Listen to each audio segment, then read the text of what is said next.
like a Claude, right? So they want a good balance. Like, okay, jungler, your job is to make sure their mid game is under control. Late game, it's all about the marksman, right? So it's nice to see a potential difference in terms of the win condition, where one wants fast, one wants to stall out the game. Yeah, historically, Timor-Leste has dug deep into bigger MLBB ecosystems and try to get coaching help from other regions, one of them being Indonesia. And for, uh, I, I'm not surprised that they go back to such traditional approaches. Again, they are the very first MSC champions historically in MLBB history. They won in Indonesia 2017, and that was a team I do not sleep. It's nice to be finally on the ground where one of the first names of MLBB came from, and here they might try to make a play once more to greater heights, to be part of that line of names when you say MLBB esports. The only thing is, in this current meta, there's only really 3 heroes that is pretty good in the gold lane. And one, the Harif, and now creeping back into the meta is actually the Talon, which can work. But again, it's easy to target, especially when the Yuzong is there, when the Lapu is there. And that's why I'm actually thinking in this tournament, we're going to see a lot of Yuzong bans.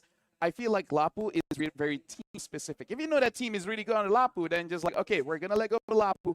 The Yuzong, we'll see. We might pick it up early. Yeah, so these are the 3 traditional gold laners. Exactly, yeah. If you go down the avenue and you kind of double take and think of fighters, then it opens up even more. You throw an Esmeralda, throw it up against the Harith. Even Lapu I've seen in the goal for quite a while. Correct. Yeah, you get a Lapu. We've even seen things too, but still, it's like, I was surprised. Speaking of surprises, we'll see on the matches. They'll be playing on the matches. They'll be playing for today. According to the schedule, we will be seeing 2 for today. According to the schedule, we will be seeing 2 Philippine games going up against Laos as well as Singapore. Ooh. Singapore, I do want to see how they have been developing, because I heard that the coach for them is Coach Zace, which has been around for a very long time, which is very interesting in his career. Literally the first world champion. Exactly. In his career in SEA Games, he has coached 2 different countries, Indonesia and now Singapore. So I do want to see if Singapore is able to, I would say, catch up in their neighboring regions. Because I got to say, in terms of development, at least here in Southeast Asia, it has been very fast, to the point where I feel like it's kind of hard to catch up, even for us casters. Yeah, Singapore has always been in flux. They've been such an interesting region to study ever since the split from MYSG in early 2021. So with that, hey, maybe this could be the start of a new peak, a new spike in Singaporean MLBB.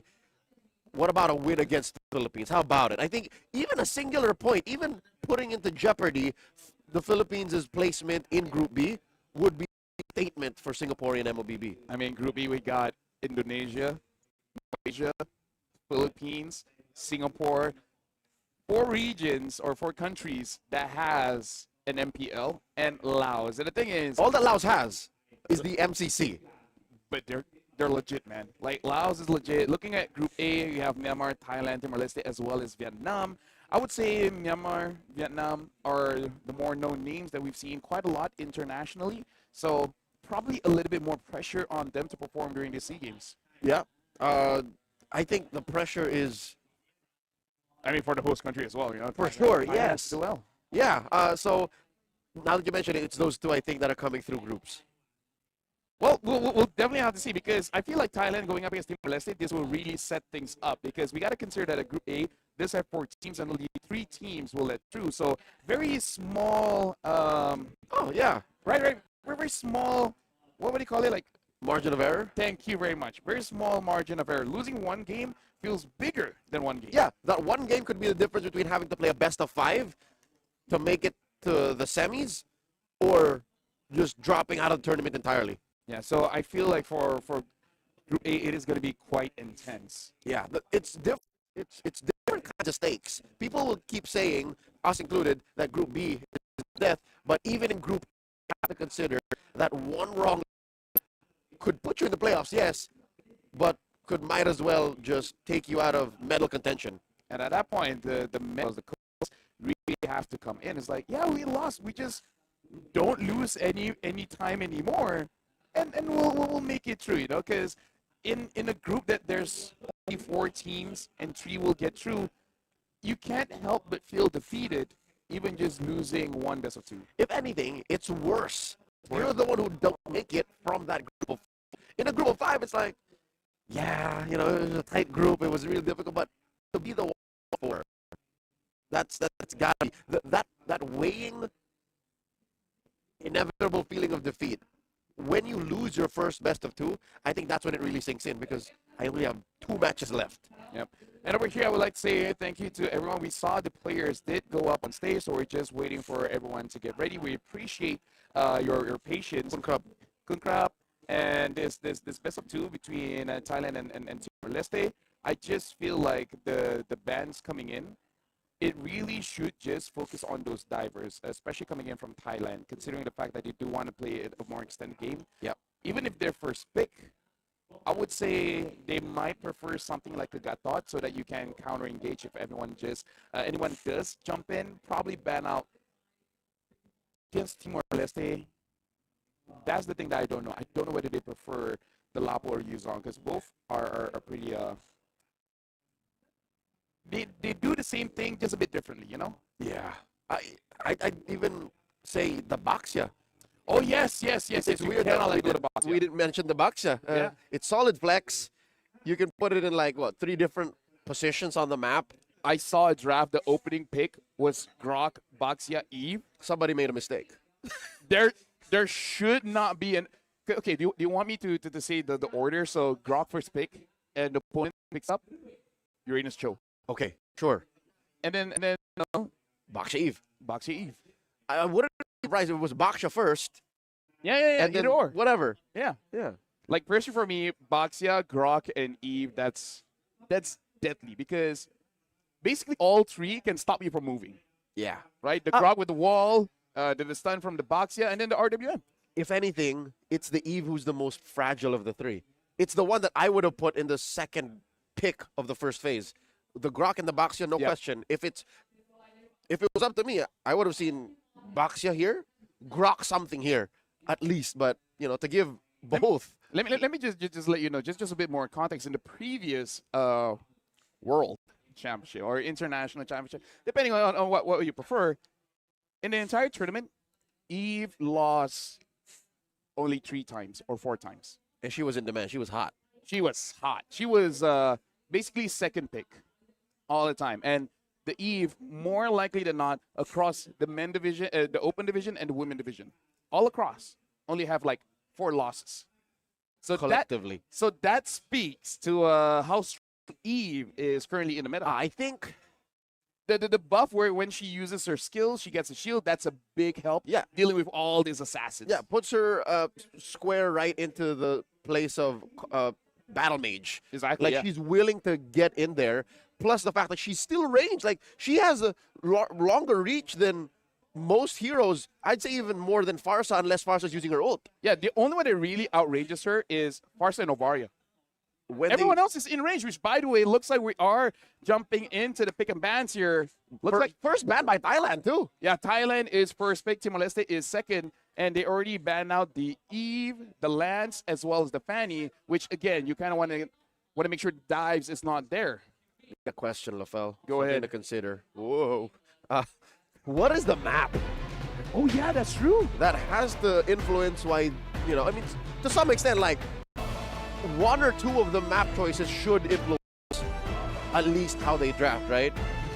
Forget about broken walls. Forget about... Personally, for me, based on the previous tournament, the one that really influences the draft is Rivers. Actually, no. It was actually Broken Walls. What? As well as the... Flying Clouds. No. Dangerous Grass. Oh, yeah, for sure. Yeah. Especially for after the changes made to Hilda. Yep. Dangerous Grass and Hilda and those damaged toes. And what's weird is Hilda got buffed in the most recent patch. Exactly, yeah.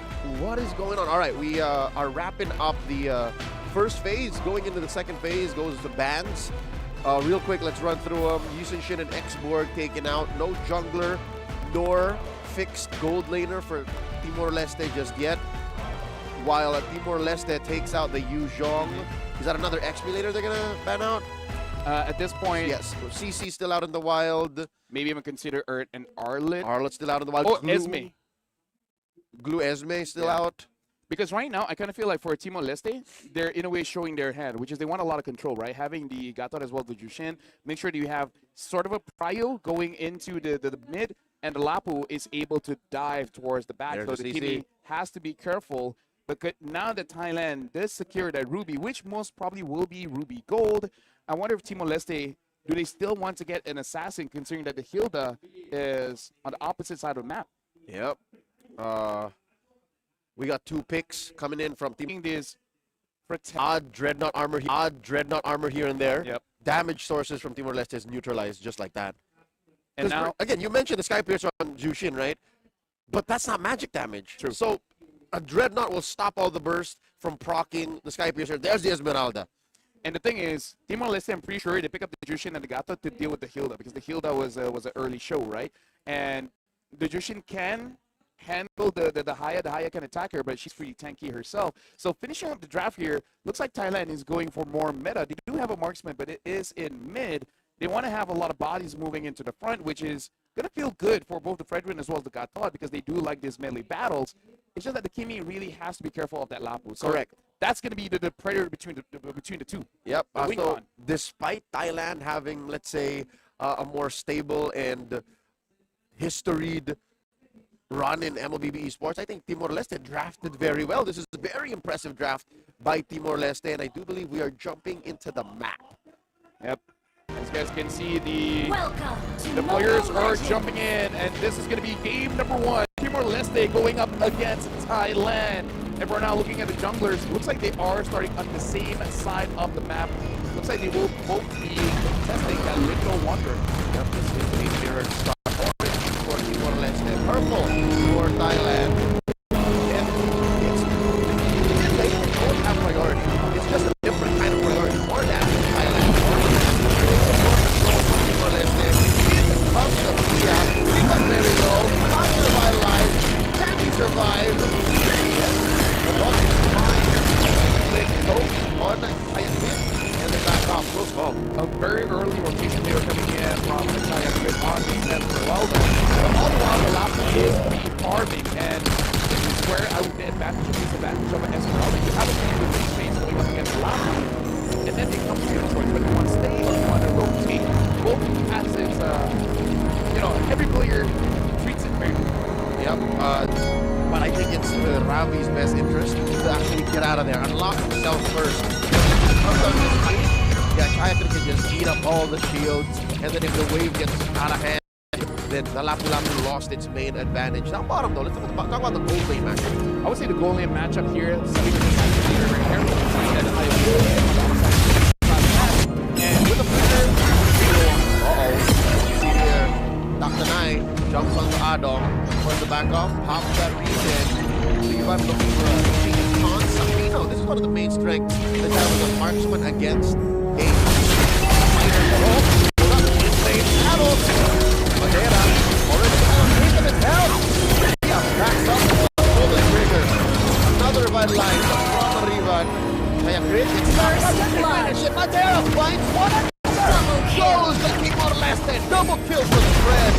Line of the turtle. and all the while Ravi is preventing Thailand. Turnover, look at that Thailand! Nice on Ravi. Shadow.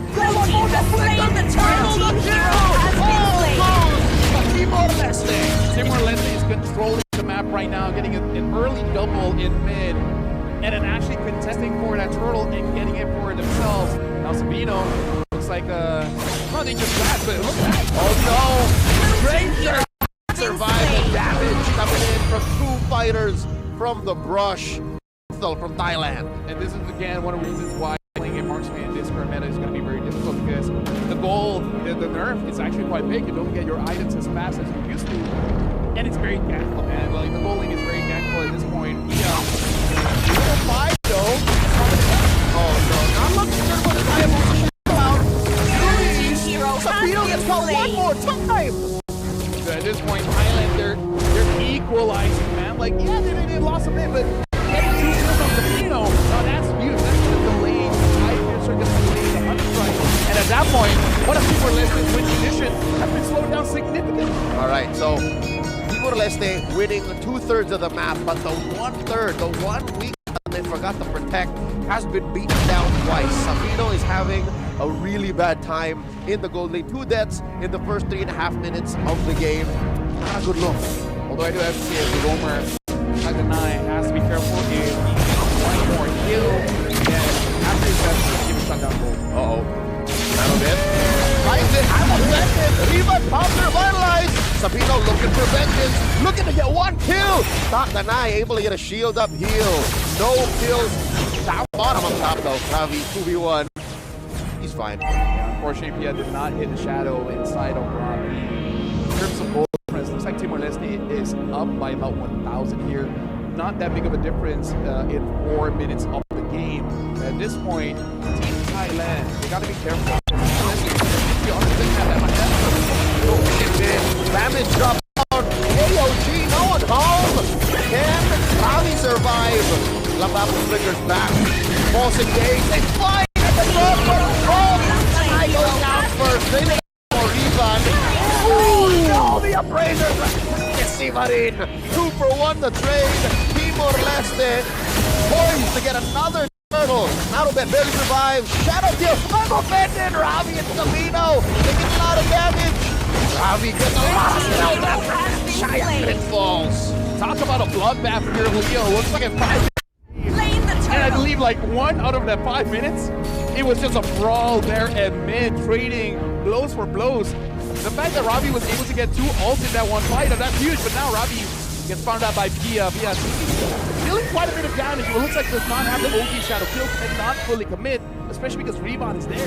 Lavelle, you mentioned before this one started how Timor-Leste has Indonesian influence. I see it. They keep fighting it. They're so much better on conversions. Instead of little skirmishes, they like the big time payoffs. They have this mindset, it's like, yes, I have no HP, but I can outplay this.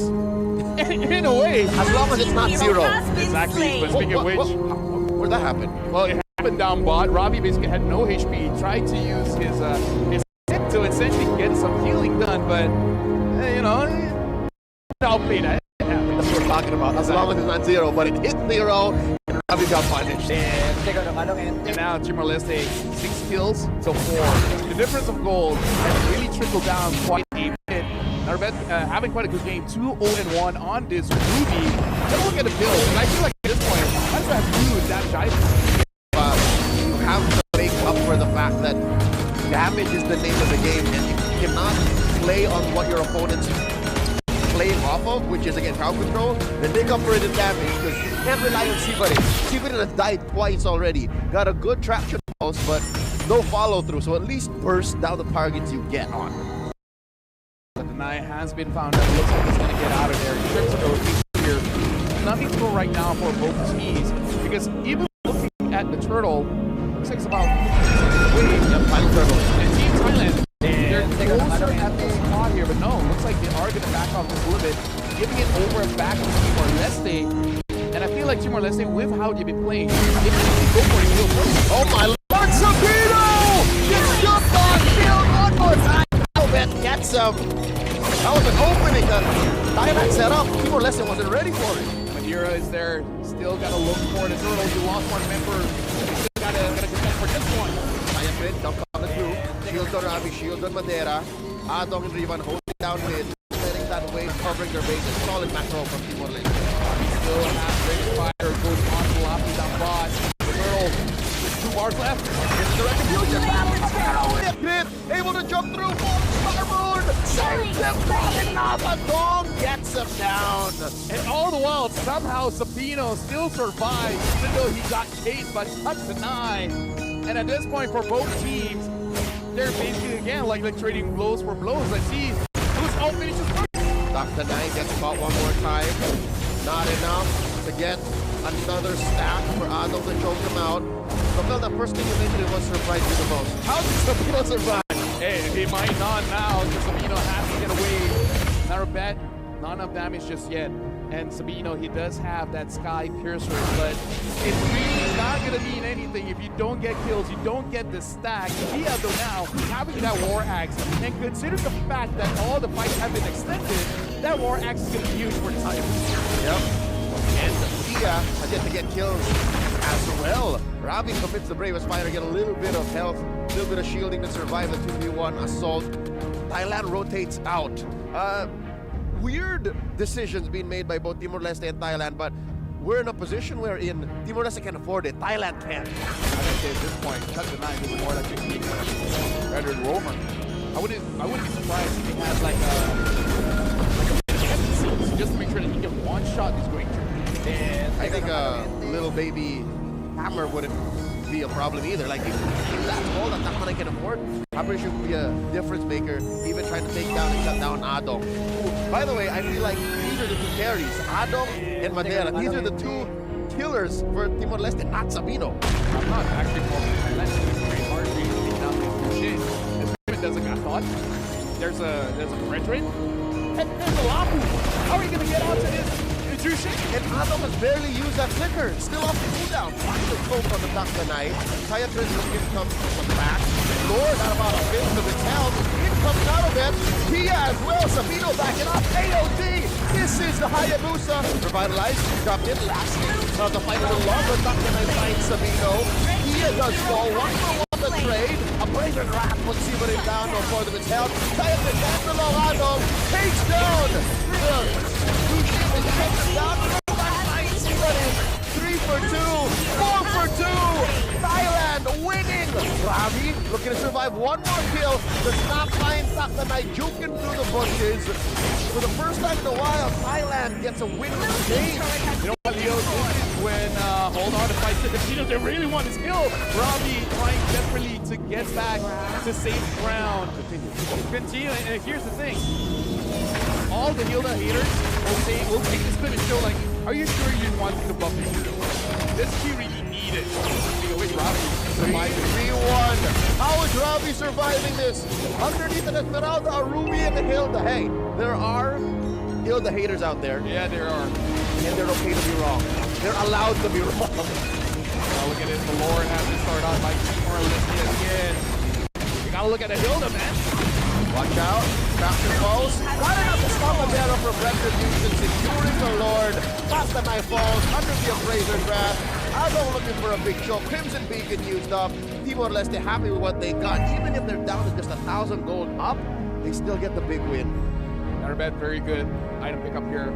Getting that Sea Halberd will make sure that Narbet himself can actually deal the damage because there's so much sustain coming in from Timor-Leste. Because I feel like the last fight against Ravi, even they're like, okay, how is this guy not dying?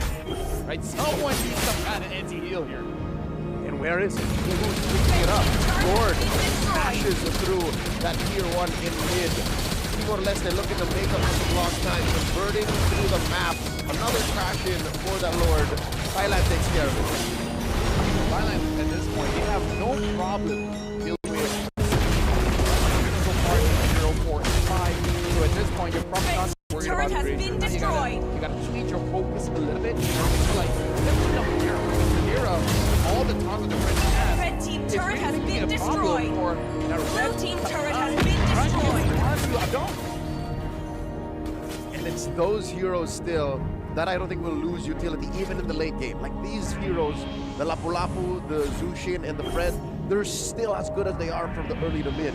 So that's why I think Timor-Leste had a solid draft. It's just so much easier to execute, and that's why they got all of the major objectives in this 13-minute game so far. And it might be late because this team fight was quite a while back. But Sibirin on this Kimi has to be careful because there was a point where with basically no HP, flickering forward, allowing an opportunity for Ravi to get a kill onto this Kimi, also got to be careful because, like it or not, you are one of the main win conditions for Thailand at this point. And you don't need to kill someone. As long as you're alive, you're always a threat. Yeah, and I think it's that main principle that I think Team Thailand needs to refocus on. Red It's team not too turret late, has it's not been over just destroyed. yet, but I agree. Sibarin has to protect himself better. Dia has to destroyed. get in better ults, because still not a single kill on this Hayabusa. Look, Narumet and Pia are struggling and Ravi alone.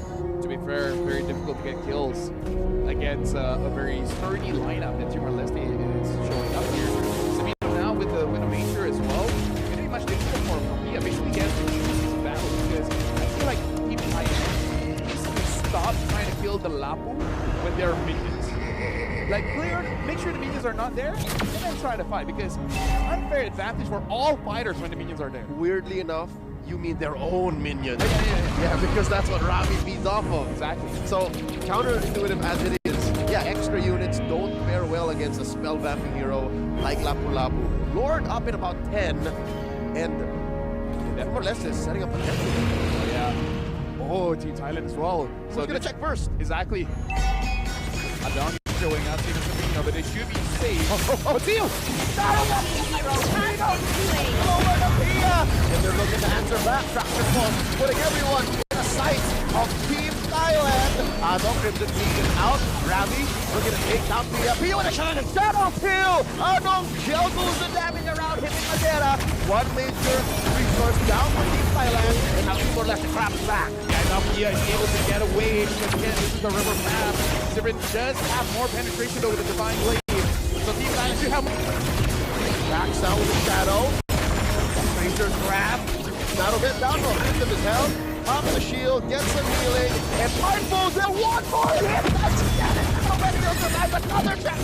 AOG going home. Ravi might fall here. Pia gets another. and a Ribbon gets taunted. Should be able to get out of there.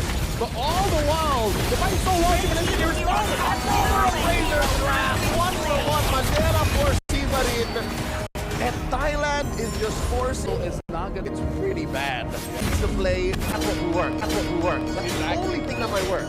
You go in for when the softie. I think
don't stop, tell you we won't stop climbing up to the top, yeah. Even if the weather's cold, always hot. If you're ready or you're not, don't show 'em what you got now.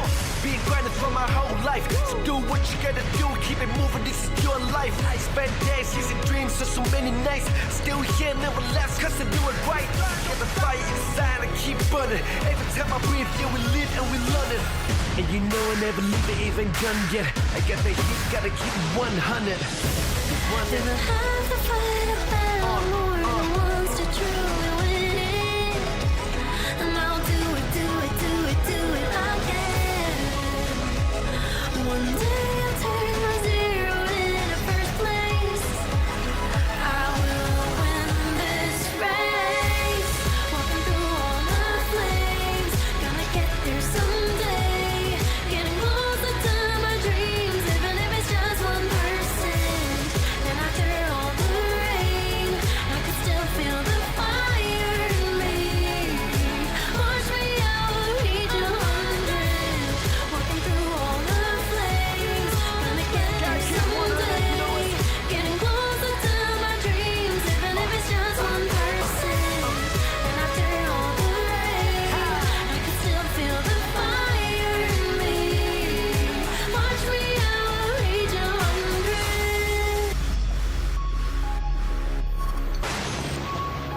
is what I've needed all this time.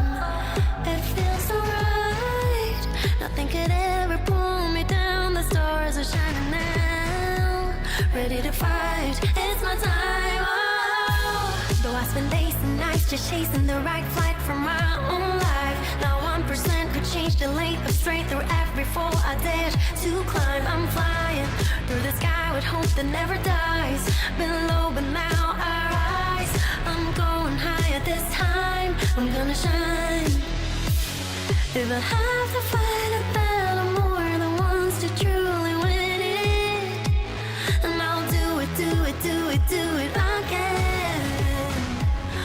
One day I'll turn my zero into first place. I will win this race. Walking through all the flames, gonna get there someday. Getting closer to my dreams, even if it's just 1%. And after all the rain, I could still feel the fire in me. Watch me, I will reach 100. Walking through all the flames, gonna get there someday. Getting closer to my dreams, even if it's just 1%. And after all the rain, I could still feel the fire in me. Watch me, I will reach 100. If I wanna prove, gotta move ever forward. Ever forward. If I wanna prove, gotta move ever forward.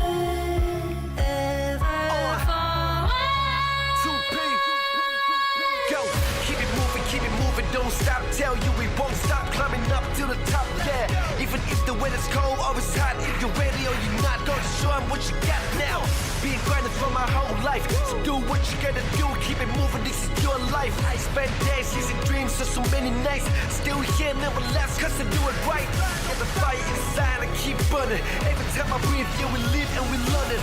And you know I never leave it even done yet. I got the heat, gotta keep 100. If I have to fight a battle more than once to truly win it, and I'll do it, do it, do it, do it. One day I'll turn my zero into first place. I will win this race. Walking through all the flames, gonna get there someday. Getting closer to my dreams, even if it's just 1%. And after all the rain, I could still feel the fire in me. Watch me, I will reach 100. Walking through all the flames, gonna get there someday. Getting closer to my dreams, even if it's just 1%. And after all the rain, I could still feel the fire in me. Watch me, I will reach 100.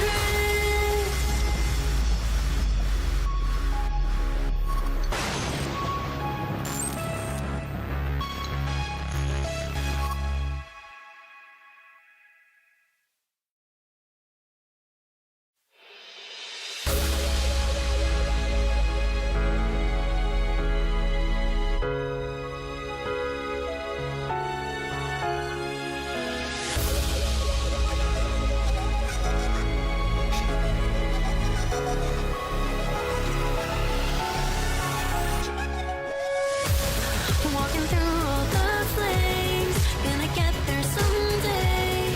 Getting closer to my dreams, even if it's just 1%.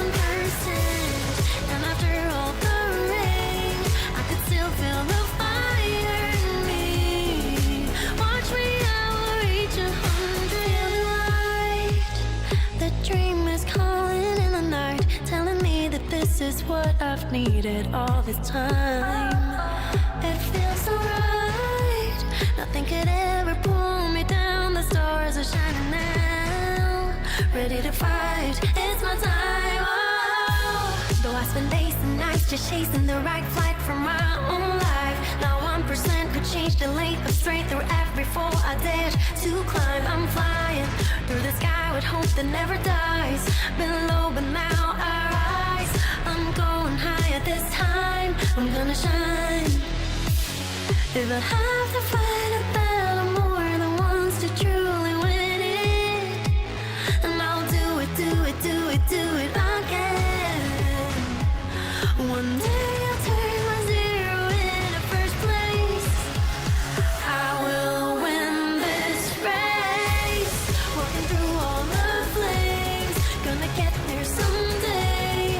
Getting closer to my dreams, even if it's just 1%.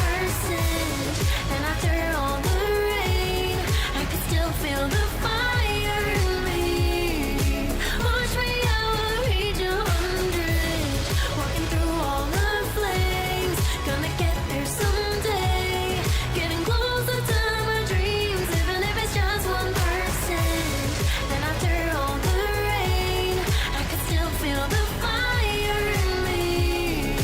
Watch me, I will reach 100. If I wanna prove how to move ever forward, ever forward. If I wanna prove how to move ever forward, ever forward. 2P.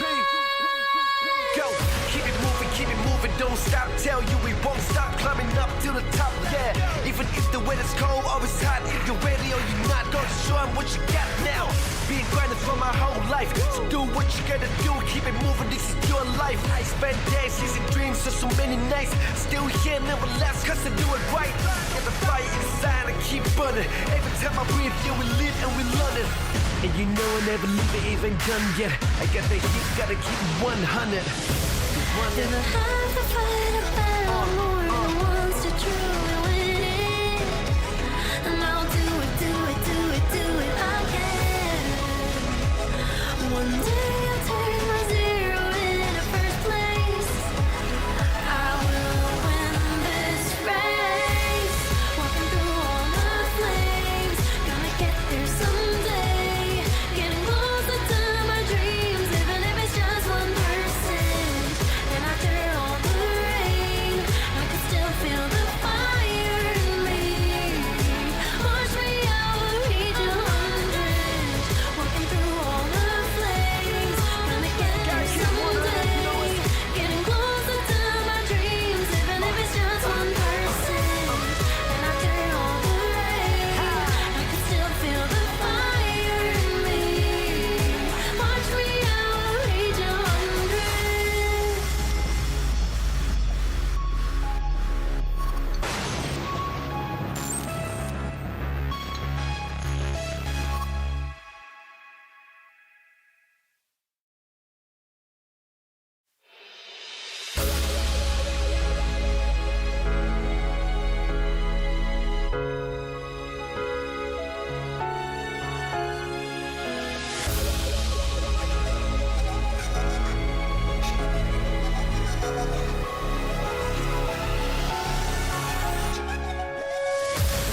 Walking through all the flames, gonna get there someday.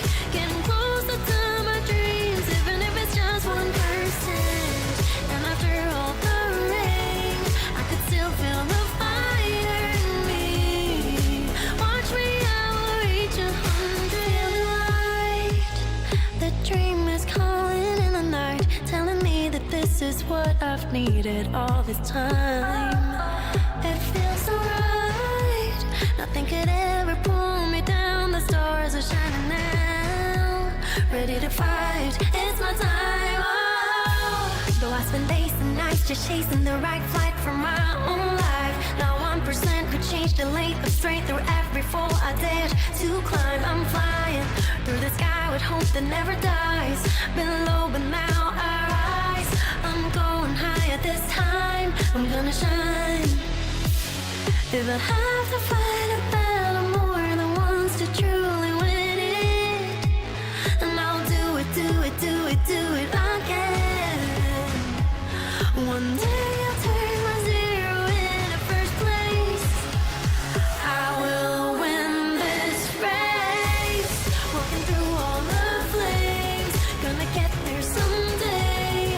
Getting closer to my dreams, even if it's just 1%. And after all the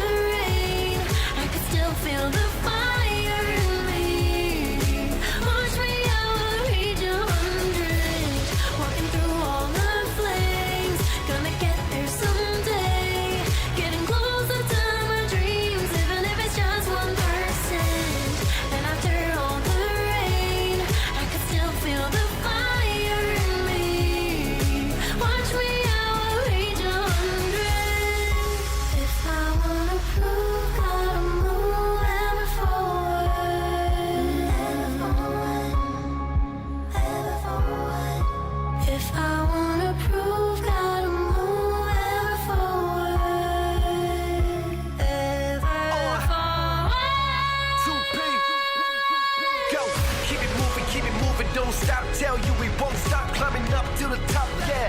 Even if the weather's cold or it's hot, if you're ready or you're not, gonna show 'em what you got now.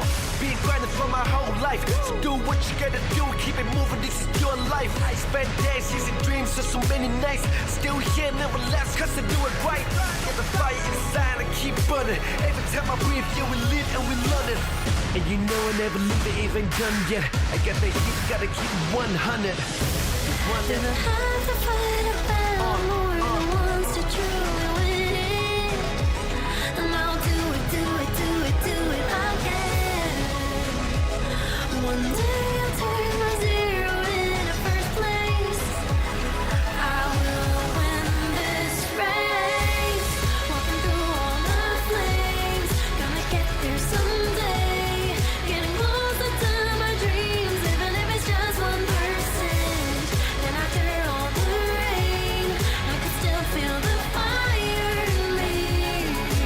Watch me, I will reach 100. Walking through all the flames, gonna get there someday. Getting closer to my dreams, even if it's just 1%. And after all the rain, I could still feel the fire in me. Watch me, I will reach 100.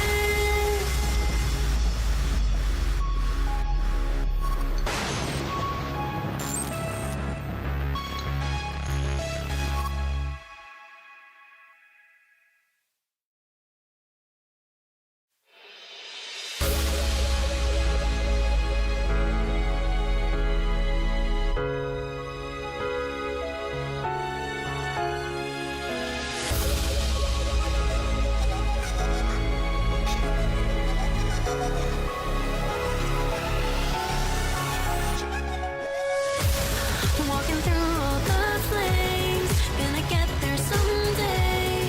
Getting closer to my dreams, even if it's just 1%. And after all the rain, I could still feel the fire in me. Watch me, I will reach 100. Light, the dream is calling in the night, telling me that this is what I've needed all this time. It feels so right. Nothing could ever pull me down. The stars are shining now. Ready to fight. It's my time. Oh. Though I spend days and nights just chasing the right flight for my own life. Now 1% could change the length of straight through every fall I dared to climb. I'm flying through the sky with hope that never dies. Been low, but now I rise. I'm going higher this time. I'm gonna shine.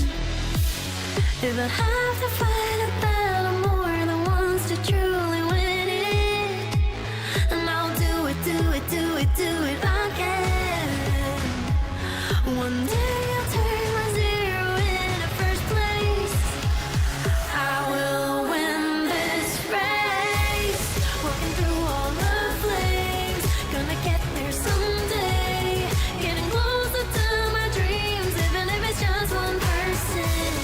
And after all the rain, I could still feel the fire in me. Watch me, I will reach 100. Walking through all the flames, gonna get there someday. Getting closer to my dreams, even if it's just 1%. And after all the rain, I could still feel the fire in me. Watch me, I will reach 100. If I wanna prove, gotta move ever forward. Ever forward. If I wanna prove, gotta move ever forward. Ever forward. 2P. Go, keep it moving, don't stop. Tell you we won't stop climbing up to the top, yeah. Even if the weather's cold or it's hot, if you're ready or you're not, gonna show 'em what you got now. Been grinding for my whole life, so do what you gotta do, keep it moving, this is your life. I spent days chasing dreams, so many nights, still here, never last, cause I do it right. Get the fire inside and keep burning, every time I breathe, yeah, we live and we learn it. And you know I never leave it even done yet, I got the heat, gotta keep 100. Didn't have to fight a battle more than once to truly win it.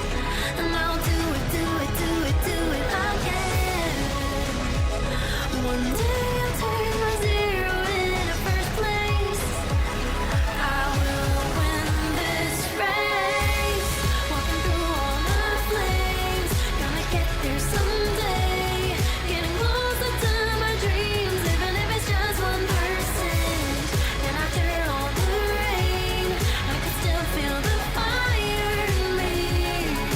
Watch me, I will reach 100. Walking through all the flames, gonna get there someday. Getting closer to my dreams, even if it's just 1%. And after all the rain, I can still feel the fire in me. Watch me, I will reach 100.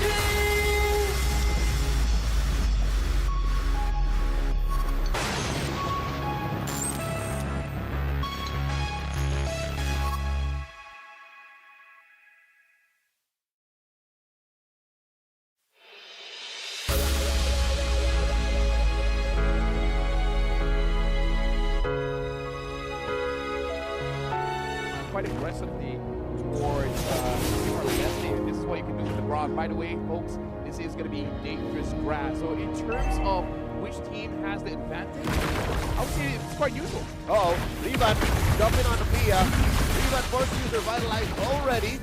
Not enough damage from Thailand to fully punish. I would say that's good for Timor-Leste, the fact that they were not punished, because going up against a level 2 Farsa, quite a lot of damage and utility. And the drop and the Eastern shit. So the fact that they were able to get out of there, that's good. But Thailand knows that that Revitalize will not be around for a while. So once Pia hits level 4, it is the Mount Shocker that they can't commit. Yep, at least Timor-Leste can hold out for it in the turtle. It'll be back up turtle time. Rivan here, helping pin down Dakdanai and take a lot of damage. Not gonna budge. Dakdanai and Sivarin are still holding their ground. And levels, especially for the junglers, both are at level 4. And hold on, Ivan, getting a bit of damage. No Revitalize. Mount Shocker holding onto the boat. Enough to take down Rivan. He's not gonna be here for the turtle fight. And that's what he did, because that's huge. And now a dog gets caught. As the boat finally thrown out, forcing a flicker out of this Kimmy. Thailand fully proactive in the early bout. And this is the dangerous part about a rock. The Earthen Rampart, just by building an extra object on the map, forces out a lot of resources. And Tug the 9 is pretty tanky. Oh no, there's the feathered airstrike forcing Pia out. And Pia does break this through. Black Dragon for the answer. Down goes the Rivan. Cypher able to drop it up until Texas gets punished. Brownie takes him 1-for-1. Yeah, but at this point, Timor-Leste, my personal opinion, a little bit dangerous, because it looks like they're moving a bit desperately here. They're thinking they have to make a play, especially from their team line. In the earlier part of the game, at that mid, forcing out that fight, even though they dropped. That's what and then around the turtle, it was good. But only good if your team was ready. And now the answer. Oh my lord! Hook charge coming through. Magera gets back here. Pia gets a kill. Great read by Sivarin on that feathered airstrike. 3 kills early for Thailand. Timor-Leste only have 1. Able to take on like 9, get a bit of damage. I can get down here, but no, flicker goes in. Oh, Kaya gets caught with a taunt. Goes to the 5. The passive pushing it back. Still a trade. Thailand way ahead early on, almost 1,000 gold. And that's not behind that, right? Before he dies, he gets a kill. Okay, I'll take that. Thailand right now with 4 kills over Timor-Leste. And the thing is, Thailand's skill's better. You can argue that the Joy might deal a little bit more damage, but I feel like it's going to be difficult for the Joy to jump in with their CC, their CC on. Speaking of which, Robbie gets caught again. Mount Shocker. The fact that Pia is so lethal holding onto that boat. This is performance unseen just yet. His Hayabusa, I don't know, might have needed a little bit of work, especially early in the mid, but this Yisun Chin, as early as 3 minutes, has already 2 kills. Maybe game 1 was nerfed. Again, first match, opening match of Timor-Leste, what went wrong? right now, it looks like Timor-Leste, they're trying to cause chaos because they could have basically 1v1 everywhere else, right? Find a pickoff, they found it, and now they're using this to their advantage. And now Madeira gets the purple buff. Talk about Pia losing a lot there. All the while Robbie taking it down. So it looks like a 1v1 2 up top. Yeah. Severin, I think, took him from under the turret. So it's as good as he gets now. Again, 5 to 6, a turtle apiece. That is the traction post. Helping to lay that lot of damage, putting Narobet in an awkward position, not able to fully commit. Madeira can get some stacks from this small camp nearby. Thailand focus on keeping this turret up. Talk about the games being close here, Leo. Thailand against Timor-Leste, they've equalized. In terms of the goal, basically non-existent. And then 5 kills to 6. But his next turtle fight, you really got to look at Tanai as well as Taiko. This is a big area second. They're looking for another jump. Knock the knife. Conceal. Comes through. Puts up. The Rapper gets the tech charge. Followed by a failed strike. Not enough salvos to punish Timor-Leste for their placement. A lot of resources from Thailand there. And I gotta say that was more reactive because even though it was a very good set, but it was one of those things where I'm just gonna try it out and see if it works, and it did work. The rest of the team was on the same page, so they gotta plan it out a little better. Speaking of which, I don't get taken down by Narobet. Off camera. How that happened. Narobet gets punished. And in comes Madeira. Electrified boots. Puts down Severin to 5th of the hill. Polystar move from Sabino. This is Timor-Leste calling the shots now. Yeah, having a bit of a tougher time now. Seeing Severin can't feel how safe damage. This time Sabino is like, hey, I'm on Esmeralda. Not a Granger anymore. I can actually dive you and cause problems. 2-0-1. Has been destroyed. Rivan left in the kitchen. Down bottom, he cooked up that turret. That's the first to fall. Timor-Leste make it all the way down to this turtle pit. Ravi and Sabino putting up a perimeter.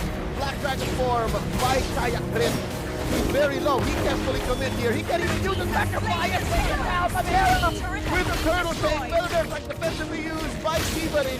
It's all falling apart. Team Thailand losing in the mid-game. What Team Thailand needs is a good set because at this point, Severin, hold on, tech torsion one. On, coming in, not enough. Down goes Pia. The damage output from Timor-Leste is just too much.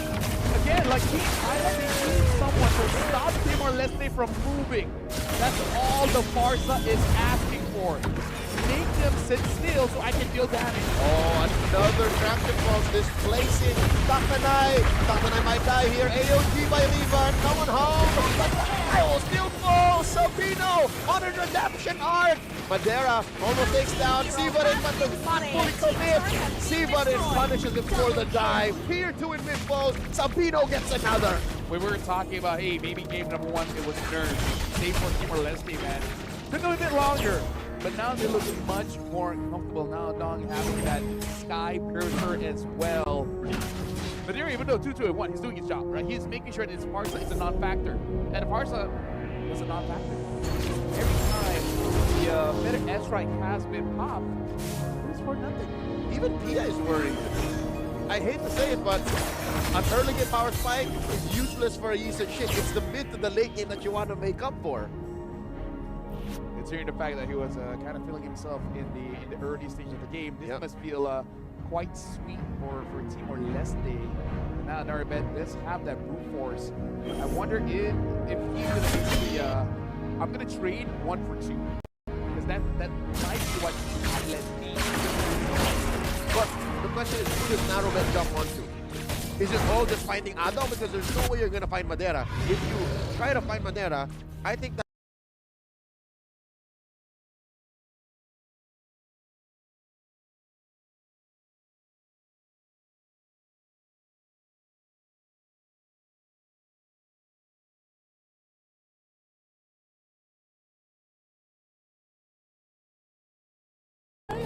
It's like, hey, can you help me out? Could you come to me so that I can actually save my resources from coming? soft Farsa, soft Yisun shit. Come on. Yeah, like that is the game plan for Narobet. Lord Dance begun here. Timor-Leste takes the initiative. They are the leader in this little tango between them and Thailand. Slow dance. That is the lock lane taken care of. Timor-Leste favor. Now the turtle boat is revealing the position of Timor-Leste. Black form comes in, finds a dong. It looks like he's going to stick off. Looking for that penetration through the back line. Holds on to the Petrify. I wonder if that was worth it for Chaya Crit. Sabino dancing between three. Does he know? Pushes him in out of that wide rush. Madera jumps on. Stop the knife. Flickers out. And, oh my lord. The Revitalize. The Vincent out of that ball. But not able to save Stop the knife too.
Keep it moving, don't stop. Tell you we won't stop climbing up to the top. Yeah, even if the weather's cold or it's hot, if you're ready or you're not, don't show 'em what you got now.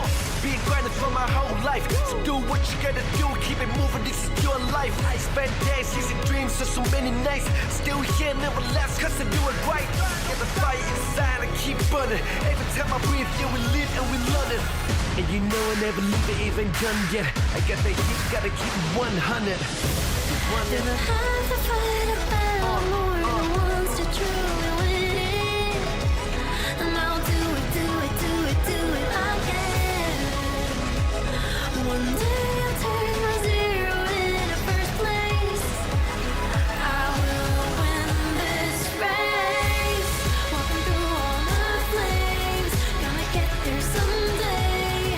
Getting closer to my dreams, even if it's just 1%. And after all the rain, I can still feel the fire in me. Watch me, I will reach 100. Walking through all the flames, gonna get there someday. Getting closer to my dreams, even if it's just 1%. And after all the rain, I can still feel the fire in me. Watch me, I will reach 100.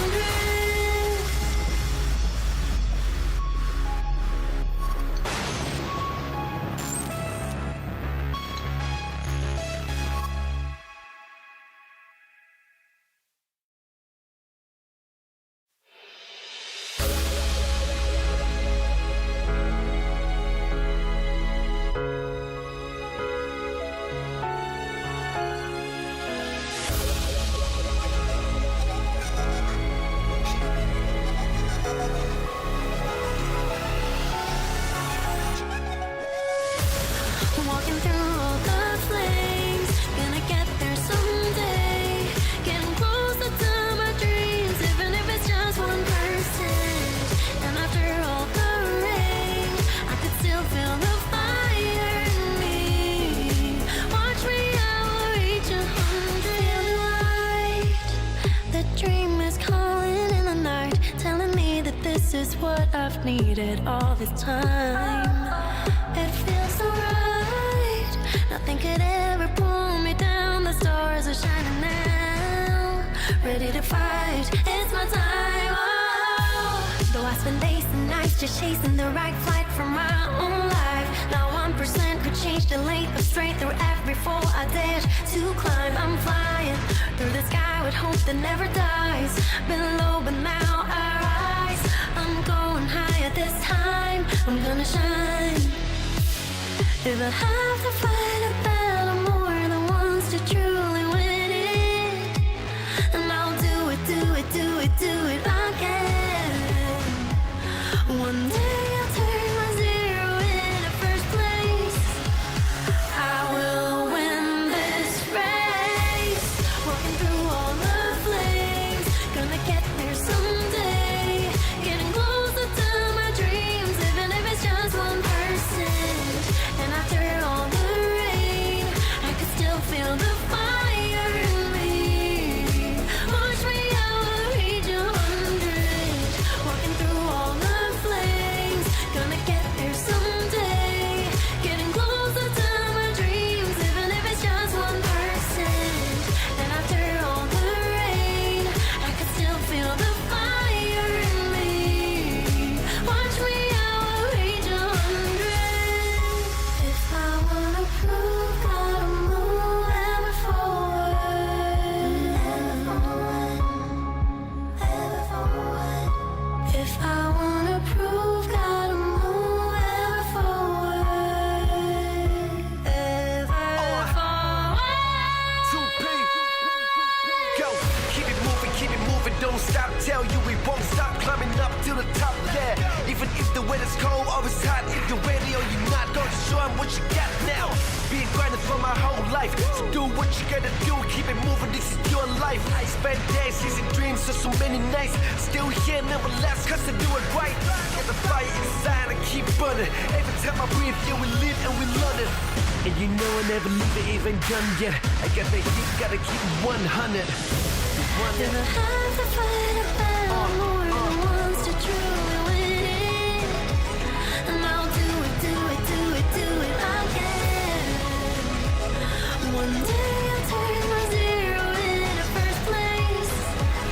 I will win this race. Walking through all the flames, gonna get there someday. Getting closer to my dreams, even if it's just 1%. And after all the rain, I can still feel the fire in me. Watch me, I will reach 100. Walking through all the flames, gonna get there someday. Getting closer to my dreams, even if it's just 1%. And after all the rain, I can still feel the fire in me. Watch me, I will reach 100.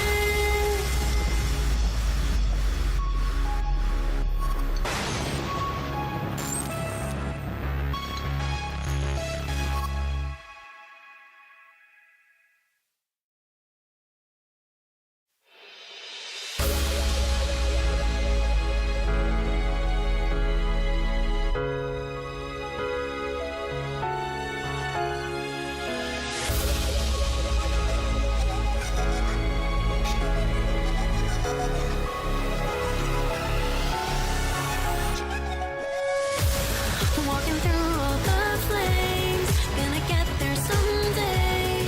Getting closer to my dreams, even if it's just 1%. And after all the rain, I could still feel the fire in me. Watch me, I will reach 100. Light, the dream is calling in the night, telling me that this is what I've needed all this time. It feels so right. Nothing could ever pull me down. The stars are shining now. Ready to fight. It's my time. Oh. Though I spend days and nights just chasing the right flight for my own life. Now 1% could change the length of straight through every fall I dash to climb. I'm flying through the sky with hope that never dies. Been low but now I rise. I'm going higher this time. I'm gonna shine. If I have to fight a battle more than once to truly win it, and I'll do it, do it, do it, do it again. One day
brings a fresh experience.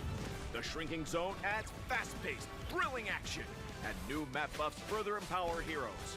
Exciting, innovative, and powerful new strategies await.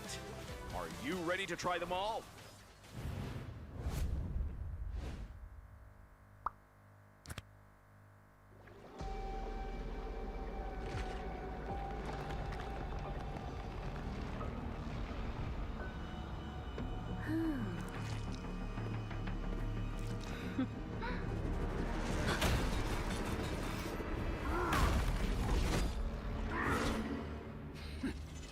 Does the Lord of Lava also crave the Sovereign's blood?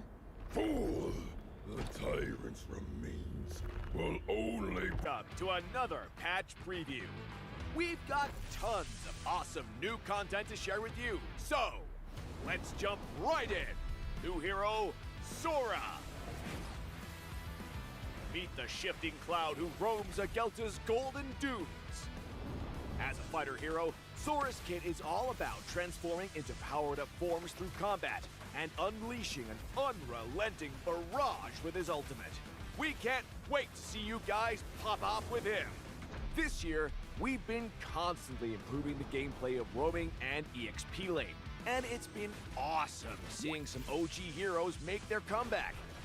Later, we'll be rolling out balance changes for the upcoming M7 Championship, recognizing the unsung roamers, rewarding skillful plays, and keeping the meta fresh. Through these goals and more, we're committed to elevating your game experience. This patch also packs improvements for many features. A brand new clip sharing feature is also dropping soon. You'll be able to clip and share your plays instantly with a recording overlay.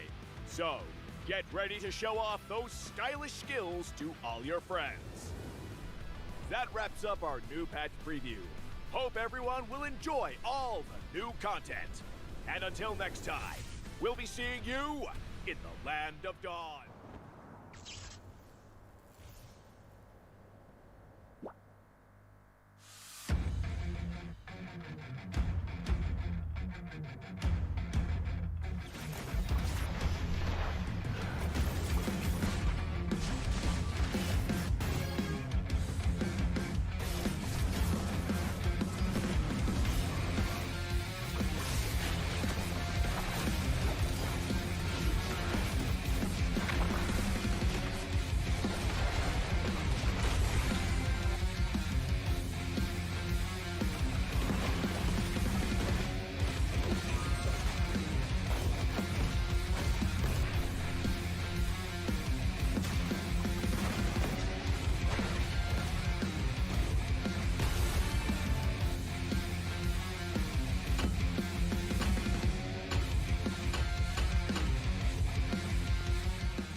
A brand new mode is coming to MLBB, Chaos Clash.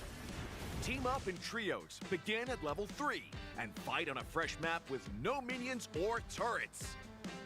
During the preparation phase, grab Chaos Fragments to boost your power. As the match goes on, the Annihilation Tide emerges, pushing the action to the limit. Here's a closer look at how this new mode works. Chaos Clash is a multi-round 3 versus 3 mode. Wipe out the entire enemy team to win the round. Teams lose HP each time they are defeated. If a team's HP drops to 0, they're eliminated. Rounds continue until only one champion remains. When there's an odd number of teams, one team will sit out the round. After certain rounds, heroes automatically level up and earn gold. Use this time to buy equipment and boost your power. All full equipment except boots costs 2,000 gold. From round 11 onwards, teams earn bonus gold. Adapt your loadout and strategy to stay ahead. At the start of each round, you will receive random Chaos Fragments that boost your power. You can also refresh fragments to re-roll their effects, with 2 refreshes per round. The game offers a wide variety of fragments, each with unique effects, so you can mix and match to create your own playstyle. For example, tank fragments make your hero tougher and deal damage back to attackers. Marksmen who pick range-enhancing fragments can safely deal damage from afar. And that's just the start. Countless other powerful fragments and combinations are ready for you to try. Chaos Clash is coming soon. With a variety, Chaos Clash is coming soon. With a variety of Chaos fragments, every match brings a fresh experience. The Shrinking Zone adds fast-paced, thrilling action, and new map buffs further empower heroes. Exciting, innovative, and powerful new strategies await. Are you ready to try them all?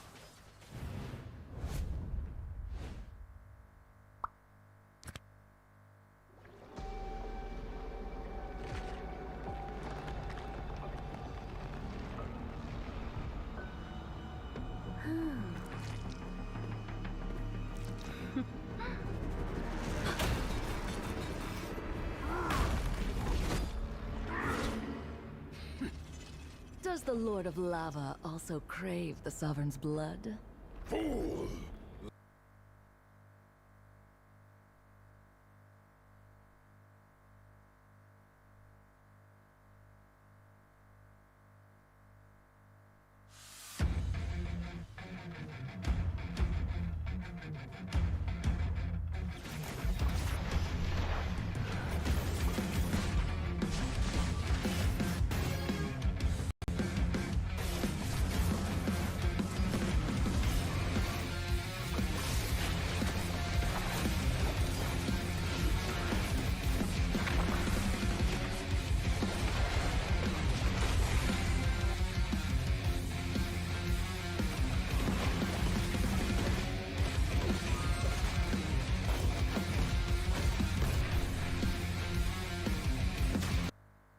A brand new mode is coming to MLBB, Chaos Clash. Team up in trios, begin at level 3, and fight on a fresh map with no minions or turrets. During the preparation phase, grab Chaos Fragments to boost your power. As the match goes on, the Annihilation Tide emerges, pushing the action to the limit. Here's a closer look at how this...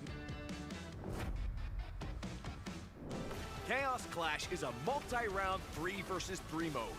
Wipe out the entire enemy team to win the round. Teams lose HP each time they are defeated. If a team's HP drops to 0, they're eliminated. Rounds continue until only one champion remains. When there's an odd number of teams, one team will sit out the round. After certain rounds, heroes automatically level up and earn gold. Use this time to buy equipment and boot.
33rd SEA Games 2025 here, hosted in Thailand. My name is Phil. Alongside me is Leo at your service.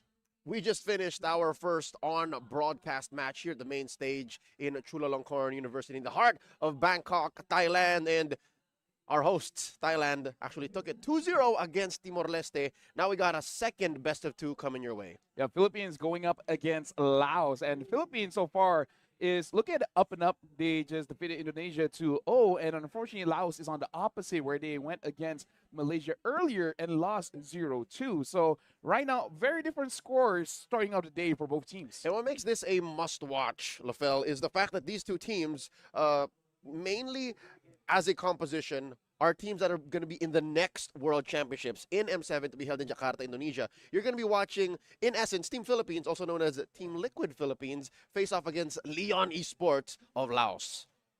And we saw what happened in our previous game between Thailand and Timor-Leste, both going the distance, over 20-minute games. And in terms of the priority, actually, no, not priority. In terms of the hero picks, it's what we expected. It's just the priority might be a little bit different, going for a Lapu first. One or two heroes. Yeah, a bit timing off here. Getting the Grok, but early game wasn't all that well controlled, but it's going to be extremely different here coming in from Philippines, especially personally for me. When I play mid, I really don't like going up against EXP laners. And aside from being that, not. I will hope for the best for Laos that Sanford chills a bit. Yep. Also known as Philippines Vinuya of Team Sibol. He'll be facing off against Juviana, also known as Laos' very own Futanvahan. I hope I'm saying that correctly. Both are veterans, right? Both are well-known names, but just to put into context, I don't think you'll disagree with me, but right now, Lafel, the MLBB esports ecosystem looks at Sanford as, I'd say, top 3 hottest stock in the game right now. I would say, wow, you'd say like he's close to 1 or 2 right now? oh yeah. No, legit. I've never met anyone say Sanford is okay. Sanford is the great. Whenever I meet someone and I say, hey, yo, what's up? They'll go like, Sanford's great. You're Filipino, right? Sanford's great. Okay. Well, either ways, right now we are jumping straight into the pick and bans here. Philippines will be first pick. Laos will be second. It looks like for Philippines, they're already banning out the Fanny, the Grok, as well as the CC as a first pick ban. Laos banning out the Baxia as well as the Hilda. So in terms of the picks that are still open, the Haya still open, the Yisun Shin, the Lan. So quite a lot of options, at least in the jungle. And I respect that Yuzong ban. Yep. I respect it so much. Again, this is a Sanford special. Even after the bans, you'll see him end up with a CC, with a Lapu Lapu, with a Glue, even with an Arlet. And we open up with a specialty pick, the #1 favorite hero of the GOAT, Carl TZ. Even from the room we're casting it from, I can hear the crowd go, oh yeah, it's Lance! You know how big it is when Lancelot is picked up and then you hear the reaction. By the way, kind of a fun fact for Carl. I believe, I hope I'm correct, he only participated in 2 M series and he won both. That's right. So he has a 100% win rate on M series. So that's right. That sets up his level here. Speaking of which, Laos picking up the Lapu as well as the Katad, so already going for a very heavy front line. But now Philippines, they're applied with the Jushin as well as the Khalid, so able to control the front line quite well here. I would say a pretty good counter towards Laos opening. Yep.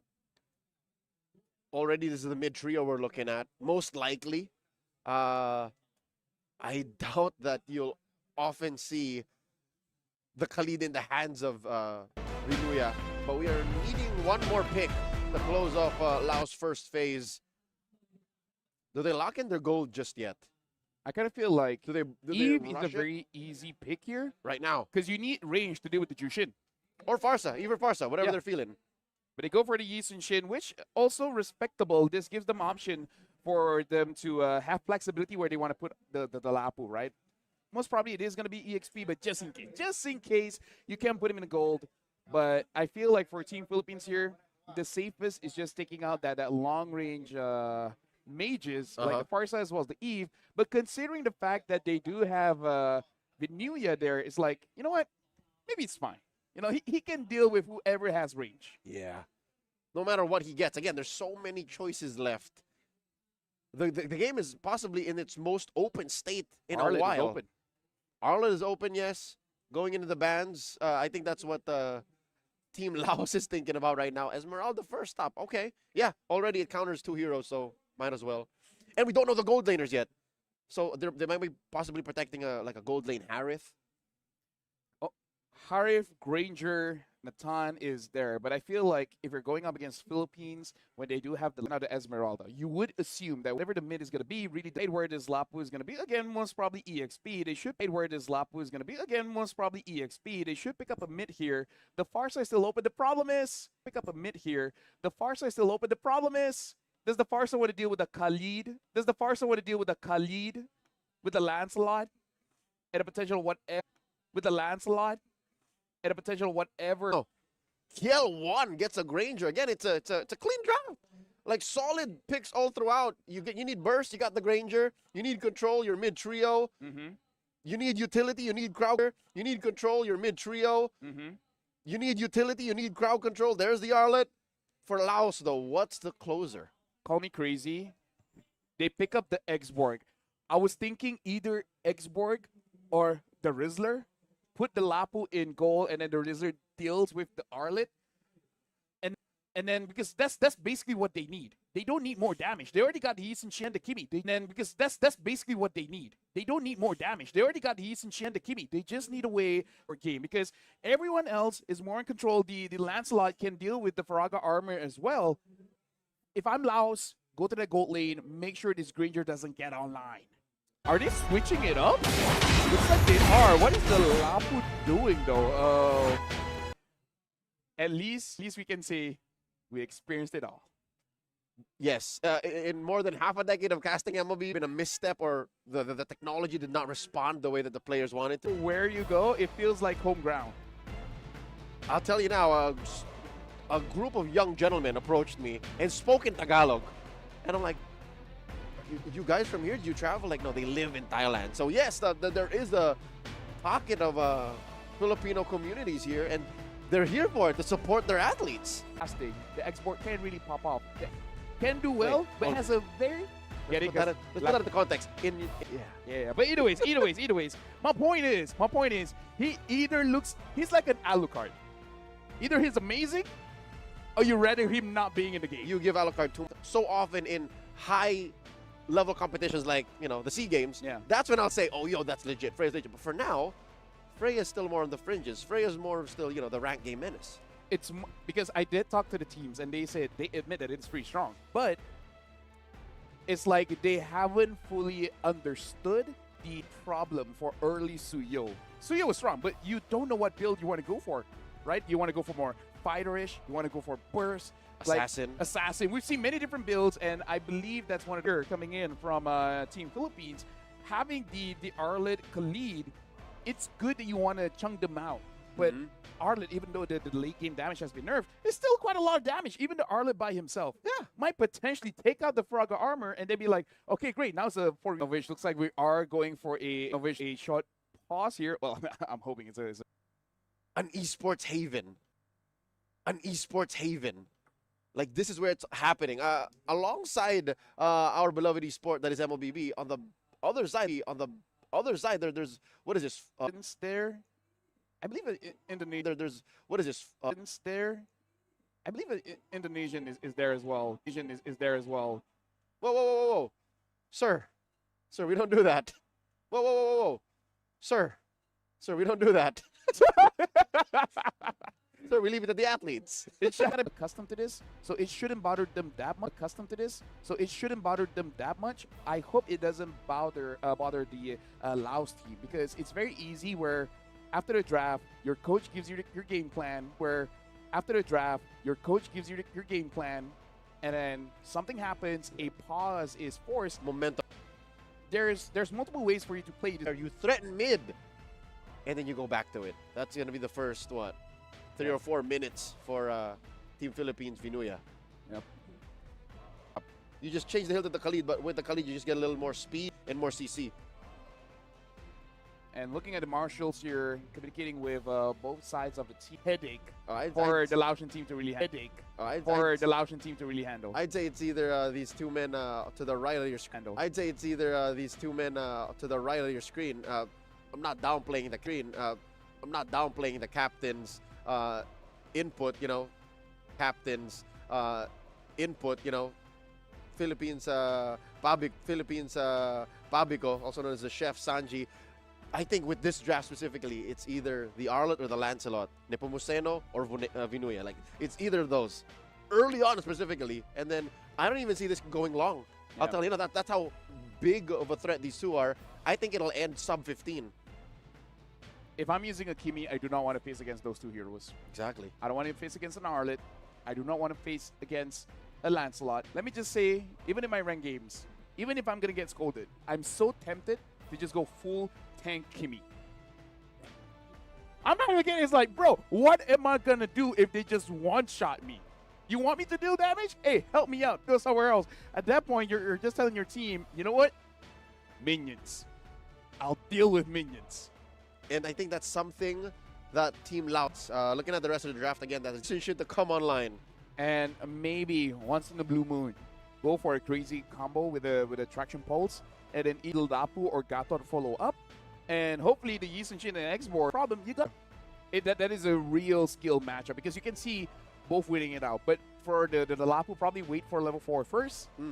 Compared to the Arlet, level 2, you can already start going a bit aggressive. Correct. Especially your kit is basically complete at that moment. Exactly, compared to a Lapu. So at that point, you might get zoned out. So actually, yeah, now that you mention it, it's going to be very confusing for the Yi Sun-shin. Who do I back up? Yeah, do I back up the X-Board or do I back up the Lapu? And here's the thing: do I even consider backing them up per se? Because going into the game, you're on the defense. Yeah. Going into the game, oh no, the Khalid's gonna hunt me down. The Lancelot is. The Arlet deal with the Lapu, and then be like, okay, 1v1. Who wins will ultimately win the game.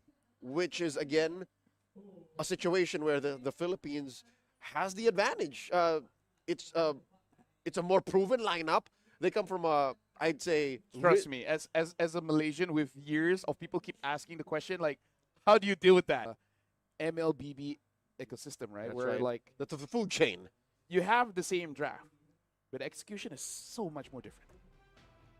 And that's a huge factor. And you can't read into it or say what's going to happen until it actually happens. So, if I'm not mistaken, the way that these players are holding on to their phones, it looks like they were in-game and then now they're back to setting it up.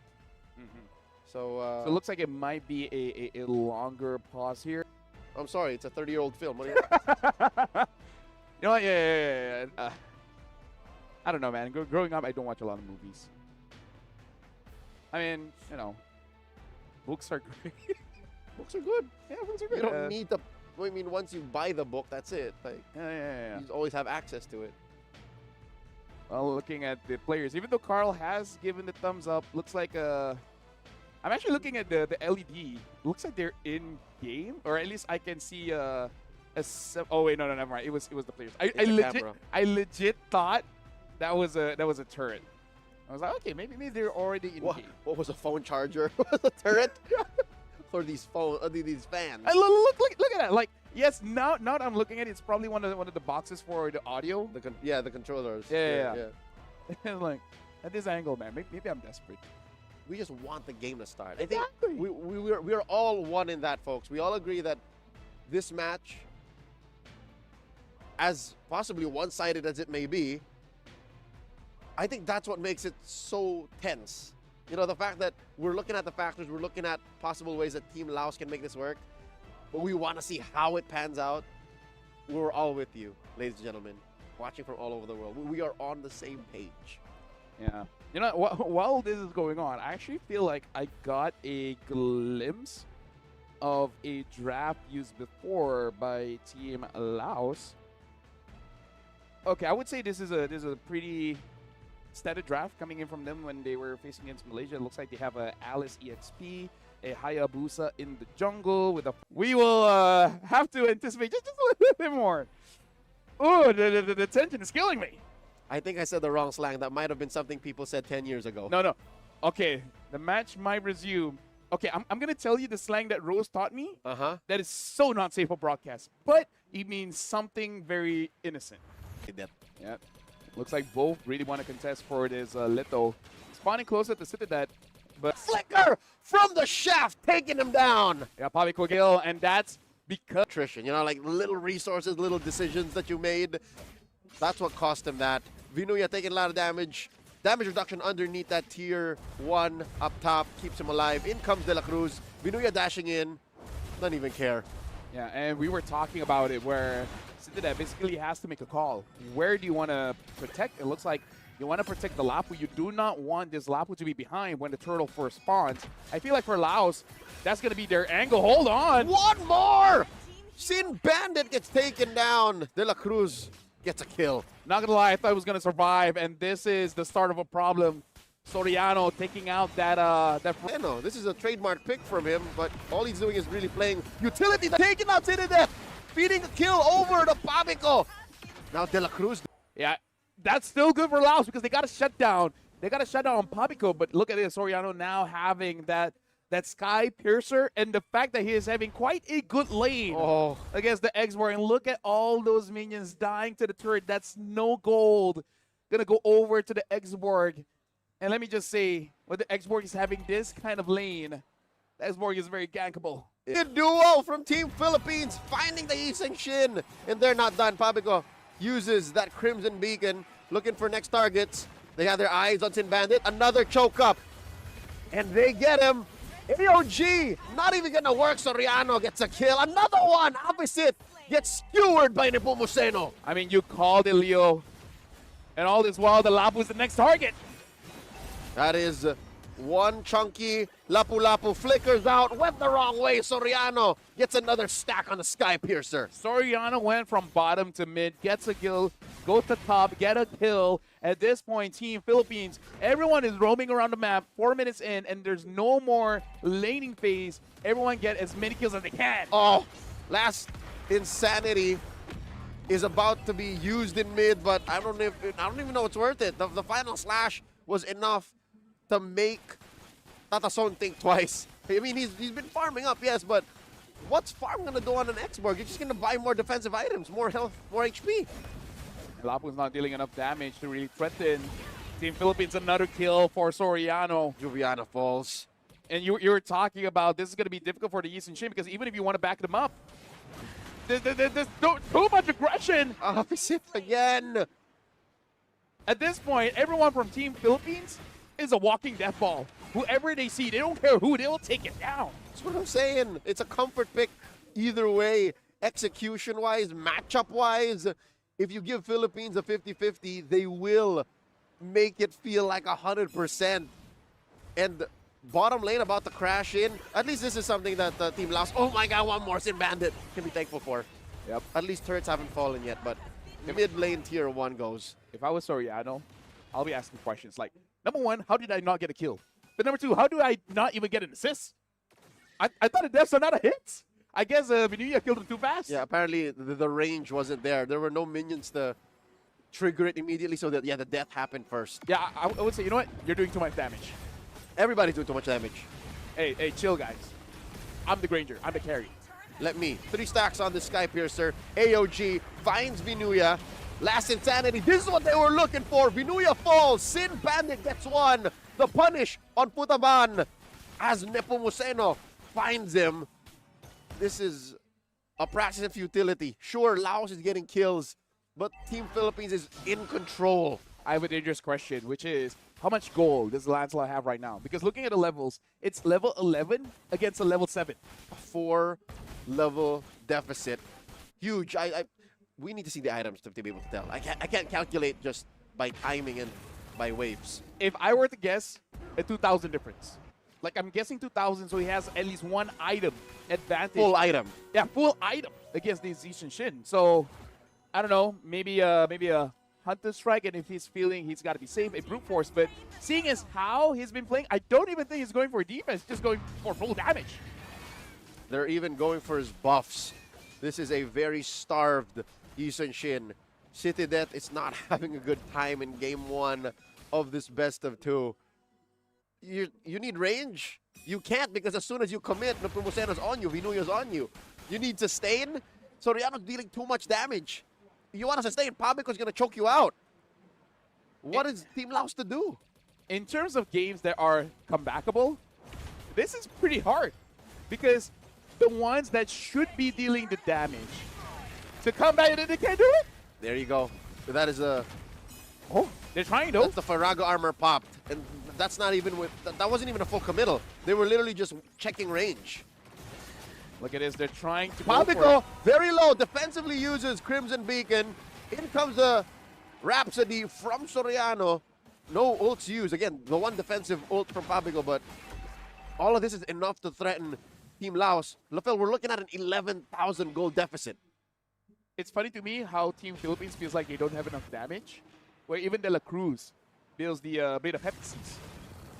Or maybe it's just like, hey, give me some of that. You know why it feels like they're not dealing enough damage? They're not just willy-nilly throwing out ults. Yeah. So they're literally just playing with basic attacks and, you know, their smaller kits. Final Slash forces Tatason to respond. Okay. Item build on Tatason is something I'd like to check. Is he going full defense? Which I think he should. I don't see an immortality, so He needs that. yeah, I don't know about that. He does not have the immortality just yet, and it pops again. What can Team Laos do? The siege coming in from Team Philippines, the Granger and the Jushin. The front lines. If I was a front line, I'll be complaining. Like, what do you want me to do? I'll get picked up. I'll get shot by this Granger. This feels like we can call it already. And there is a choke out. Sin Bandit goes down. Didn't even try to use the AOG. He knew this was inevitable. Laos knows for sure that Nepomuceno is going for the Lord. And all this while the 4 members of Team Philippines are going for a slow siege, popping these holy shields, Nepomuceno handily takes the Lord. Rose Gold Meteor Dog on Vinuya. Soriano with a War Axe as well. So, you got to deal with the damage and the sustain coming in from the Granger. Pabico already using the Crimson Beast. Oh, hold on, they engaged him. That is Futavan put down to an inch of his health. Finally goes, and Sin Bandit jumps in, revitalized, no one home. 2 stacks for Soriano. They find the base, but they're slowly still taking care of these inhibitors. Top lane takes a few chunks. Bottom lane too, Lord in mid. This might be the end angle at 10 minutes and 7 seconds. They find City Death. Last Insanity. That is Tatason trying to hold on. Not going to happen. The base going to be up next. Nepomuceno taking care of these waves. Down goes Futavan. Down goes Vinuya to punish. But that is a wipeout imminent for Team Laos in Bandit. And then the base. Team Philippines takes game 1. And unfortunately, the Savage was denied by Carl. But either ways, congratulations to Team Philippines. At this point, I believe they do have 3 points in their group.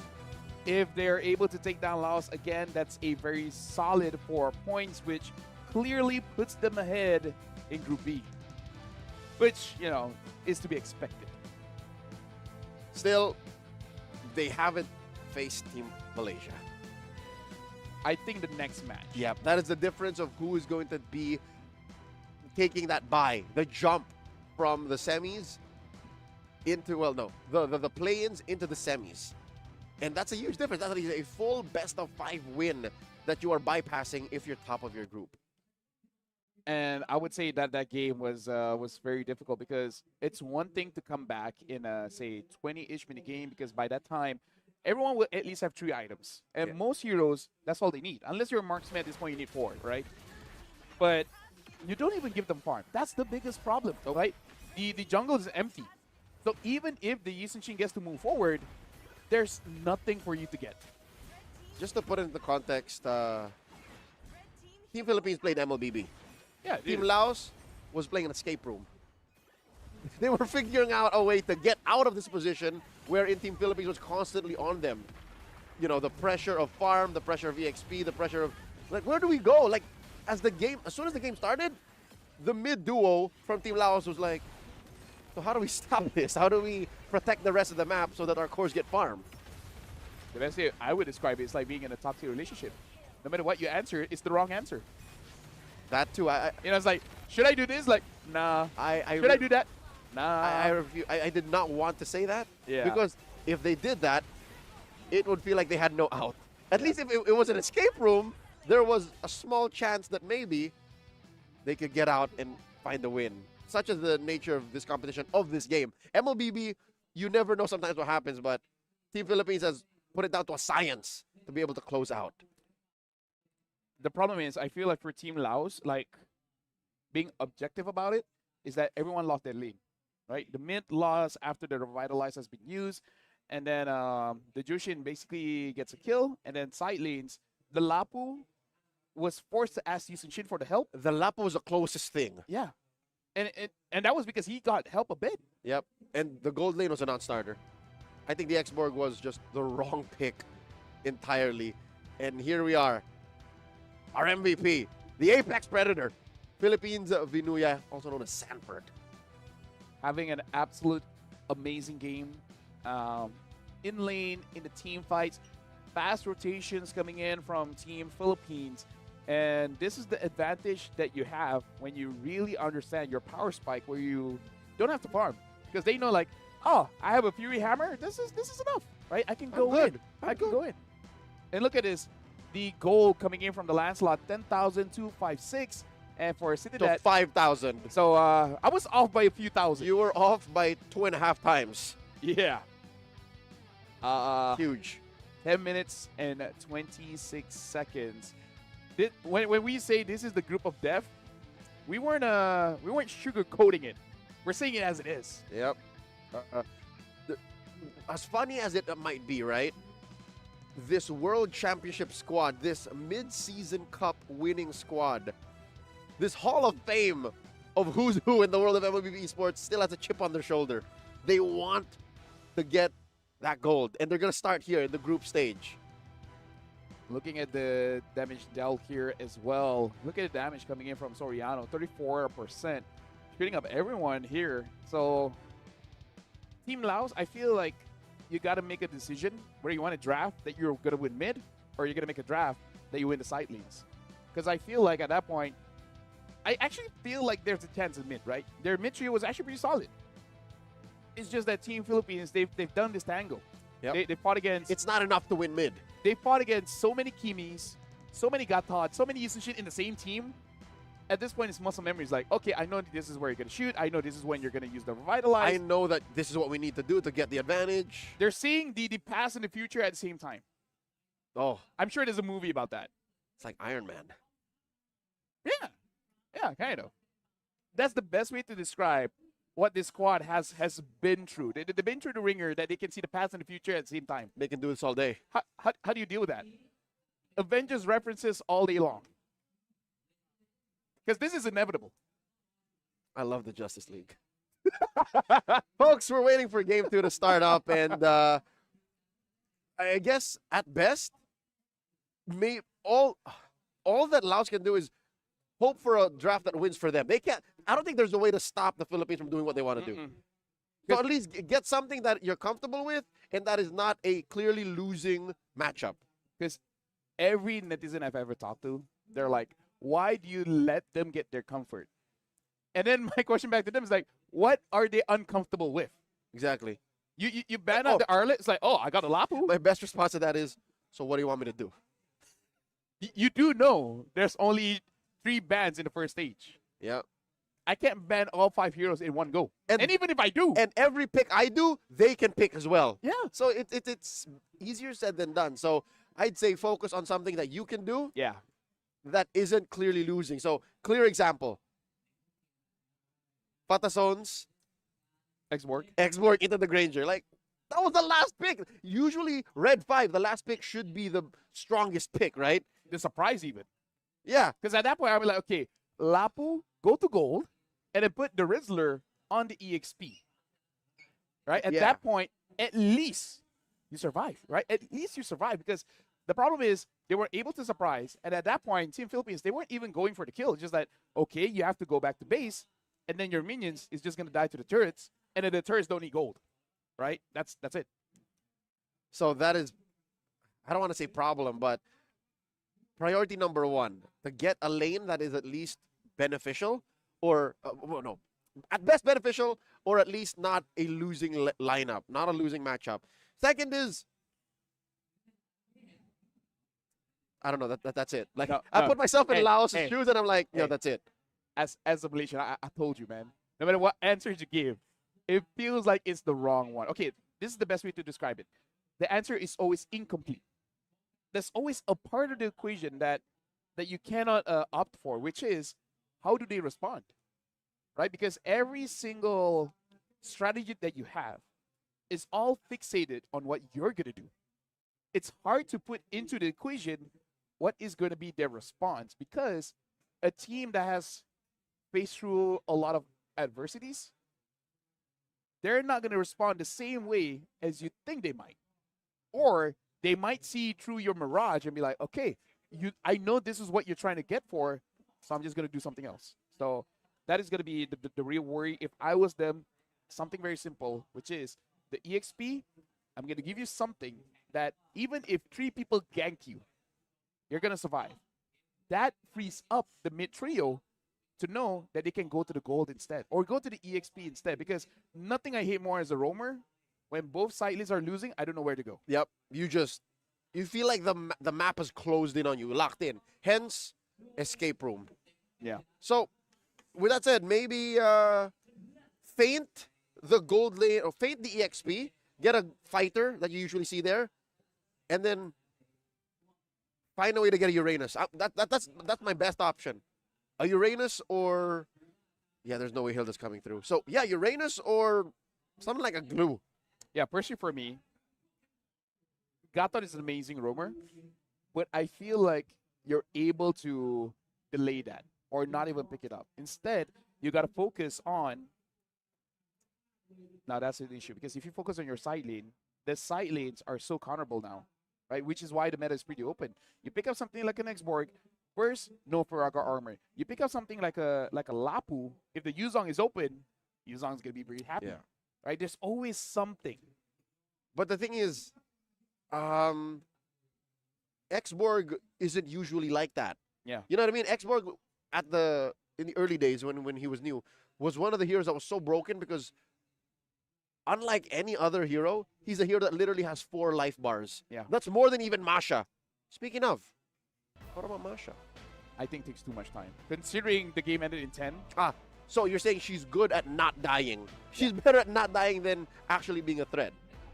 Because weirdly enough, folks, she is a scaling hero. She's able to do the one pop stop and kill like softies only in the late game. That's funny because Munton designed her to be a lane pusher, and then everyone's just like, nah, I'm just gonna spam my ult until someone dies. Laos or I die, or either or, you know. When I fight, one of us is going down. Let's see who. Let's see who. Speaking of, again, Laos being the first pick here, banning out the Jushin, the Hilda, as well as the Lan. So these are literally, save for the Hilda, the 3 heroes that we saw in game 1. Exactly. You just exchange the Hilda with a Khalid. And we can see here, Team Philippines respecting that Eve. So that 3-4 only losses in the previous international tournament looks like is gonna be responded well here. It's a real threat. It wasn't a pocket meta situation. Exactly.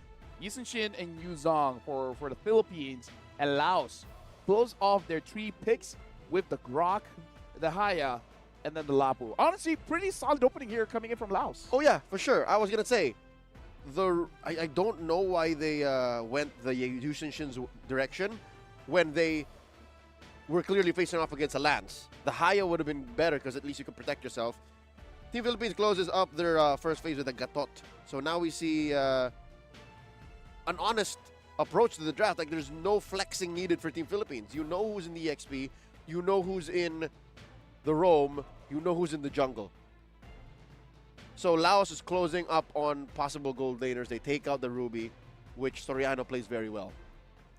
And again, this is just another game where, as a mid laner, you're kind of not happy with. And now even the Lunons gets banned. There's not a lot of picks that you can protect yourself with. Yep. Usually in this kind of situation, you might even get desperate and pick up something like a Kagura, because then at least you don't die. But when you have a Grok as well as the Hayabusa, you want something with a little bit more incentive to fight. Maybe even something like a Farsa, right? Where, yes, later on, I might have some trouble. But at least for now, let me do something. That is why Team Laos bans out the proactive choice, the Valentina. So by banning the Valentina, they telegraph this choice that they eventually might make, Lafel. That might be a Farsa. Team Philippines puts a Granger in the hands of Soriano once more. So there is no flexing anymore. We know that this is a gold lane Granger. What's Laos going to put in mid and in gold? I still think the Farsa is ultimately a good choice. I understand there's a Yuzong. I understand there is a Gatot. But sometimes you just got to bite the bullet, you know? Try to make it so that your early game is so good that eventually, even when they do come dive you, your team will be there to back up. And let me just say, in the previous international tournament, Bruno was picked up every once in a while. And it did look okay. Not the best, but much better compared to other picks like a Claude, where the scaling does take a bit of time. I don't think that's what they're going to go for. I would prefer a fighter, especially someone that can dive. Okay, there's the Farsa, as we expected. The gold lane gets the Claude, so they're willing to take the risk with time. But I don't think time is Pabico's Kadira.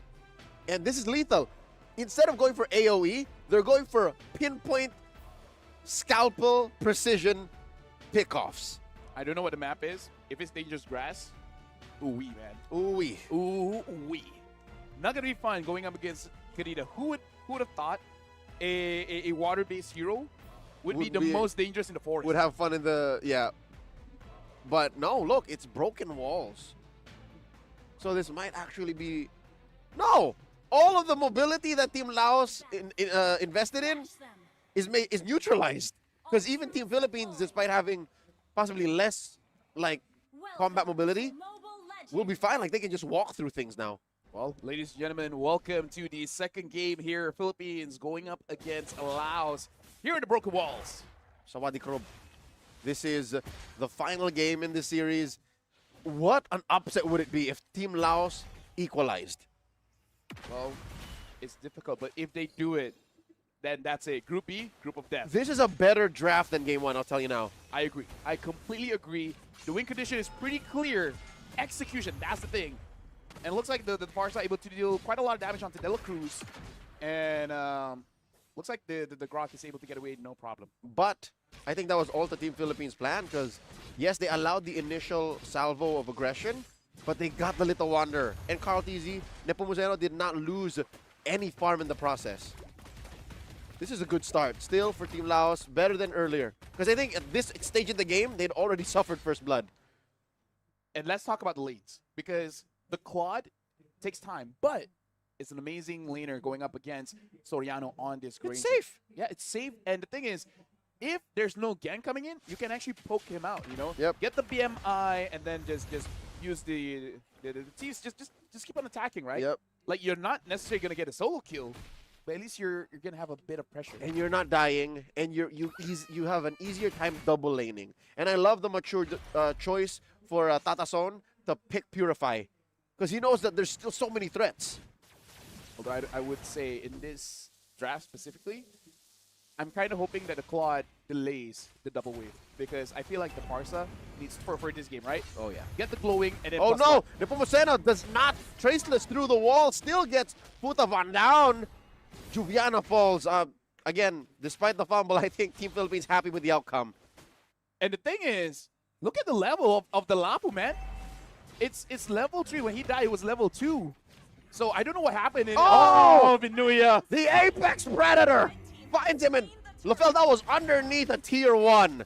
And this is why the Yuzong was banned. But look at that. Opposite gets taken down by Pabico. And now Pabico might... Oh, he's fine. Again, broken walls help him survive this. And he knocks up Sin Bandit. This is City that trying to take him down. Pabico lives! Hey, you know what? Kadita, she doesn't run. She glides away. Mm-hmm. She goes through walls. Gliding is a fast enough. Lafel, imagine that. If this was not broken wall, she would not have gotten away with this.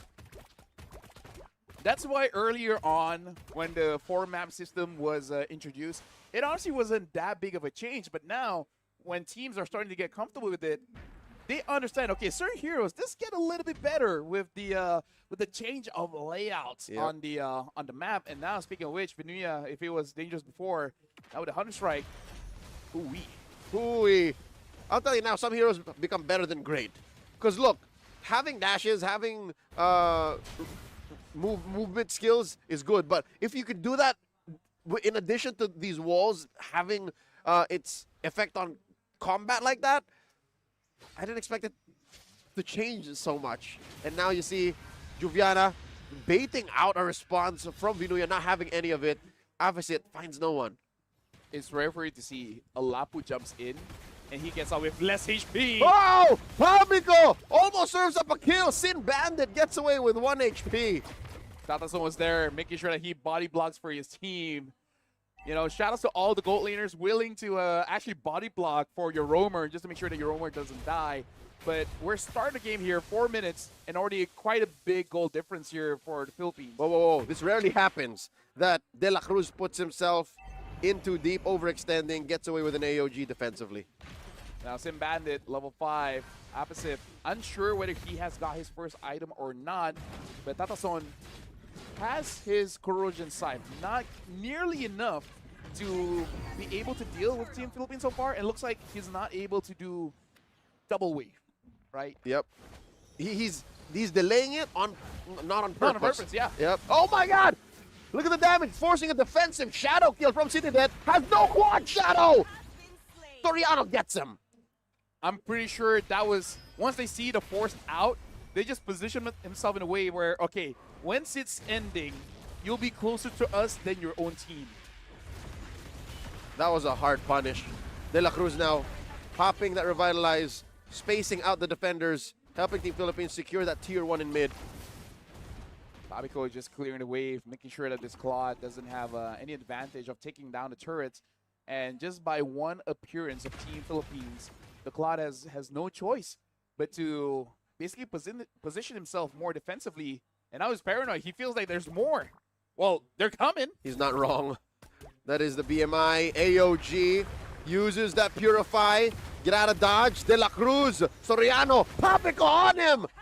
3 members of Team Philippines find him. Waiting for that blazing the web. Pabico, though. Oh! Stag steps 2 salvos, but eventually goes down. Sin Bandit with a tech charge. Gets punished hard. Another kill for Soriano. About 5,000 goal difference here for Team Philippines, having 6 kills to 1. Venuya is having an amazing time going up against this Lapu because there's so much shot residue, shot essence being going over to him. Oh no, he's holding on for it. Can he make it work? Putavan, I was actually using those minions. Again, you talked about this in the first series we called Do Not Fight the Lapu-Lapu while you have minions on your side. Close call. Not gonna lie, I thought I was about to cast a curse it. Like the moment I hype him up and then he dies 1v1. Yeah. He's better than that. He knows that he shouldn't force the issue. Yeah. But you can definitely tell he was thinking about it. He was like, if I dive this turret, will I be able to heal up enough? Yeah, a lesser player would have maybe oh my, what? Dude, off screen. I mean, there was a little bit of help from De La Cruz, but so is the situation in mid. Pabico finds City Death. All this while, Nepomuceno was working on the turtle. The map belongs to Team Philippines right now. They are up about 7,000 gold. Blazing Duet trying to clear the way, but look at that, the damage coming in from Soriano. Basically one shot, if not like 2 tap him, and then it's done. Tatason, I don't know what he was thinking, man. That might have just been a desperation move. He was trying to get some EXP, and if he was going to die in the process, he was just going to die. I'm pretty sure he's experienced so much of his minion dying to anything, you know, the turrets and such. So he's like, you know what? He's had it. I'm going to die, but at least I'm going to get my minions. Yeah. It's my responsibility. Yeah, me dying is the same as me not getting minions anyways, because I'm not getting any. This is just a different way for me to go back to base.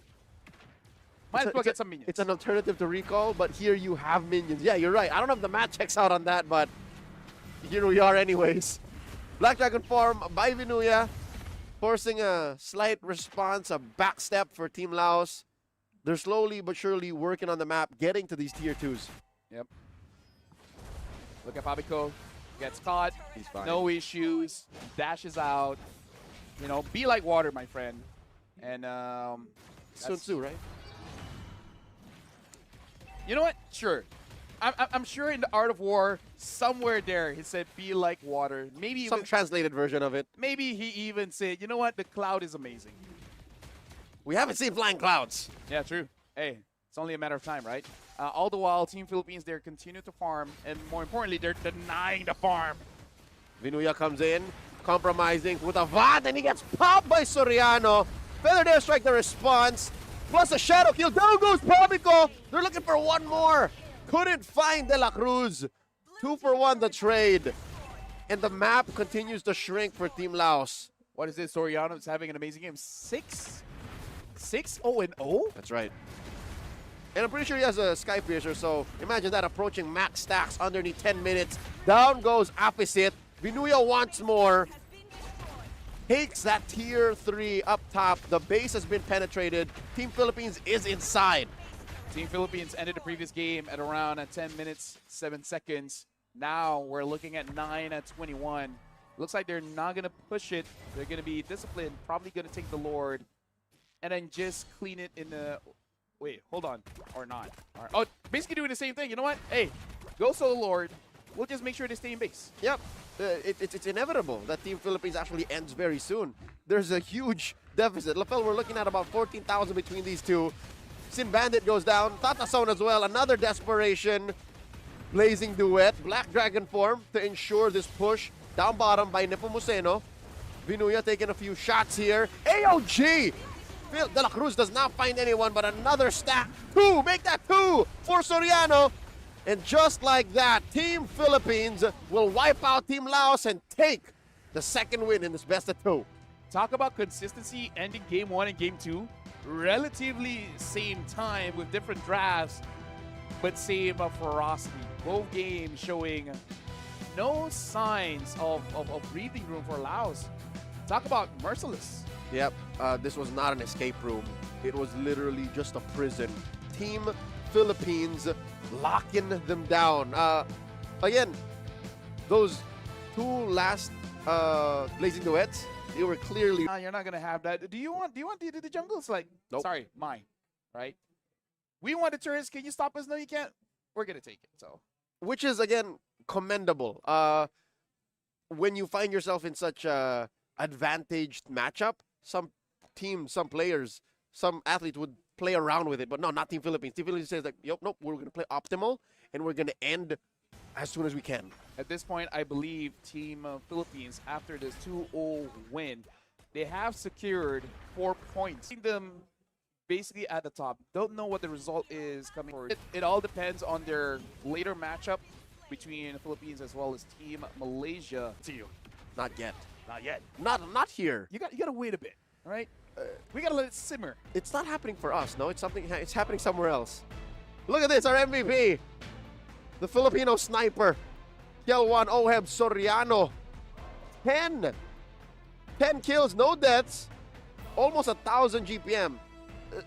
In 10 minutes. Yeah, you notice this, right? That GPM, even when you're really farming really good, has slowly went down in the Yes. the recent patches. Yes. So to be able to reach almost 1,000. Honestly, getting 900 is already pretty rare. Yeah, even for a good jungler. Because right now, the average is 7 to 8. Yeah. Right? Most like, 781, 761. It's around that range. 10 minutes and 6 seconds. Storiano, perfect game. 10 kills, 10 minute. A kill, a minute with Sky Piercer and basically getting free farm. Is not enough to get you 1 gold. 1,000 gold per minute. minute. Yeah, I think he I think he's maxed out on Sky Piercer stacks. I think he faced a problem, LaFell. This is a funny problem to have. He didn't have enough heroes to kill anymore. Yeah. He's telling his team, like, you guys are doing too much. You guys get that? You guys took away the Savage from me on SEA Games, and you guys taking away the farm? Why? Bro, are you guys sure you're my friends? But all jokes aside, Team Philippines, they are performing as expected. And for Team Laos, this is going to be pretty difficult because we have to remind everyone again Are that, they currently at 0? yes, they are. That's tough. 0 points, Group B, 5 teams. 3 will get through, and Laos does not have a point just yet. The leaders are Philippines and Malaysia so far. Haven't seen the score for Singapore or Indonesia. Tough trial by fire for Team Laos. Again, they are going to be competing in the upcoming World Championships at M7. They are from the wild card, but they have to play a little more than this. There has to be more give if they want to compete against even those teams from up and coming regions. This is tough. I'd like to see Team Laos maybe put up something against Singapore or maybe even Indonesia, who's finding their footing right now. It'll be very interesting to see if both Laos, Indonesia, as well as Singapore, basically no one gets a point just yet. Then it becomes a fight of whoever wins between that 3 Becomes number 3. That's number 3. Yeah. Right? And think about that. It's like your opponents to get number 3. Yo, it's not easy. It's not easy. To be in that same group as, well, to come out from the same group as Team Philippines and Team Malaysia, right? Because once you get to the playoffs out of the groups, if I understand correctly, You'll be fighting against Group A. yes, Number 2 fight against number 3. Number 3 fight against number 2. yeah, it's basically you're out of the woods. It's a much easier situation. So here's a quick spread of what the MLBB games look like for the this rest of the schedule, day. We just finished with our second main stage matchup. Again, a 2-0 win for Team Philippines. Up next, we'll see Team Thailand face off against Vietnam. And is this correct? We'll be seeing Malaysia going up against Indonesia. So Hey! a bit of a change, but Woo! I'll take it. I'll take it. I am so happy. And then later on, Vietnam will be going up against Timor-Leste. And I would say at the end of the day, Singapore going up against Laos. Yeah, this is... Oh, and look at that. Stadium A, Malaysia against... I got to say, the games are good. Hopefully get to catch all of them. I mean, we can look back. Yeah, we can look back. We can watch out. Those 2 final matches. Malaysia against Indo. Huh. Not part of the plan, but hey, you know what? I'm all for it. I'm all for it. A year ago, Malaysia versus Indonesia was quite the banger. Oh, yeah. Let's hope it still is. It still is. Even in the best of 2, it would be a nice little palate cleanser at the end of the day.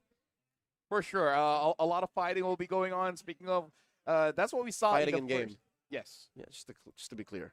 Thank you very much. Thank you very much. But with that being said, congratulations to Philippines. And now we'll be going for a short break.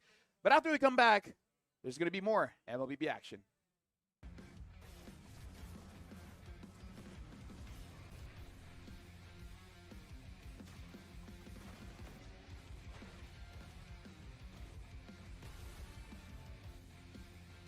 Enjoy all the new content.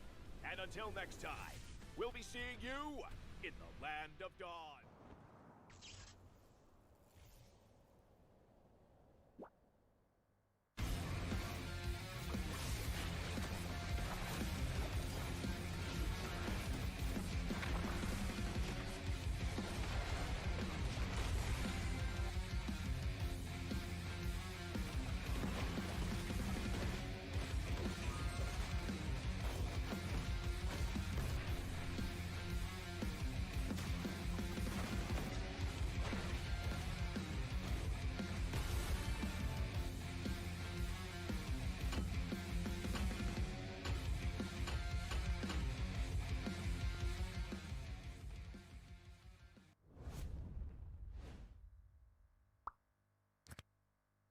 A brand new mode is coming to MLBB, Chaos Clash.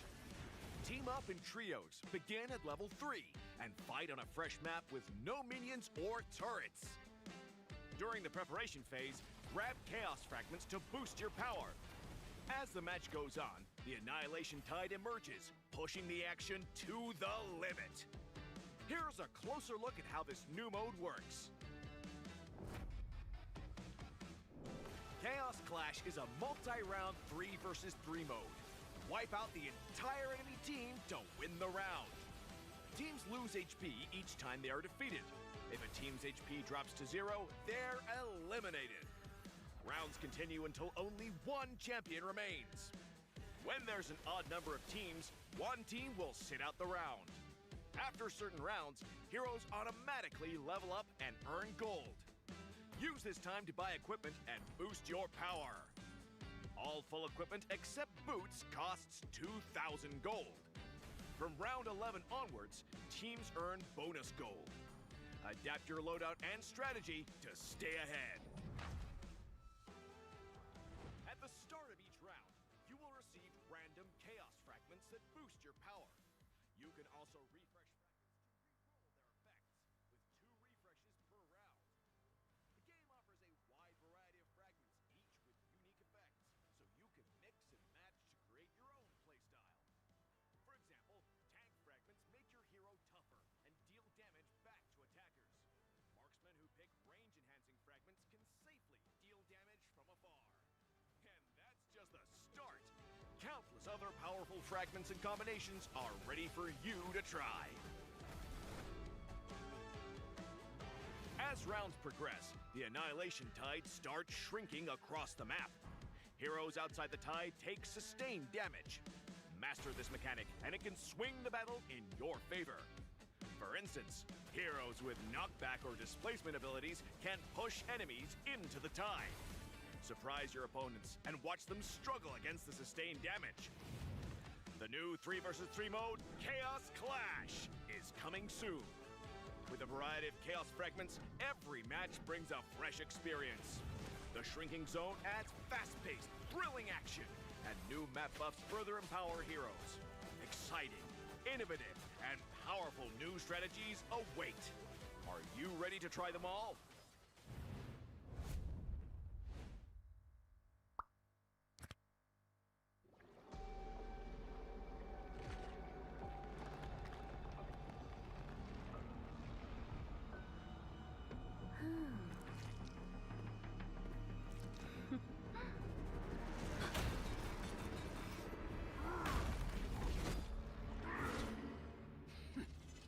Does the Lord of Lava also crave the Sovereign's blood?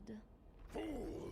The tyrant's remains will only go. Their brutal dominion. Our warriors were corrupted into foul bonds of decay. Sovereign of the Abyss, Obsidia.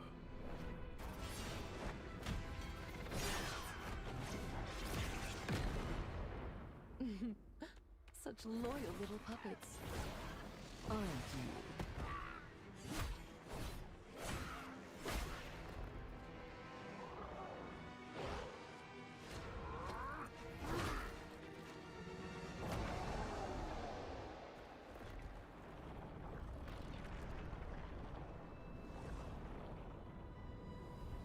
You are merely a puppet, no different from my spawns. Bow to me. Keep your throne, or be destroyed. The Abyss bows to no one.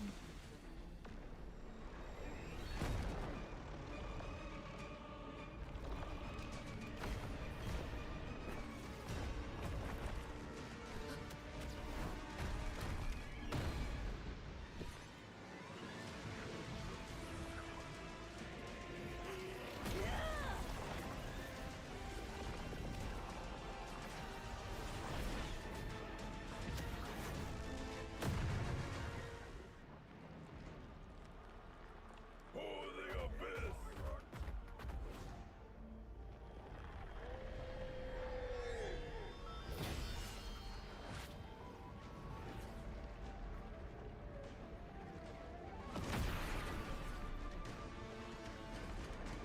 These wretched spawns reek of its corruption.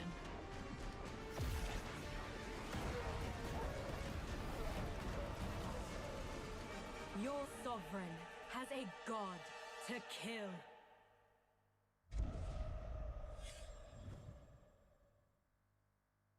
Hello, everyone, and welcome to another patch preview. We've got tons of awesome new content to share with you, so let's jump right in. New hero, Sora. Meet the the shifting cloud who roams Agelta's golden dunes. As a fighter hero, Saurus Kit is all about transforming into powered-up forms through combat and unleashing an unrelenting barrage with his ultimate. We can't wait to see you guys pop off with him. This year, we've been constantly improving the gameplay of roaming and EXP lane, and it's been awesome seeing some OG heroes make their comeback. Later, we'll be rolling out balance changes for the upcoming M7 Championship, recognizing the unsung roamers, rewarding skillful plays, and keeping the meta fresh. Through these goals and more, we're committed to elevating your game experience. This patch also packs improvements for many features. A brand new clip sharing feature is also dropping soon. You'll be able to clip and share your plays instantly with a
A brand new mode is coming to MLBB, Chaos Clash. Team up in trios, begin at level 3, and fight on a fresh map with no minions or turrets. During the preparation phase, grab Chaos Fragments to boost your power. As the match goes on, the Annihilation Tide emerges, pushing the action to the limit. Here's a closer look at how this new mode works. Chaos Clash is a multi-round 3 versus 3 mode. Wipe out the entire enemy team to win the round. Teams lose HP each time they are defeated. If a team's HP drops to 0, they're eliminated. Rounds continue until only one champion remains. When there's an odd number of teams, one team will sit out the round. After certain rounds, heroes automatically level up and earn gold. Use this time to buy equipment and boost your power. All full equipment except boots costs 2,000 gold. From round 11 onwards, teams earn bonus gold. Adapt your loadout and strategy to stay ahead. At the start of each round, you will receive random chaos fragments that boost your power. You can also refresh fragments to re-roll their effects, with 2 refreshes per round. The game offers a wide variety of fragments, each with unique effects, so you can mix and match to create your own playstyle. For example, tank fragments make your hero tougher and deal damage back to attackers. Marksmen who pick range-enhancing fragments can safely deal damage from afar. And that's just the start! Countless other powerful fragments and combinations are ready for you to try. As rounds progress, the Annihilation Tide starts shrinking across the map. Heroes outside the tide take sustained damage. Master this mechanic, and it can swing the battle in your favor. For instance, heroes with knockback or displacement abilities can push enemies into the tide. Surprise your opponents and watch them struggle against the sustained damage. The new 3 versus 3 mode, Chaos Clash, is coming soon. With a variety of chaos fragments, every match brings a fresh experience. The shrinking zone adds fast-paced, thrilling action, and new map buffs further empower heroes. Exciting, innovative, and powerful new strategies await. Are you ready to try them all?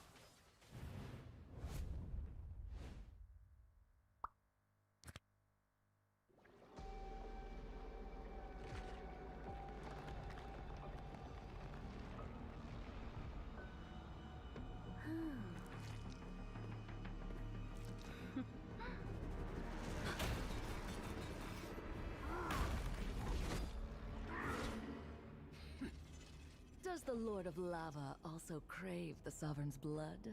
Fool! The tide.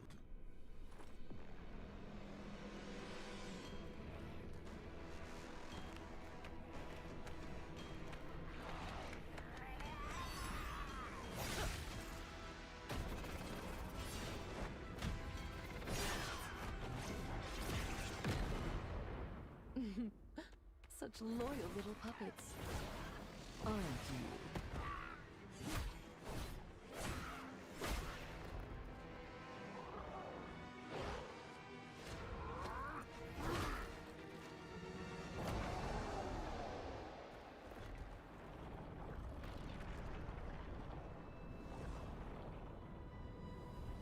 You are merely a puppet, no different from my spawns.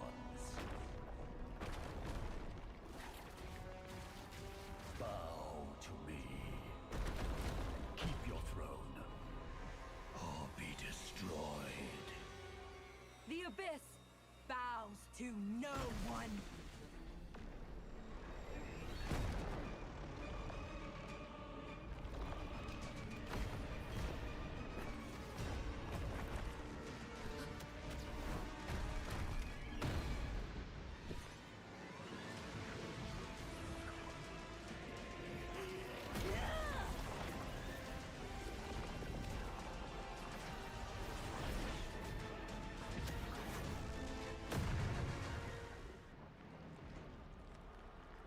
For the abyss!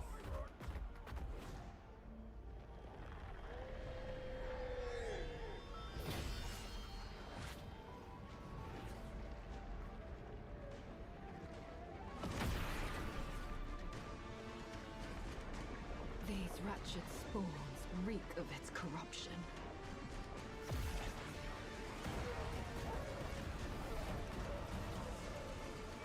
Your sovereign has a god to kill.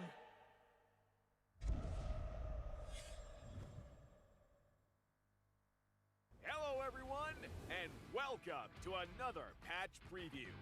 We've got tons of awesome new content to share with you, so let's jump right in. New hero, Sora. Meet the shifting cloud who roams Agelta's golden dunes. As a fighter hero, Sora's kit is all about transforming into powered-up forms through combat and unleashing an unrelenting barrage with his ultimate. We can't wait to see you guys pop off with him. This year, we've been constantly improving the gameplay of roaming and EXP lane, and it's been awesome seeing some OG heroes make their comeback. Later, we'll be rolling out balance changes for the upcoming M7 Championship, recognizing the unsung roamers, rewarding skillful plays, and keeping the meta fresh. Through these goals and more, we're committed to elevating your game experience. This patch also packs improvements for many features. A brand new clip sharing feature is also dropping soon. You'll be able to clip and share your plays instantly with a recording overlay. So, get ready to show off those stylish skills to all your friends. That wraps up our new patch preview. Hope everyone will enjoy all the new content. And until next time, we'll be seeing you in the Land of Dawn.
coming to MLBB. Chaos Clash! Team up in trios, begin at level 3, and fight on a fresh map with no minions or turrets. During the preparation phase, grab Chaos Fragments to boost your power. As the match goes on, the Annihilation Tide emerges, pushing the action to the limit. Here's a closer look at how this new mode works. Chaos Clash is a multi-round 3 versus 3 mode. Wipe out the entire enemy team to win the round. Teams lose HP each time they are defeated. If a team's HP drops to 0, they're eliminated. Rounds continue until only one champion remains. When there's an odd number of teams, one team will sit out the round. After certain rounds, heroes automatically level up and earn gold. Use this time to buy equipment and boost your power. All full equipment except boots costs 2,000 gold. From round 11 onwards, teams earn bonus gold. Adapt your loadout and strategy to stay ahead. At the start of each round, you will receive random chaos fragments that boost your power. You can also refresh fragments to re-roll their effects, with 2 refreshes per round. The game offers a wide variety of fragments, each with unique effects, so you can mix and match to create your own playstyle. For example, tank fragments make your hero tougher and deal damage back to attackers. Marksmen who pick range-enhancing fragments can safely deal damage from afar. And that's just the start! Countless other powerful fragments and combinations are ready for you to try. As rounds progress, the Annihilation Tide starts shrinking across the map. Heroes outside the tide take sustained damage. Master this mechanic, and it can swing the battle in your favor. For instance, heroes with knockback or displacement abilities can push enemies into the tide. Surprise your opponents and watch them struggle against the sustained damage. The new 3 versus 3 mode, Chaos Clash, is coming soon. With a variety of chaos fragments, every match brings a fresh experience. The shrinking zone adds fast-paced, thrilling action, and new map buffs further empower heroes. Exciting, innovative, and powerful new strategies await. Are you ready to try them all?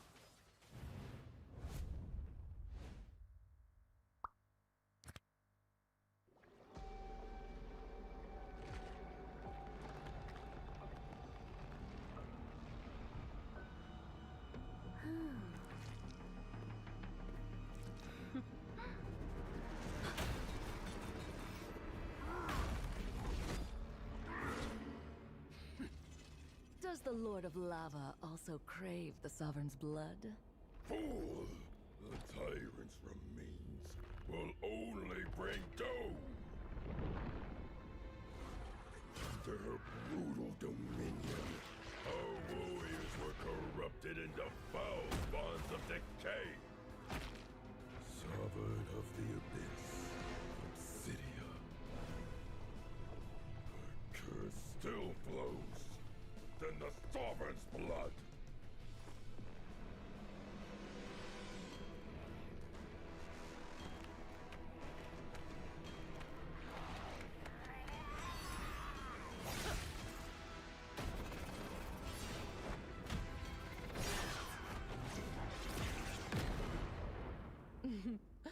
Such loyal little puppets, aren't you?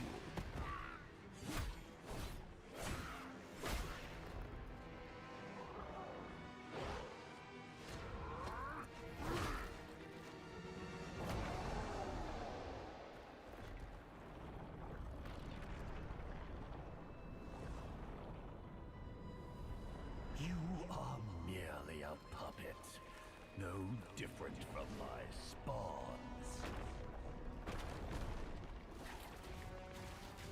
Bow to me. Keep your throne, or be destroyed. The Abyss bows to no one.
Hello, ladies and gentlemen. Welcome back to the third SEA Games hosted here in Thailand.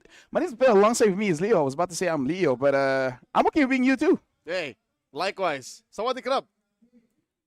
And Sawadee Ka, just to more To get everybody in. just to get everybody. And speaking of, we're about to jump into the third match. Thailand going up against Vietnam. Shout out to our host, by the way, Yuki, as well as Poji up on stage. Probably going to be introducing the players coming up. We saw Thailand. Yep. Now we're going to see Vietnam. And the thing is, I have casted their qualifiers for the next upcoming World Series.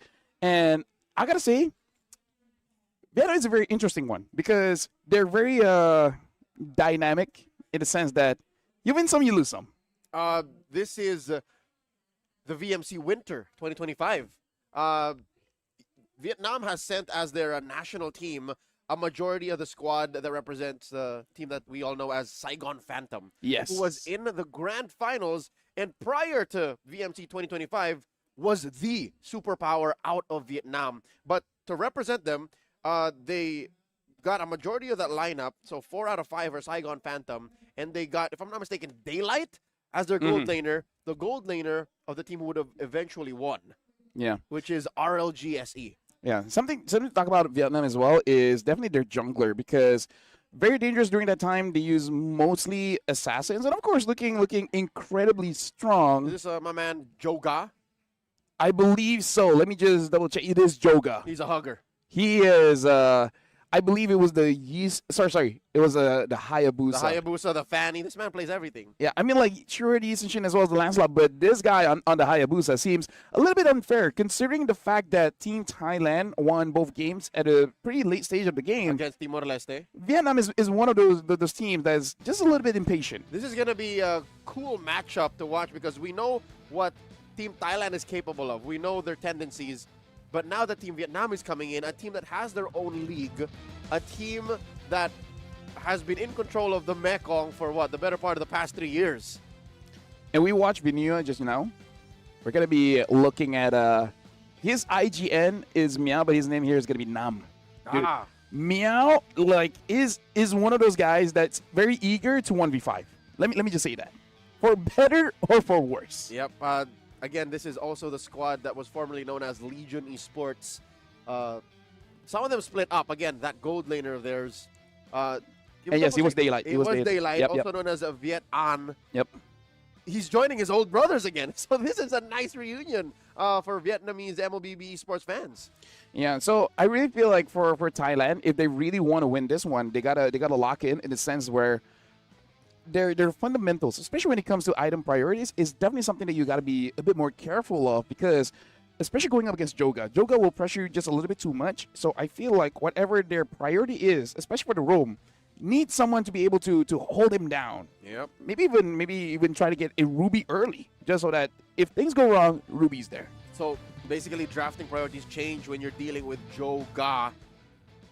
I wonder where mentally Tak Danai is, the roamer for Team Thailand, who played pretty well against Timor-Leste, but this dynamic changes. Team Vietnam, they are rocking a different roamer. Am I correct? Who is the roamer for Team Vietnam? So his name is Ngoc Trang. Yeah, but it's Gnart.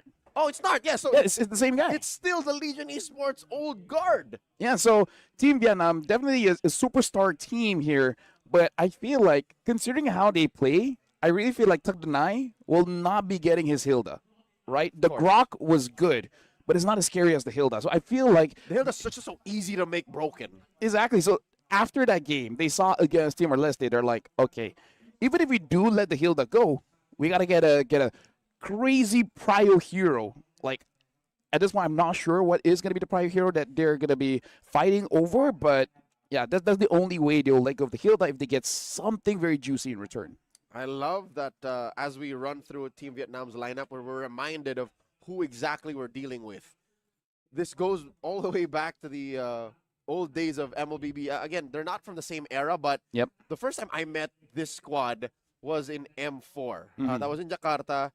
And just a stone's throw away from where the hotel was back then was where Thailand's team, IDNS, what was that? Taman Anggrek Mall is where they've won the first major international event. So this is pretty historical. Watching Vietnam go up against Thailand. Yeah, and at this point, if Thailand wins this one, now that's really gonna set the tone Yeah. for Group A, because all of a sudden they're the leaders in their own group, and if they're able to take down Vietnam, now that's a statement. I feel like once you do that, even Group B will start to pay attention. Yep. Which is something to behold, because Vietnam for about a year now has had their own league, Yeah, the VMC, and they've also been partially competing in the other Mekong international events, yeah. Challenge. Yeah, in the Mekong Challenge MTC Cup. So And pretty strong there too. with that said, again, if Thailand can win this, now that you put it, this is definitely a statement. Yeah, so I feel like Thailand in the previous game, they receive pressure and then they equalize it back, right? I wonder if they can do the same going up against Vietnam, because they are the team that will give you opportunities for you to actually fight back, but sometimes it is a bait. Especially if Joga is on that Hayabusa, he'll show up and it's like, oh no, why am I overextending? He goes back and all of a sudden Gennard is there, Meow is there. Speaking of which, yeah, Vietnam, Nam, he likes to join in the fight. So whenever he gets a hero, say, even an Arlet, he probably won't stay in lane that long. Yeah. Exciting to see even the coaching staff of Team Vietnam here is one of the old guard. It's their old coach, Coach Sabo. He is of Myanmar. He's Burmese, but still, it's the same squad that's been working with this set of athletes for the longest time. So I'm looking forward to their performance here, because LaFell, this team, right, is used to playing with the best of the best. This team has locked horns with the likes of Team Philippines. They've been in the same bracket as these bigger regions like Malaysia, Indonesia. I'd say Vietnam was on their way to even being like a region of their own, as strong as like Singapore, as Myanmar. I would say when you're talking about the global best, they're in the conversation. Oh, yeah. And Thailand allowed me to really set the tone here. I do want to see one player improve a lot, because I feel like for both games going up against Timor-Leste was unable to do much, and is actually Severin. Game 1 on the Kimi, Game 2 on the Farsa, and unfortunately not being able to contribute that much damage. And in this meta, where we did discuss earlier today, it's not a hyper carry meta. You know, it's not like one person does all. It's not like a Claude 1v5, a Granger 1v5, a Bruno 1v5. Right now, everyone has to contribute, especially if you're using a Kimi, a Farsa. You got to take down someone. And considering that you're going up against Hyde, which is Kwang Nguyen, not going to be easy. Not going to be easy. Yeah, Vietnam is an all-star lineup. So Thailand, there are no free meals. You can't just coast and say, yeah, I'll just do orthodox Farsa things. I'll just do what is expected of me. No, Vietnam will not allow for that. You got to go above and beyond. Exactly. Right? Okay, this is my job, but I'm going to get a bonus. Right? I'll show the boss, this is why I'm here. But that's all the more impressive if they're able to take down Vietnam. Because as we're talking about the accolades of what the athletes coming in from Vietnam has done, if Thailand is able to overcome that, this is a good story for them and the folks here in Thailand to say, like, everyone knows this is an uphill battle. Yep. And if you're able to climb, that's going to be a start of a historical journey. Yep. The greater the mountain, the greater the view. So Yeah. imagine if they do get to the peak and say, I never climb a mountain. I Neither don't have get the view. neither have I. But we have flown over a few. Pretty good views as well. Pretty good views as well. So if you can climb a mountain, take a flight. Much easier. Yeah. But there are no free flights here. Again, Thailand has to go through Vietnam in a best of two. You know what? I'd say a 1-1. If they're able to go 1-1 against Vietnam, then that would still be a pretty big message. Yeah, for sure. So that's all that I'm really thinking that Thailand needs to improve, because I really feel like, okay, Chaya Crit as well as an EXP laner, the decision making of when to go in and out, I think it might be a team thing rather than an individual thing, because sometimes I see him dive in. It seems like an individual play. I just don't know whether that was his call or it was the team's call, which is just to separate everyone else from the other members of Team Thailand, where I feel like both of us were accustomed to the EXP setup and then everyone dives in. Yep. But this one is just to separate. Yep. Which I think causes the one player to suffer the most is Pia. It's in that weird separation that somehow in the mid game, Pia loses himself. Pia's Yeah. like, I guess I'll have to play for the late game because he's the one who suffers when the follow through isn't as clear. So again, besides that mid laner, I need to see that jungler. I need to see Pia step up because if he doesn't, Joga's gonna run him over. Yeah, Hayabusa first kill around 15 minutes of the game. Yeah, at 0, that was what 0 and 2 or something like that. Yeah, 0, 2, and 2. Yeah, and then his Yusun Shin was at like He had 2 early kills and then 2 deaths. stopped. Yeah. And he stopped. And then when he's full build, 6. literally full build, Yeah. that is like, okay, The last item, my time. the last item, Malefic Roar. There you go. So again, make better decisions. In addition to, leashing in, reining in your XP laner to help you get the power spike sooner, make better decisions in game. If Priya can do that, then maybe, this whole take down Team Vietnam thing might actually work. It's all about that transition, right? Because it's kind of like getting that awkward haircut where you want to grow it out. But right? you gotta go through that phase first. Exactly. It's like it will look awkward for a while, but once it's grown out, it looks pretty good. Because the thing about Team Thailand, early game, all right. Mid game, seems a bit lost. Late game, okay, now we're back, right? So that awkward phase is the mid game where you start to contest for the third turtle, the first 2 lords.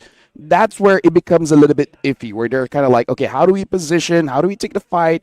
How does our mid laner actually positions? Like a little bit more aggressive or just trying to make sure that you don't take a lot of damage? They gotta learn how to be handsome with a buzz cut. Whatever that means. Whatever that is equivalent to in Whatever it MLBB is to terms. you. Whatever the most popular haircut that is hard to pull off here. Like a burst fade. A bullet. Let me just have say... you seen the bullet? It's No. a buzz cut mullet. What? Yeah. Dude, let me just say, Leo, there's so many haircuts that I cannot rock with. I think And God knows I've tried. categorically there are more haircuts that we cannot. I think I tried the braids. Nuh-uh. I've yet to meet someone who can just literally pull anything off. Those people exist, we just don't meet them. I think I met Our one of them. circle. I think I met one of them. It's a gentleman by the name of Rockhart. I can see that. Yeah. I can see that. The only thing I've never seen him do is like short hairstyles, like buzz cuts or like full Mhm. bald. I've tried bald. Yeah. Either ways, right now we are looking at the players Yep. of Thailand. They Setting are setting things up.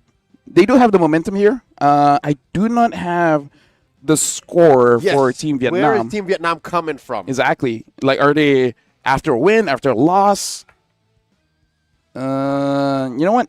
Buy me some time. I'm gonna check Yeah. what was the schedule. Like, who were they fighting against previously? I can't read the body language on Team Vietnam, mainly because they've been doing it for so long and that they've been a team for so long. Even with old teammates coming back, it just feels like another day in the office for them. Look. So looks like their match earlier was the first game of the day. They went up against Myanmar, I wonder how that went. and that was just one game. So they only had one game so far, and I've came across. Oh, thank you very much. Oh, so they lost against Team Myanmar. 0-2. Who, by the way, is the majority Falcon Esports. So if Team Thailand wins against Vietnam here, pretty safe to say that, yeah, they're at least number 2 and number 3. Yep. And look at this. Look like Malaysia only has one match so far. They played only one match. Later on, they'll face Team Indonesia. And Indonesia has played 2 already. Oh, so one against Singapore and one one against Laos. Philippines. Oh, one against Philippines, yes. Yeah, so they've yet to play Laos. So it looks like Indonesia has lost 0-2 against Philippines and 1-0 against Singapore. Group B is really starting to show up.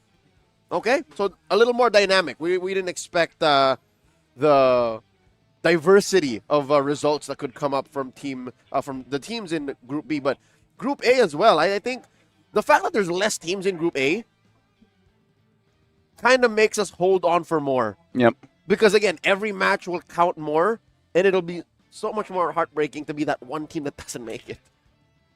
Especially here when all the countries are gathered here in Bangkok, Thailand. Like, they are, in a sense, rivals. But you know that once the game's over, they just like to chill. Oh, you know, yeah. like, hey, how's your day? Have you had breakfast? Oh, Did yeah. you eat this? You know? I think that is the situation I saw Team Philippines and was that Team Laos? I just know that for sure. These athletes, they just chum it up after. Yeah. Shout outs to Philippines, especially Sanford. Very nice guy, very humble dude, very easy to approach. But yeah, so it's very bittersweet. Like, one, you're sad that you don't get to go through, but at the same time, you're kind of happy to see like your friends advancing their journey here in the SEA Games, which is amazing for the MLBB folks here. They're pretty tough competitors, but at the same time, they understand the value of friendship. Oh, yeah. Just to add to the sweet part of this whole endeavor, it's an honor and a privilege to be able to represent your country. You know, to do this. It's an honor for us to cast. Oh, yeah. Anytime, every time we're able to don a pair of headphones and deliver the narrative for competitions like this is such a great honor. I would not trade it out for the world. Yeah. Speaking of which, I do hope the MLBB scene here in Thailand continues to expand. You and I both. Because we know the talent is here, right? They just need more platform. That's it. They love it. We're talking about talent in terms of athletes, competitors, coaches, the brains behind the operation, even voices. The broadcasters who take care of the main stage right now in the Thai language are kicking quite a bit of butt. Like, they're hyping up people who don't even speak Thai. Because remember, the prior match was Team Philippines, right? Half the hall were Filipinos who live in Thailand. Yeah. They were on with it. Yeah. Met them, very, very nice people. Right now, we are looking at everyone setting things up here. It looks like, I think they're just making sure everything is okay with the job before we really jump in. Yeah, this looks like what they call in the business a pink test. Yeah. And they're about to just load in. Speaking of which, I got to say, I recognize quite a few players here from Thailand. It's just that everyone keeps changing their IGN. Yeah, and teams are in flux. Like, this is these are franchise players. Yes. With a new team now. Yeah, and so it's like, forgive me, I remember your faces. Yeah. It's like you have that friend where you rank up, often. Yeah. But once they change their name, you have no idea who they are. They try to invite you, like, no, sir. Who are you? You're not my buddy. Why am I allowed to send gifts to you? Who are you? So yeah, you know what? For the people that are in my friend list, please don't change your name that often. It's hard to keep up. This is one major tip that coaches and established pro players would give to amateurs and aspirants in the scene. It's just like, when you play in a tournament, don't keep changing your name. Yeah. Because people will not be able to latch onto you. They won't be able to remember, the one Lafeltizi, and then the next tournament you're Lafelion. You know what I mean? It's like, Yeah. Is that the same dude? I mean, like, that's right.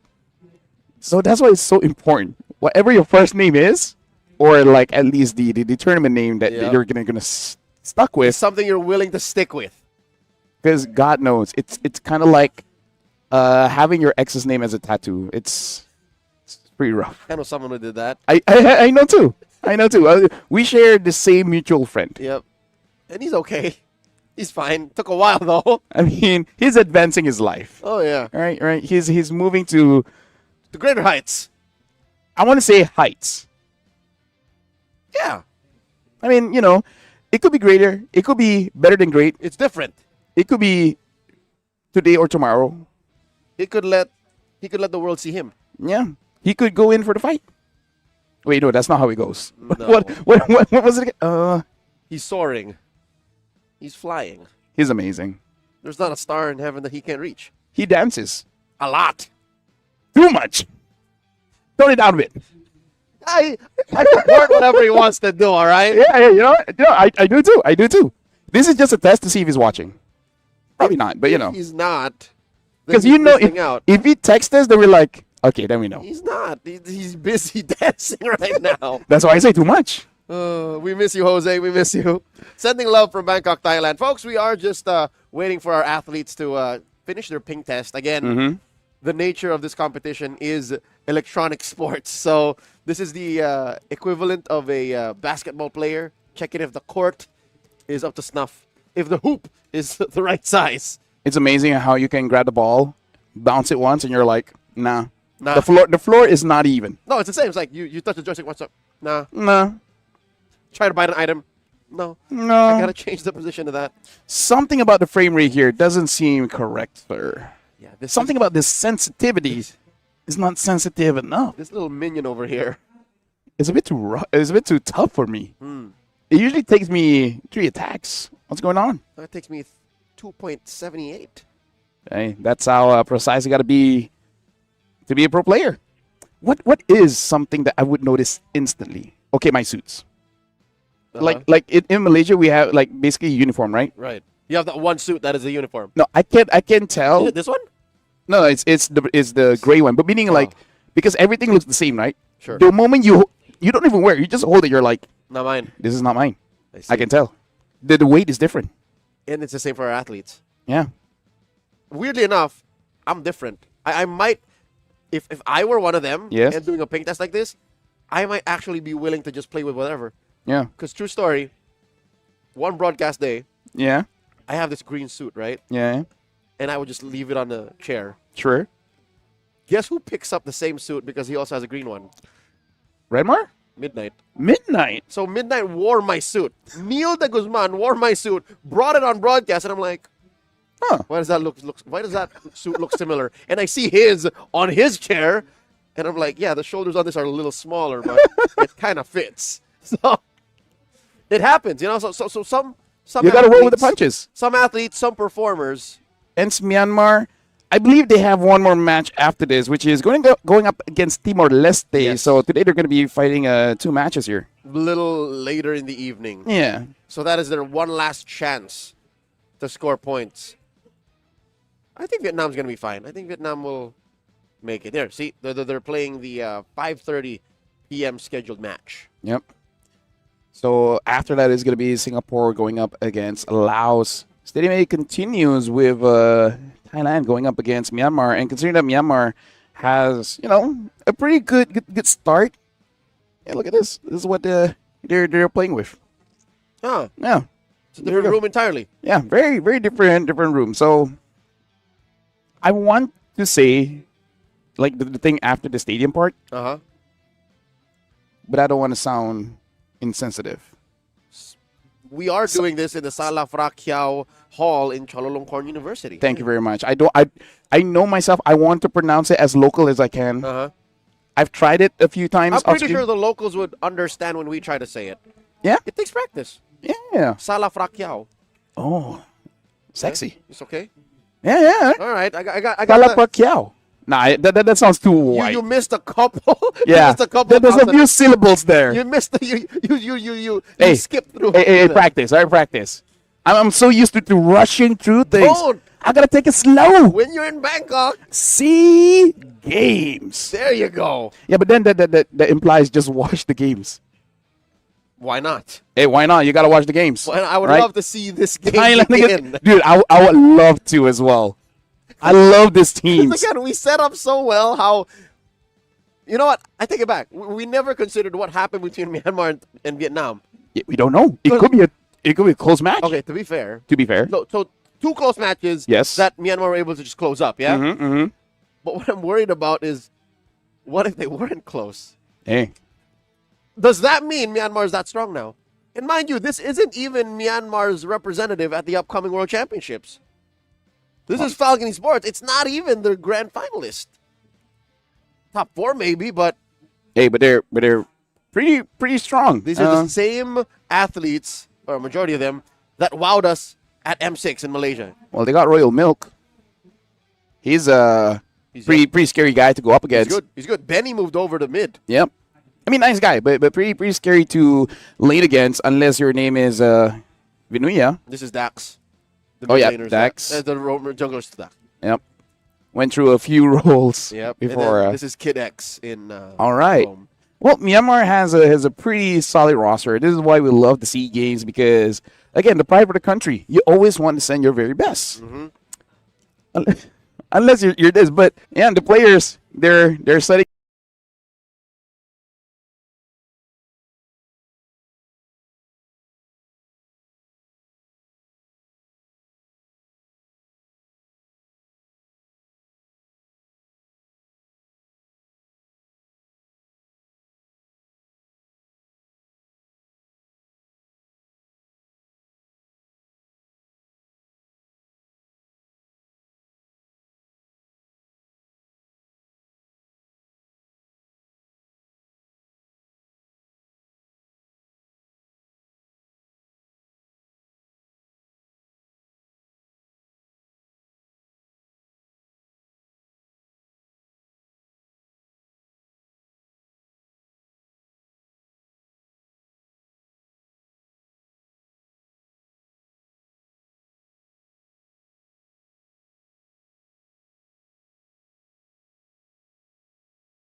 If I wanna prove, gotta move ever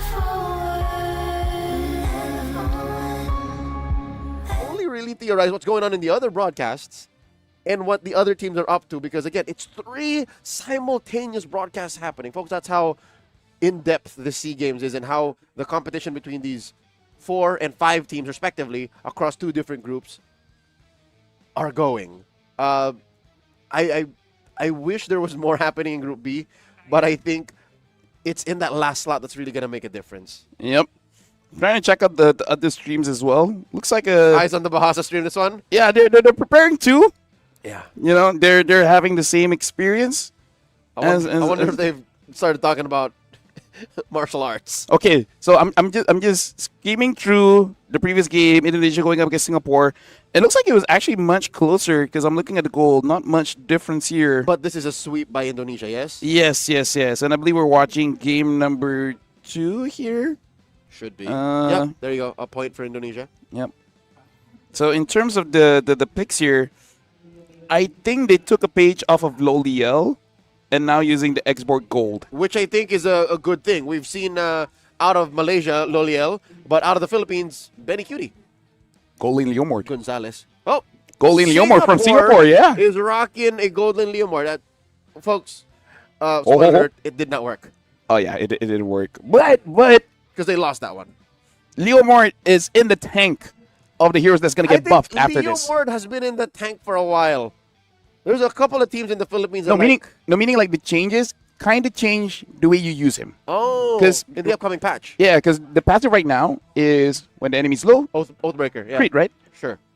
I forgot what was the Oathkeeper. change, but basically they make it so that he continuously heals up. Also, there's a sustain part of this. Yeah, now. so instead of like being an executioner, he just stays in the fight for quite a long time. So they changed the passive, some parts of his kit, but they still make it so that you have to call in Barbiel. So it's, to it's get- still a very Barbiel centric hit. Still, I feel. But I like the sustain though. I think that's one of the things that makes or breaks Leomord when it matters. He becomes item dependent because yeah, you deal a lot of crits, right? But that means you have to invest then in a lot of spell vamp or lifesteal. And you kind of want your opponents to go down very fast too. So there's a negative push and pull of that. You know what I mean? Yeah. Here we go. We Ready, got a match 3, game 1 map draw. All right, where do we end up? Dangerous grass. So if you're not convinced that you should ban the Hilda, You should now. All the more now. All right? Don't let the Hilda go unless you can get it for yourself in first pick. It is a must that you ban the Hilda here. So we'll see in just a bit who is on the play, who is on the draw, who will be banning, or who will be picking 1 and then 2. At this point, I want the camera just to move a little bit so that we can see the screens, but never mind. Looks like Vietnam is going to be the first pick. Thailand second. Vietnam betting out the Fanny as well as the Boxia. So a pretty jungle-centric ban. Thailand betting out the Grok as well as the Hayabusa. Where's the Hilda, sir? If Vietnam does not ban it out, they might consider getting it. They ban out the Kalia as well, kind of showing that they really want to use an assassin. Yep. Or a hero that really just lives in your face. Because if there is a Kali on the other end, then it's so easy to punish. So Vietnam, do it. Vietnam, do it. Gunnar, get yourself a Hilda. Unless Thailand bans it out now. They should. I mean, like, Yuzhenshin is open and et cetera, but just fight back with a lance. Not the best of situations, but... There's a Lance Joy in case you want to trade like that. True. If they don't ban the Hilda here, what do you get in return? You can get an Eve plus Gatot. Eve Gatot. Yeah. Zushin. They themselves ban out the Eve, so they're worried about an Eve early pick here. I say Hilda. Or Zushin. Zushin or Hilda. Yeah. I think I might prefer the Jushin, actually. Oh, yeah? Right? Yeah, because just trust your team not to die. Oh. How about neither? Yisun Shin is Team Vietnam's first pick. So they're arming Do first. Mhm. That's Joga getting his hands on the Yisun Shin. Does Thailand pick the Hilda? They can go Dude. Hilda Zushin. Either Hilda Jushin Hilda Gatot. or Hilda plus an EXP. So they pick up a Lapu here. Hilda Lapu. They should pick up Hilda, right? You're already in dangerous grass. But then, this is the problem. You pick up the Hilda here, but then Vietnam, seeing the Lapu, picks up a Yuzong. And a Jushin. Oh no, they go for the Lance instead. Pretty interesting opener here coming in from Thailand. Still very Hildable. Hilda. A bull for both teams. Yeah. Because if I was Vietnam, Hilda Yuzong looks pretty strong. If you don't want to Yuzong, then Jushin Hilda. Or Farsa. So they go for the Gatot. So neither okay. teams are Hilda believers. So Zushin and Gatot for Team Vietnam. You know, personally for me, Does Thailand lock their mid laner now? Hilda is one of those heroes where I also don't want to use. Because I know how it feels to go up against. And You don't want to give that experience to your opponents? I don't want to be tainted. Because you once you taste it, you're like... You feel pure only being on the receiving end. Exactly. Ah. Like, I'm one of those people. The virtuous one. It's like me and the people like me try not to play meta. But you know, once you feel it, once you know, okay, Grok is wrong, let me try it. And it's like, I know it's toxic. When you become a slave to what's optimal. Yeah. And now the Granger gets picked up here, which Thailand is going off course with what they've done in the previous game against Timor-Leste, where they're pretty confident with using double fighters. This time, maybe because of the absence of Yuzhenshin, they go for this Granger, which... Yeah, they usually put Narobet's pick last. And here's the thing, Vietnam, they can just ban out long-range mid laners, and then Jushin and Gata can basically bully out any mid-duo. Thailand taking out the Ruby. Possible picks. Again, maybe the best cold laner that you can give to a Yusun Shin. And then essentially it also stops the Lancelot. It's cold that extracts the Farsa. It's banned out by Team Vietnam. Still no mid laner. Nothing for Sivarin to play. Mm-hmm. Oh no! What's gonna put in Sivarin's hands now? I feel like Thailand should probably ban out the Harif here, because I feel like it's potential try. If not CC Harif, I feel like is a pretty solid ban here for Thailand, because there's no way you can pick it up anyways. They ban out the Esmeralda. What does this show? It shows that they might commit to one more shield heavy hero. The last time I saw that was from Indonesia with the Angela. Doesn't work. Yeah, no, Angela here for these three to start isn't the best. Yeah. So now They should have invested in another gold laner, a different gold laner, but not this. I'm looking at the pool for roamers, and they go for the Khalid, which probably is one of the better ones, because if you go for a front line like a high loss, it's good, but then you see there's a Jushin, and you're like, nah, not gonna take that. And still hiding their mid, by the way. LaFell, look at Yes. the first 4 picks of Thailand. What team does this remind you of? Oh, a team just now that went up against Laos. Yeah. Yep. Maybe subbing out the Lapo for an Arlet, but other than that, It's the same thing. yeah. And they can't get the Jushin. So what else? A Valen? Maybe. Ooh. Wait, Arlet. I hope this is is that a gold lane Hellcurt?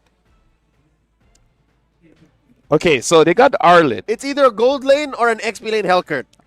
I'm a believer in EXP now. Yeah, so this You is know? either Momo from Malaysia or Nets from the Philippines. Yes. One of them worked, the other did not. Okay, so let's look here. It's either gonna be Viet An or it's gonna be Nam. Oh wait, it's gonna be gold because Arlet is Nam's hero. Yeah, and there's no way you would sub that out. Like, there's no reason to.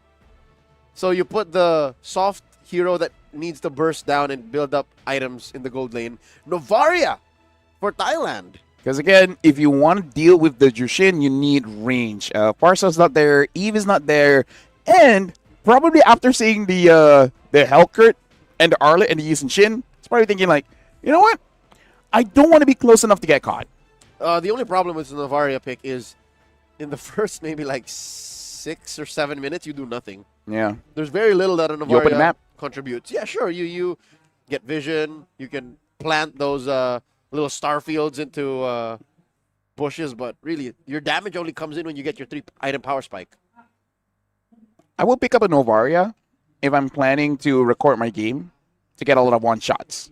Yeah, like really cool setups on echoes and Yeah. star shatters, but Because the problem in with it, practice, it's so much harder. like, Novaria will look good if you're dropping down someone low enough, and then your team just goes in with the execute. Because the problem is, okay, you shoot them, they regen, and then that's it. All you did was give vision. Yep. Also, it's great when you're playing with a duo, like your roam, and you're able to go echoes into a great setup. Considering they have the Khalid. Yeah, they do can. it, yeah. But there are better options. I'd say like a Tigreal is better.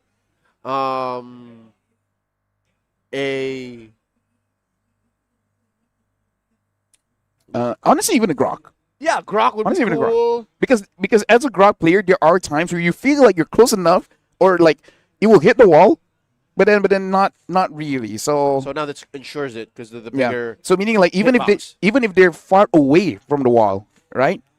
Yeah, it's easier to get that explosion of extra damage. Yeah. So I'm hoping that by Sivarin picking this, they get more out of it.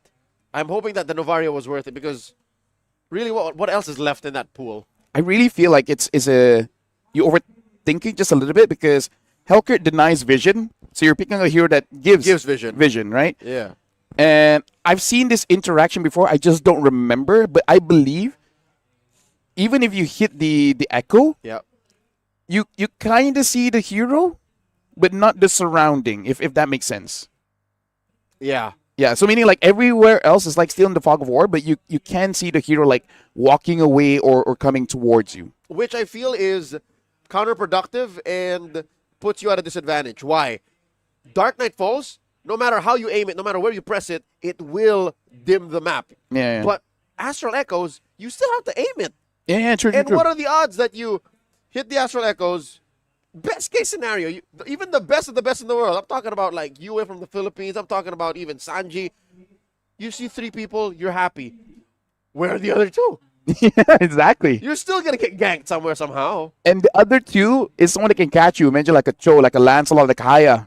Oh, yeah, in this case specifically, what if you don't see the Gatot? Dude, What if you don't see the Arlot? yeah. All of a sudden you go all in, find a slash. And at that point you're like, the one guy didn't hit. Yep. The one guy. Oh, and regardless, it can be the Gatot literally because Gatot likes. What if the Gatot hides in like a weird bush that's off angle? I've and then seen he that. hits you with an AOG. I've seen that from SRG. There you go. Right? I rarely see a flank from a Gatot, Yums makes it work. And he's here. Yums is competing in Group B right now. Yep. Gonna be pretty exciting to watch them play the game out later on. Let's see how's the other side of the world is doing at this point. Ooh!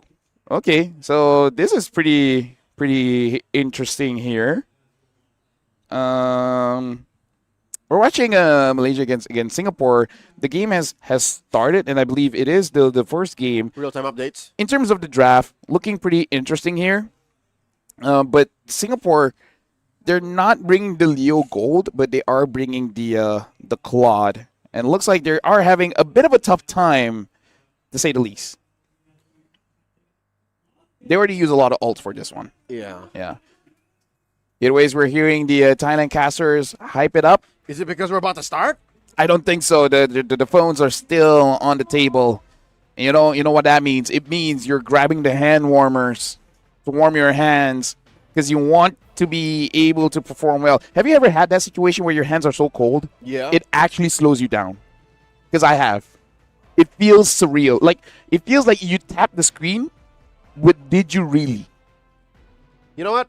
I think yes. Yeah? It happened like once or twice in Japan because it's winter, yeah? Yeah. So I was playing the SpongeBob minigame, Yeah, and yeah. I'm like, why am I not serving my burger?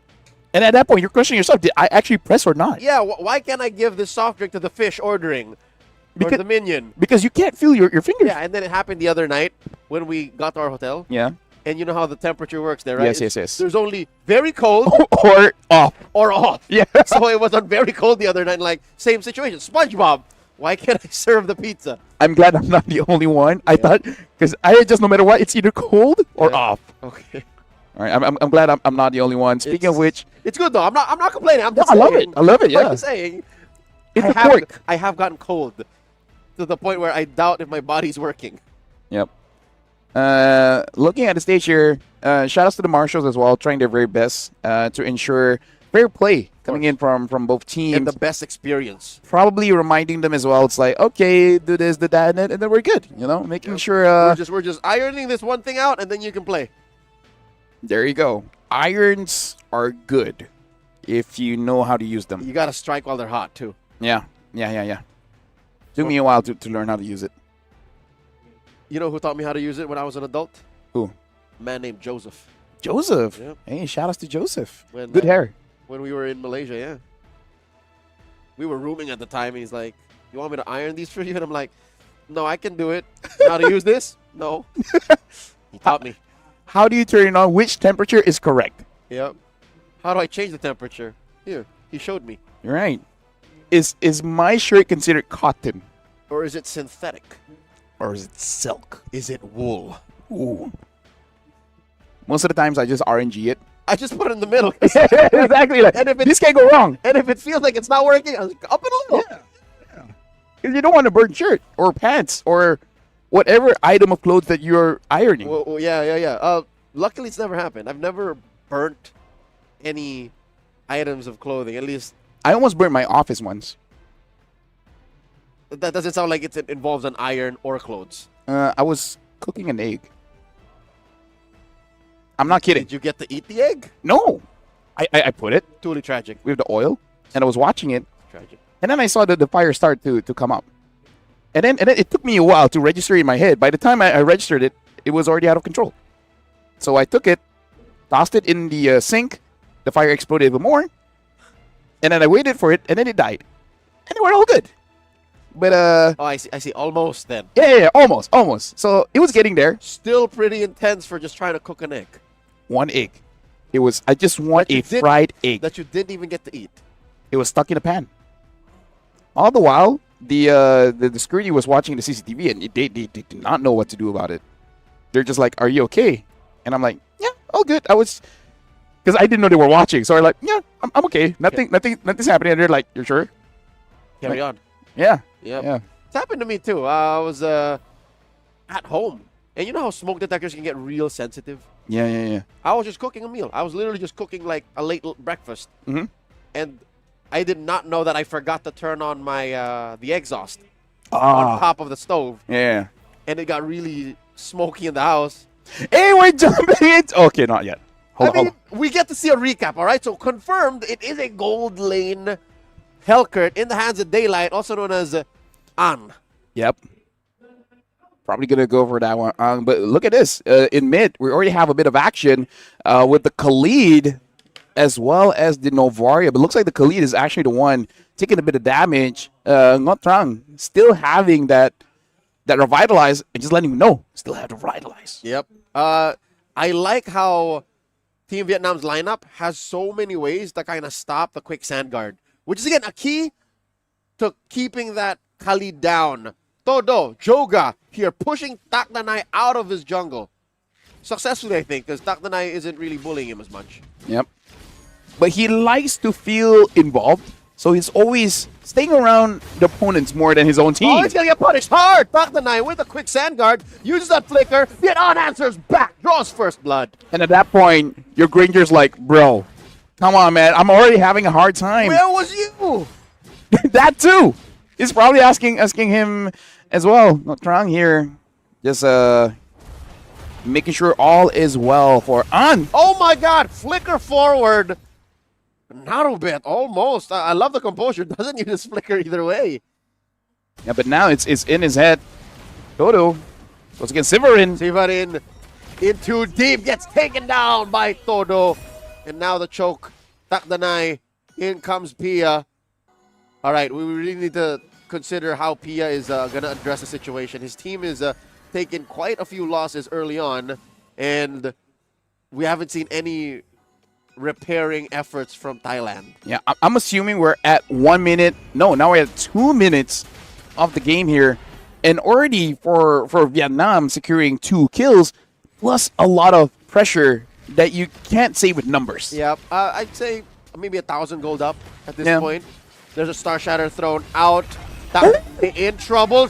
Pia with a steal. Takdanai falls. All of the distraction is worth it. In comes Chaya Crit with the bravest fighter enough to send Vietnam packing. All right, big win for Thailand there. So that's how Pia fights back. Let me grab the turtle, and then we can start to equalize. So that's how you handle pressure, just by taking a neutral objective right under their noses. I don't think Team Vietnam was expecting that. I mean, we weren't. As a Lancelot, you really have the advantage unless Todo committed the Mount Shocker and kept the boat. That's the only other way you can stop a steal like that. Takdanai probably wishes he is level 4 at this point, because probably going to get a good catch.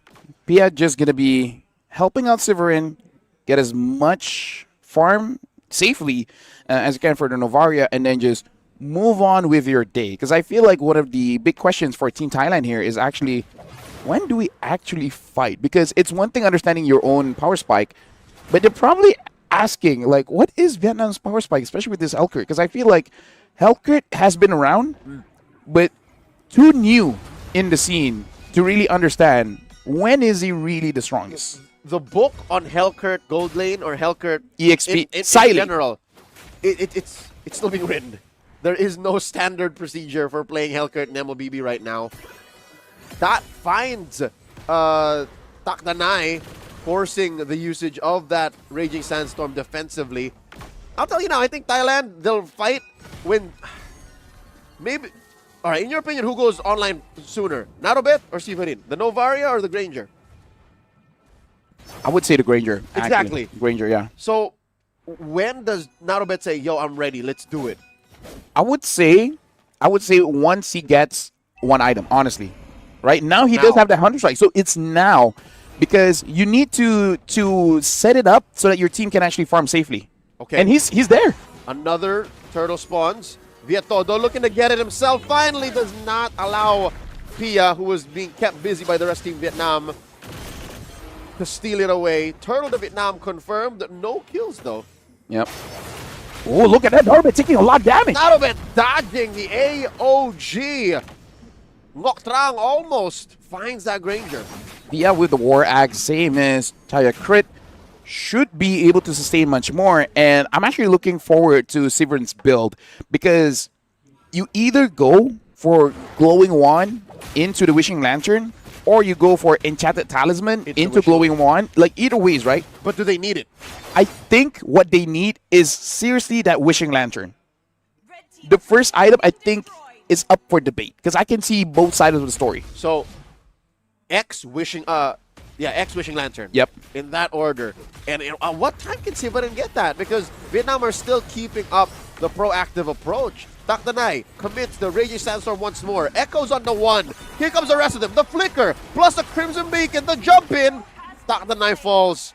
So many dashes involved. I think the back there was no Flicker used. It was literally just a big Crimson Beacon forward. And as a roamer, this is what it feels like when your mid laner doesn't have immediate damage. Because no one is going to be there to back you up. Or any contribution to the game just yet. And this is just the unfortunate thing. Crit will try his very best to clear the minions. And looks like Severin is going to help out as well. And yeah, at this point, considering how Severin is using the Novaria, I feel like it's more of an Enchanted Talisman game. Yep. Where you're just trying to clear the waves, essentially, as fast as you can. Yep, it makes up for the fact that you don't do anything just yet. Yeah. So at least you can spam skills. At least they can't get turrets. Yep. Oh, AOG coming in. Oh, all right. Echoes on the 3. That trying to damage control. In comes the rest of Team Thailand. Down goes Nam. Down goes Noctrang. And that's free 2 kills for Thailand. All the more, the Enchanted Talisman should be the prio here. Oh, that goes in, but he's taking a lot of damage. A little greedy. That 1 flickers back. Oh, look. Can Severin hit the shot? That dodges it. Speaking of, looks like the first item is going to be... Whoa. LaFell, I think it's worth it. Look at what Viet An has done. He went all the way to the second turret, popped the Holy Shield in 7 minutes. Todo finds Pia. Dude, I did not notice that. It happened so fast. Narabet does have that Sky Piercer, so at this point, he definitely does want to go for a fight. Severin, again, just to update, is going for a Glowing Wand. Now, this is where Novaria start to actually go for the Enchanted Talisman because you start to notice that you need mana regeneration, but seriously, that Wishing Lantern is going to be crucial. Now I'm taking quite a bit of damage, able to get out. Sidesteps it. I'm still not over the fact that Viet An has dealt permanent damage to the top lane. I did not notice that. Yeah, this early on, you do that, the map has shrunk.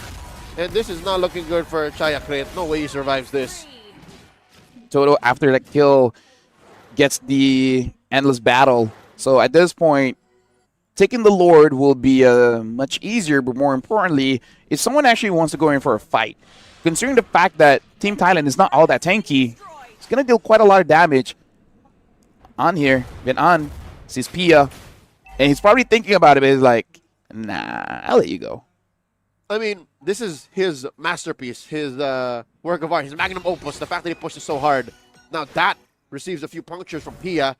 The real action is the bottom, though. Look at this. Major presence from both teams. Both thrown out to top Nanai. Todo backs out. Yeah, it's a good thing that actually Novaria dealing quite a bit of damage onto Toto. So as long as you hit your shots, you're going to be looking pretty good. Hits Nam, though, not that strong just yet against a fighter. Yep. We've yet to see Miao's favorite hero, his signature Arlet, in action. No major final slashes, nor sequences that allow him to play like a Lancelot, dashing from target to target, executing them as he goes. Hotbed, this bottom lane, especially the Lord Pit. Ooh. Oh, Taktanai! Taktanai, Raging steps out! The AOG to close off the exit! In comes Chayakrit. Noctrang with the Revitalize.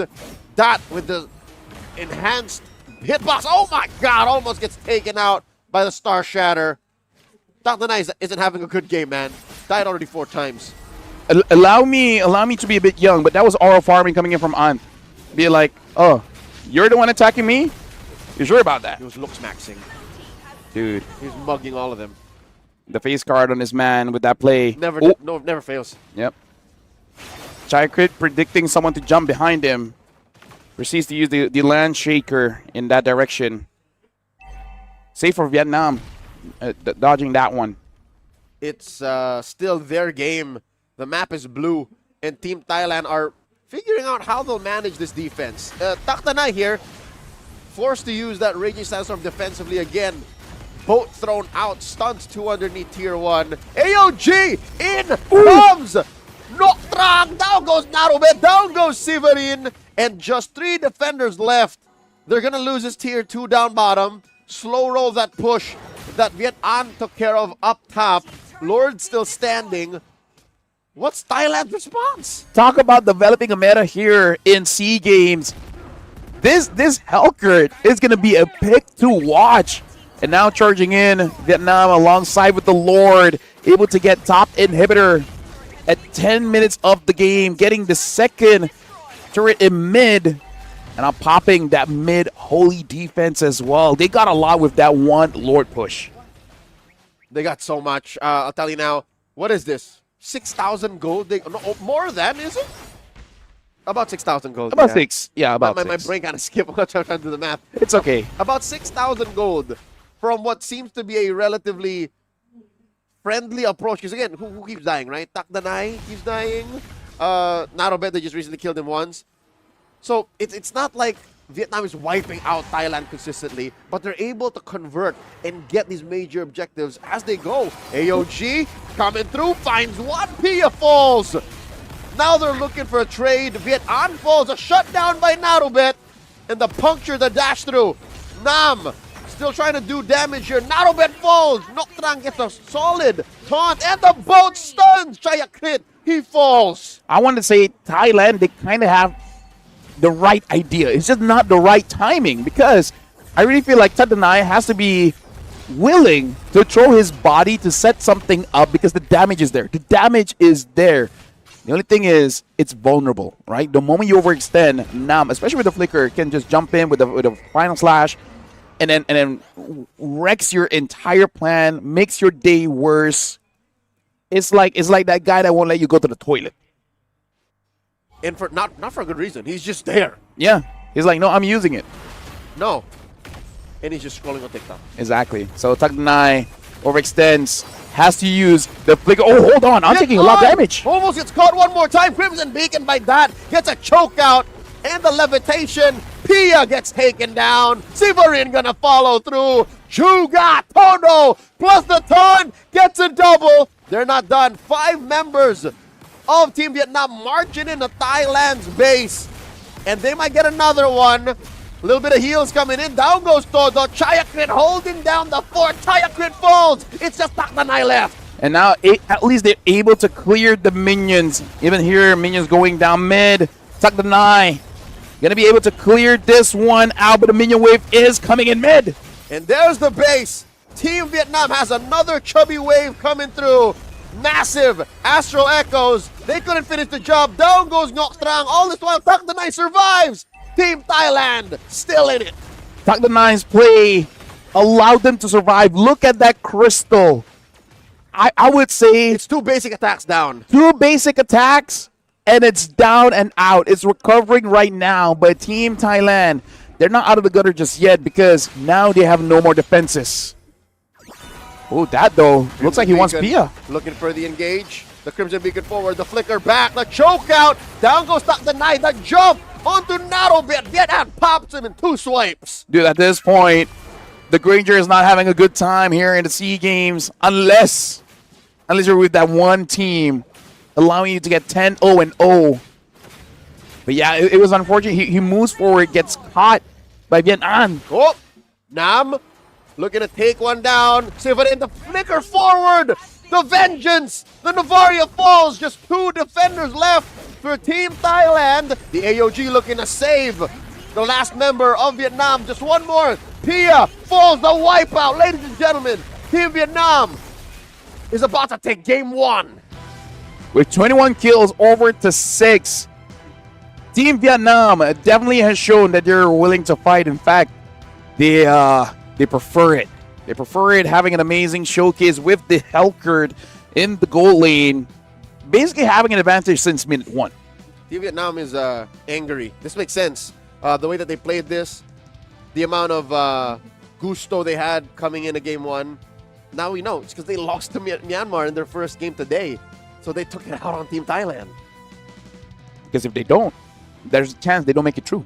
That's right. There's just 4 of them there. This is just the nature of competition. It's like, hey, nothing personal, but We got to beat you. it's all business. We're not here to just play for one day. We got to move on. Speaking of, amazing performance all across the board for Team Vietnam. And again, Team Thailand, we did say a bit about Severin as well as Pia. It looks like they have not able to adjust just yet because using a Novaria, you should be more often than not quite safe. But there were a few, I would say, movements coming in from Severin, which allowed the Novaria to get caught. But just the same, I'm pretty impressed that they almost made it work. It was close. Severin was finding solid Astral Echoes. Severin was hitting hard with the Star Shatters. It's just, it was too little too late. There were too many threats coming in from Team Vietnam. And if we're trying to speculate who the MVP is, who would you say? Would you say Viet An on that Hellcurt? Would you say Todo Yes. on I would Yi say Sun An. Shin? Because here's the thing, this is a cheese years ago, which is Hellcurt Dark Knight Falls, and then Romer engages. During that time, it was the Johnson, right? You can't see the card coming in, and we saw a previous clip when the AOG hit onto the Lancelot. You've seen Lancelots. Yep. They have a lot. They have 1,000,001 ways to get out of that. 1,000,002 recently. But because the Dark Knight Falls was open, I think he did not know that the AOG was onto him. Yep. By the time the hero landing stuck, it was like, oh no. Where do I go? So the utility there, but looks like Todo gets the MVP here. Again, Joga 6-1 and 9, 71% kill participation. Booyaka, booyaka. Amazing jungler all the way from Vietnam, bringing the Yi Sun Shin here. First pick Yi Sun Shin, really showing up.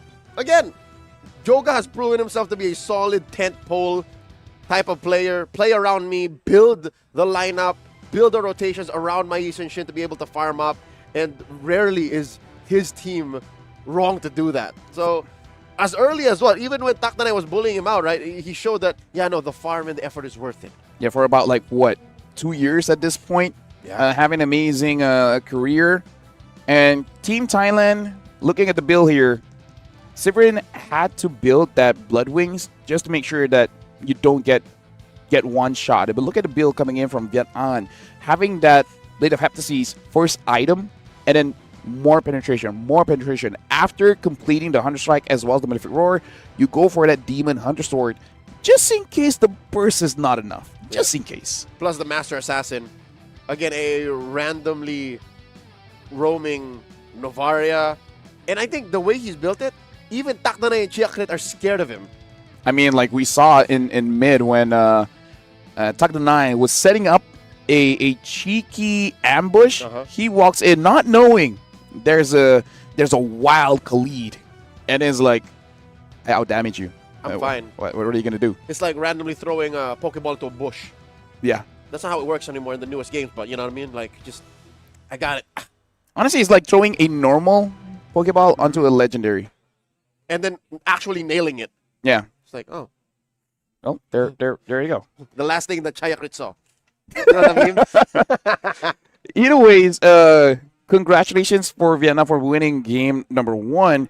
If they want to solidify their spot in Group And A, make up for the loss. they got to win this one. But if Team Thailand wins this one, so it's a 1-1, then hey, Group A is shaping up to become something that League Ops really have to start crunching the numbers. Okay, what was going on? That's why these rule books are written so comprehensively.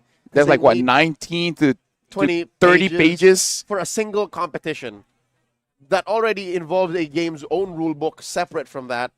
I'm pretty sure like there's a 2 or 3 pages dedicated to tiebreakers. So that's eventually we'll have to get to if it comes down to that. Yeah, I tried to read it, but too many words, man. I remember when we would go to international events and they would still hand it to us. Yes. I kept a couple of them just in case. At one point, they're like, you guys know, right? It's like, yeah. Cool. Of course we know. We won't waste paper anymore. We'll just send you the PDF. Yeah. Technology, right? Technology is It's amazing. still nice to have it on paper. You know, it's just I mean, like, I still use pen and paper every once in a while. Speaking of, I don't know what's going to be next year for Team Thailand, because they've shown a number of strategies here. But the thing is, I don't know if it's really good for you to come into this competition, essentially building wide. You know, like having a variety of of strategies is great, but at the same time, a jack of all trades, a master of none, will eventually run out of tricks. Yep. Especially when you face off against someone who knows how to do certain things so well that you have no answers for. Which is, again, I think, the case here. This is Joe Ga. This is the guy. One of the best players out of the Mekong region. All right. We are shuffling through scenes here. I do hope the game has begun. Because, again, momentum, right? You're holding out to a long setup for the first game. And yes, we are. Okay, so this is a nice change of pace. Thailand is going to be the first pick. And this time, they actually do ban out the Hilda. So a bit of a change here, considering that they ban out the Grok, the Haya, and the Eve. I wonder if they want to get Eve first pick, but no, they go for the Hayabusa. So this is something that honestly I feel like is more of a deny, right? You don't want to give Joga that Hayabusa. And even Team Vietnam is reacting to that pick, being like, wait, they pick up the Hayabusa first? And this might be paralyzing Vietnam. It's like, we have a lot of options, but I think a good start is either Jushin or Eve. And then, what? Okay, Roamer's not a lot is up now. In fact, 4 is out. Boxia was left open. I forgot about the Boxia, man. Boxia was left open. And Team Vietnam, not ever the wiser, picks it, as you should. I think that was the biggest... Eve is open. Biggest discussion coming in for... and it should be picked up. Right now. You need a way to deal with the Kimi and Boxia. Both Yes. are Eve. Right now. Right now? You gotta do it right now. There it is. Yep.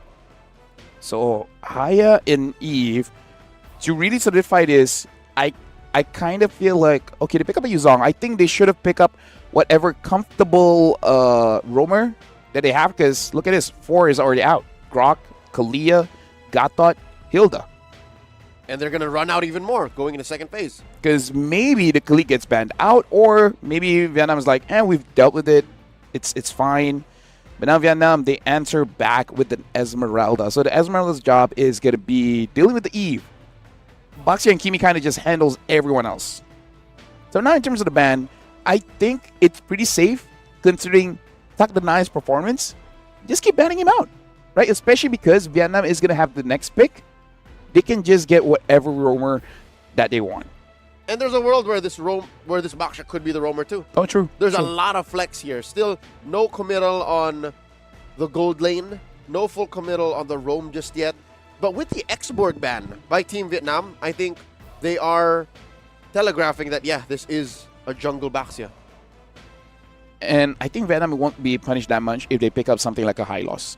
All right, because yes, people will say Eve with the Wishing Lantern, but at the same time, his Glorious Pathway can deny the slows that Eve provides. So by neutralizing the movement speed effect. Exactly. So I think it's still an okay matchup, because even if the Eve does well with the Wishing Lantern build over to the high loss, it works well with everyone. Right? So it kind of doesn't matter unless you want to go for like a Cho roam, which if the Boxer is going to the jungle position, we might see Cho damage. Which you have to do, because again, you can't just have all your damage on one source in this current metagame. Lapu-Lapu, the final ban for Team Vietnam. I'm wondering, what? Pia really loves his Hayabusa, no? Because Yu Sun-Shin has been snubbed all the way. Nobody cares about everybody's favorite Korean hero. Like, where is he? I mean, I don't know. There's a few Korean dramas out there. Maybe there are other Korean heroes that people prefer, but in MLBB, there's only one. Oh, true. Unless there's others that hasn't been identified just yet. As Korean, lore-wise, things can change. Yep. Either ways, Hellcrit been banned out, so solid. Respect coming in. Yep, so for Vietnam, yeah.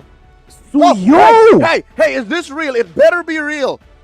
Don't josh me, sir. I am a big Suyo fan. I would. Let me just say, there was no reason for this. We were talking about how Yi Sun-Shin was open, but what were you gonna say? In the previous international, quite well. So it looks like the buff doesn't make him overpowered. There was a small buff. it was a cooldown buff, Yeah. and it was enough. Basically, the biggest problem that the CEO gives right now, well, to your opponents, I mean, Yes. is that you kind of can go for early invade and you're not that punished because, His early game cooldowns are faster. yeah, meaning to say you use your abilities, just wait a little bit, and you're able to get out. So Yep. it incentivizes you to fight more, essentially. Okay. So now Team Thailand close off their draft for the first time in a while. We see a Harith and a Badang together, while Vietnam have still yet to show us a true gold laner. So confirmed, this is a roaming Baxia. Or wait, yes. And then a Suyo in the junk. Again, folks, Granger is there to put into context how crazy this is, there was no reason for the Suyo to show up. now, in fact, because Yeah. still the Boxer was still a mystery. Exactly. And then the Yushin Shin is out in the wild now. It's not like we've never seen a Yushin Shin do well against Hayabusa. You can build Wind of Nature against that to try and survive, but here we are. Vietnam closes up their draft with a Phoveus. I'm gonna say, Severin needs to be like super locked in. You kind of have to carry your entire team because the majority of the problems that Team Vietnam has is solved by this Eve. The Phoveus, the Baxia, in a way, even the Esme. As long as the Esme doesn't get on top of the Eve, at that point, like if the Suyo deals with the Eve, then it's Vietnam's game to win. And Vietnam already won game one. Yeah.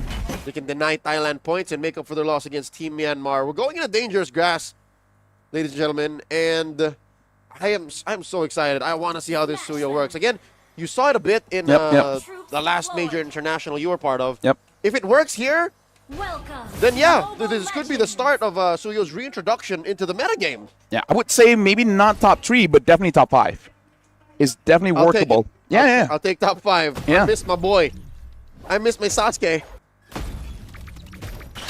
Yeah, Naruto is not there, and I'm actually okay with that because I am annoyed just a bit going up against a Lucas. Okay, so I'm slowly learning about your MLBB ethos, Lefel. Yep. You would not touch a Hilda, and you don't like Lucas. You know what? The Grok, I was not touching it even though it was my favorite hero because of the double damage thingy. After they removed that, I'm like, okay, you know what? I don't feel as dirty. I can go. Oh! That is a massive jump in by Todo. Gets caught by the wall. Answers back. The Soul Sever hurts so much. Yeah, but again, this is what has been enabled by the buff, right? Because this is why even the buff looks small. You got to put everything into context. Like, okay, cooldown has been lowered. What's the big deal, right? Which is the reason why the CEO was not used often in previous meta was that he dies quickly. Number one, He's because soft. because of the passive has been changed. You know, now you have The immortal form, yes. exactly damage reduction for physical, but not magic anymore. But what if you can dodge magic? Exactly. So that's the change. And just like you, the other CEO players as well have been saying, like, I've been waiting for this. Yep. It's not what we had before, but it's something. Today is the day. It's not like Suyo was weaker. It's just he was more vulnerable. But now Exactly. you kind of fix that. You shrink the margin of error by getting extra skill casts per game on average. Oh my god, a lot of damage laying down. Severin gets caught. Loktrang finds him. Now Takdanai next up on the docket. In comes Pia. Not strong enough to punish 3 members of Team Vietnam just yet. All this while, Todo is already starting with the turtle. Scores are for Team Vietnam. More of that, and it's going to be downhill for Team Thailand. Because, again, like you're the reason why your opponents are shaking in their boots. But if you're not there, Quivering. they're not shaking. They're dancing in their boots. Or, you know, just sports shoes. Whatever they prefer. Choice of footwear. Exactly. Flip-flops. Whatever they're comfortable in. Or So it's barefoot. I miss this kind of pace. Because whenever Suyo would snowball out of control, games go really fast because he has the damage, he has the CC, he has the sustainability, and they might find Takdanai. Down goes the Badang. Up next on the docket, Severin once more. Vietnam in the driver's seat. And look at that. What did Toto do? He engaged. He got out. And then he came back in. re-engaged. Exactly. So that's the buff here where you're safer as a Suyo. This is what he really needs. Oh, in comes Jayakrit. Plus the Salmon Force from Narubet. What's Team Vietnam to do? Big knockup. Down goes Viet Todo. Down goes Vietnam. Noctrang, and I don't think they were expecting that. Yes, you're able to back out even more, but there is a solid punish. Down goes Taktanai. Real world manipulation pushes Team Vietnam back. Nam took a little too more damage there. Again, we are at 3 minutes. Phobius isn't as chunky yet. Yeah, Thailand is just like go, go, go, go, go. Because as long as you're like, the cooldowns are there, you're basically going for a fight. But shout outs to Chaya Crit on that one. A big engagement, a furious dive. Getting multiple members of Team Vietnam alongside with the Petrify really enabled the team to do quite a lot there. At least it's not fully like neutralized, still roughly around 1,000 plus gold difference, but it's better now, right? At least you got something. Oh yeah. And I'm a believer. I get it. Oh no, 2v1. Nam, can he survive? Couple infernal pursuits. In comes Trang. Trying to save his teammate. Finally gets it. Serves up a kill. Kaya crit falls. Tak Denai. Gonna be up left. Up next. Forces a puissance out of Noctrang, and another turtle served over to Team Vietnam. And that was kind of unfair. The Boxia just jumps in and then just gives that anti-heal. Did not even need to revitalize. Imagine the comms on that. Nam says, no need. Yeah. Just go. I'm fine. Yeah. I'm cool. I'm chill. It's like 6-7. trust. Hey. Trust. Oh, here we see the matchup made in heaven. Esmeralda versus Harriet. There's nothing the Harriet's doing. Feather of Heaven, in fact. Speaking of Vietnam now having 5 kills, 2 of Thailand, both are on the back of Chaya Crit's engage previously. So maybe crazy idea. Do that again. But to do that again, you're asking Vietnam to overcommit. Massive jump by Ngoc Trang. Defensive RWM. They find Pia in the back line. Shadow kill out of desperation. Todo finds him. Pia falls. And here we see massive fist crack coming out of Taktanai after a flicker. Taktanai gets taken down. Nam takes him. Despite the Zaman force, Narubet just gets 1 out of that. Just Ngoc Trang. 3 for 4 the trade. Chaya Crit falls. I don't know how to feel about it because I called do that again. But this time, not the same results. Nope. 4 out of the 5 of Thailand got destroyed in that fight. You know how they say, fool me once, shame on you, fool me twice. I actually don't know what's the proper saying. Shame on me, because that means I fell for it again. So Team Vietnam not letting that happen. They're up now by 4,000 gold, approaching 5. Yeah, so they're basically waiting for it. They're like, if we overcommit, I know these Yuzong's going to come in. So we don't, and then we give them the false sense that we will. Yeah. And all the while, a lot of ways to escape. Nam kind of doesn't have to. He just stays there. He actually revels in the targets he's hitting. He's that one guy when you say, like, hey, be safe. That's a very dangerous area. And be like, how dangerous? My middle name's dangerous. I'm faux dangerous Vus. Okay, maybe it doesn't sound as nice. I'll work on that. Check his passport. Yeah. All 3 turtles going over to Team Vietnam, and they force Taktanai out of that brush. Ngoc Trang going hunting, forcing Team Thailand out of their own jungle. Speaking of, An is actually building the Feather of Heaven.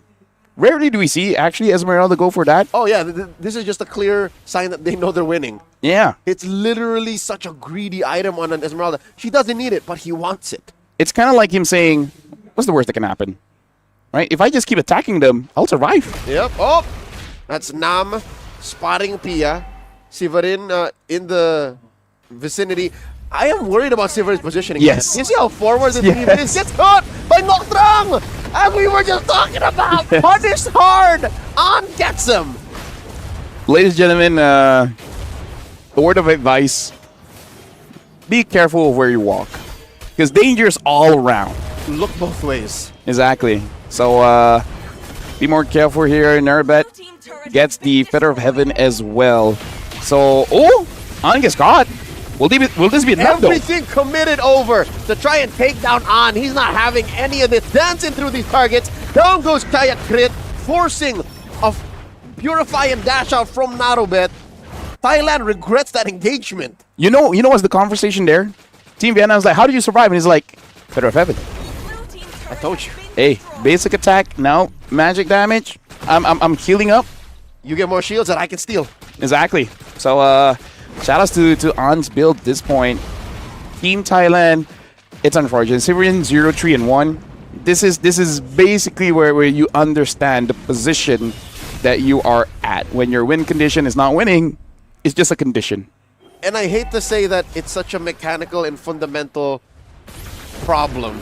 Because when you're missing comms, sure, that's fine. But if you yourself are not controlling and placing your hero in a good position, then you're asking for it. Salmon Force plus the wall catches on. On might fall. On survives. Gets that swipe out of Severin. Pick off for Team Thailand. Now that's the Casker's effect.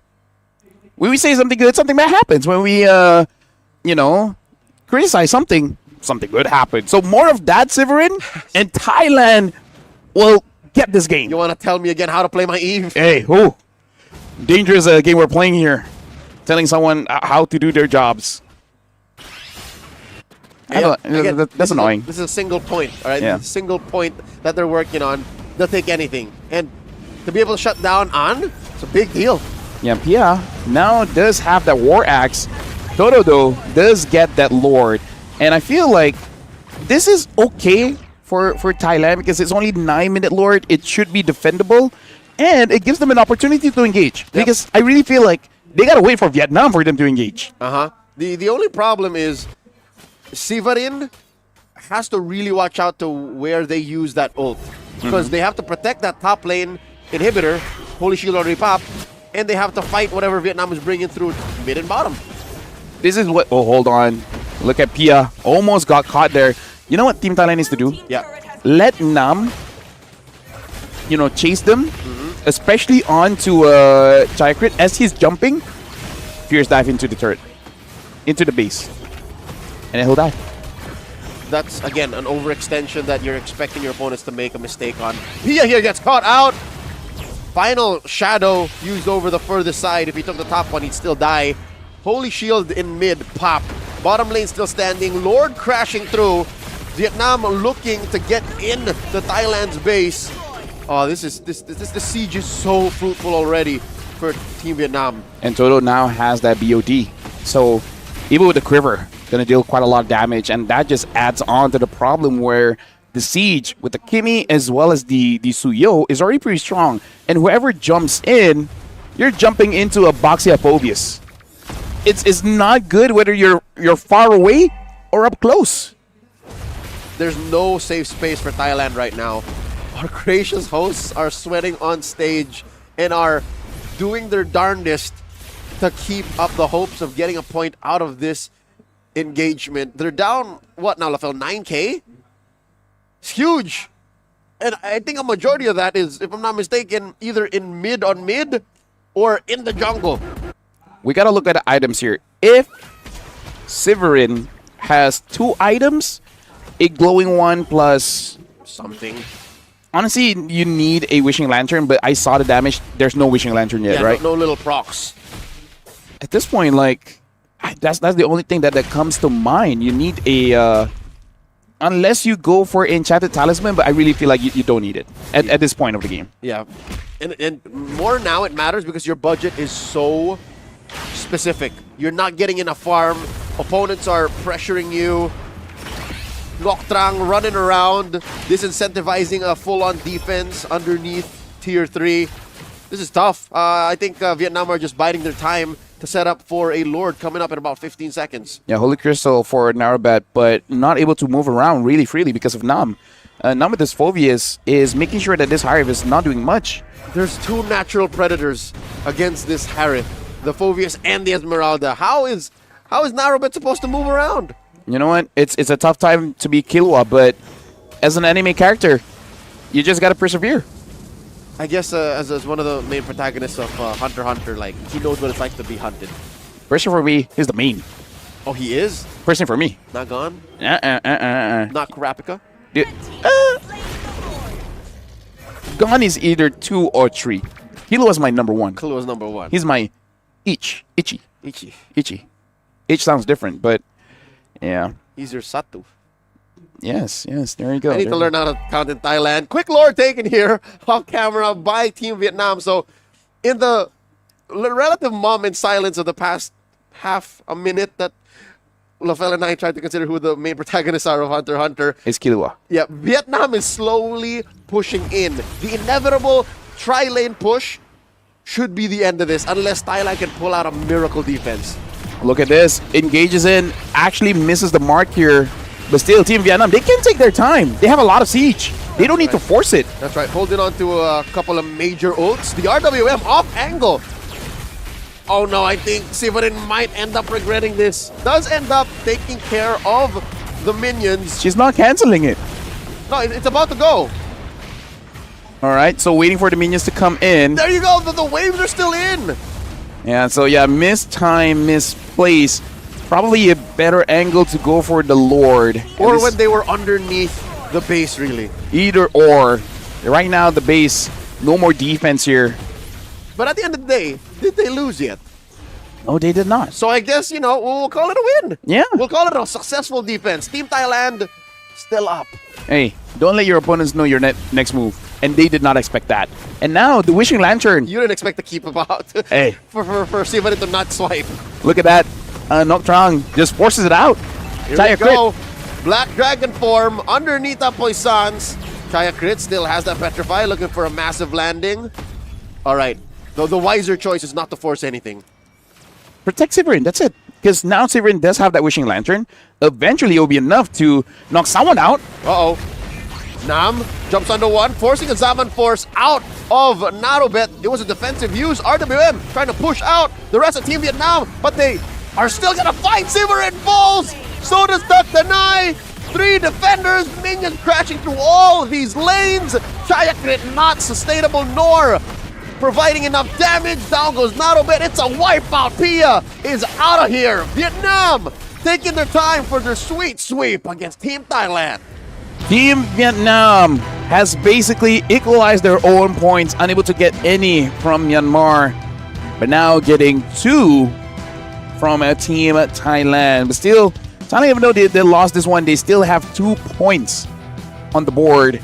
As long as basically they're hoping Timor-Leste could not get any points, and then they can go to top 3. This makes it sound like Group A will end up with a lot of zeros. Yes. Or like 1s or something. Yeah. Oh, GG well played, the Team Thailand. Our gracious hosts. Congratulations to Team Vietnam. Again, this does make it more tighter. And this shows that whatever happened with their match against Myanmar might have actually been something that they think they could have played better. Because they played really well here. And again, like maybe early of the game jitters. You know, it was early in the morning, first game. Their so first game here in SEA Games. a lot of things could happen, but we also have to talk about the other side of the table here. Timor-Leste now, they have a shot, right? Because Thailand did not secure a point. If Thailand secured a point there, then I'm pretty sure Timor-Leste is like, oh my God, what are we going to do? But if they can get a 2-0, maybe. But the thing is, it's either Vietnam or Myanmar. Okay, get a 2-0 against Vietnam or Myanmar. Yeah. If you follow logic, Thailand beat Timor-Leste. Yes.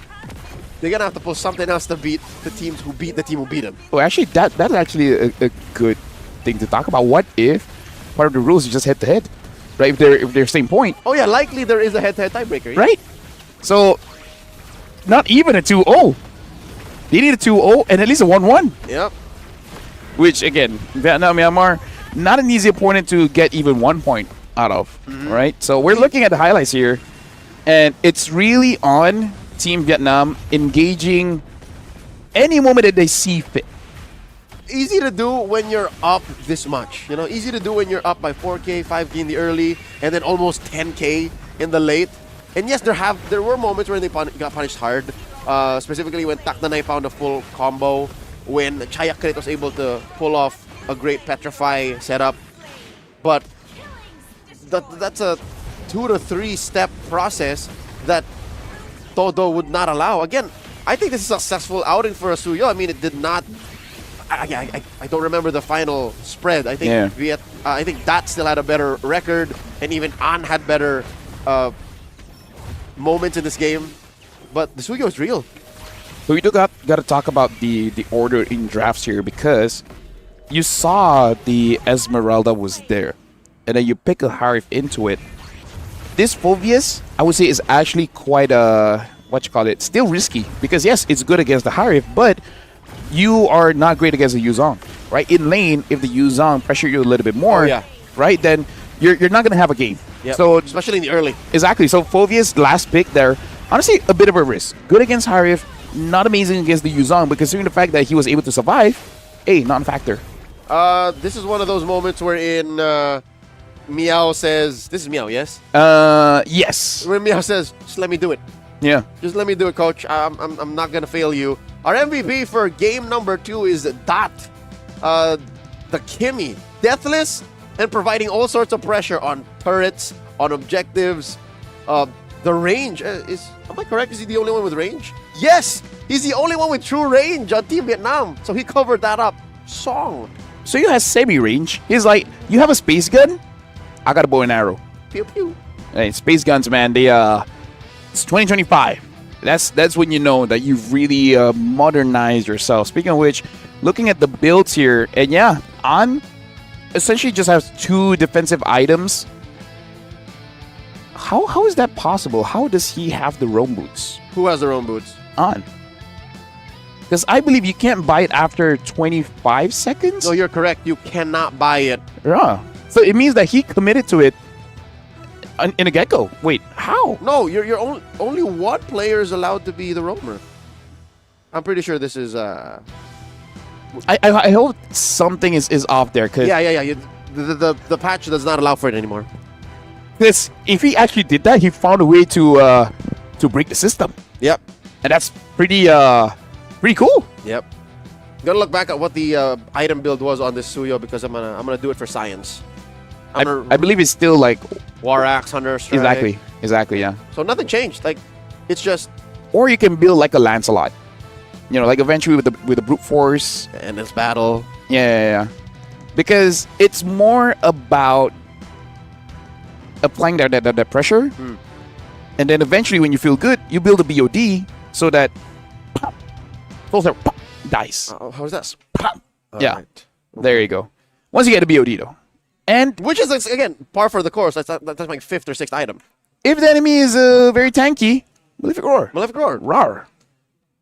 And I apologize. I will not do that again. It's more. I will. It's more low to the ground. You can afford to do that. Yeah. And with that being said, that was the 3rd match of the day. We're gonna go for a short break. Where after this, it will be the 4th one, which we believe is gonna be Malaysia going up against Indonesia. So that's gonna be an interesting one. SFL, this is Leo. We'll see you guys right after the break. Rar. No, come on. I'm so sorry. Rar. Check.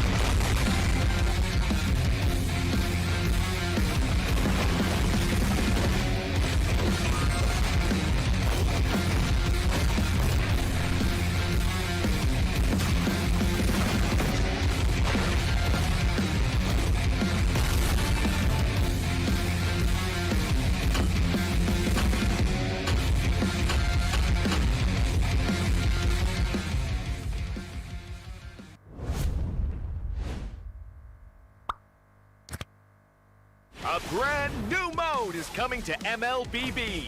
Chaos Clash. Team up in trios, begin at level 3, and fight on a fresh map with no minions or turrets. During the preparation phase, grab Chaos Fragments to boost your power. As the match goes on, the Annihilation Tide emerges, pushing the action to the limit. Here's a closer look at how this new mode works. Chaos Clash is a multi-round 3 versus 3 mode. Wipe out the entire enemy team to win the round. Teams lose HP each time they are defeated. If a team's HP drops to 0, they're eliminated. Rounds continue until only one champion remains.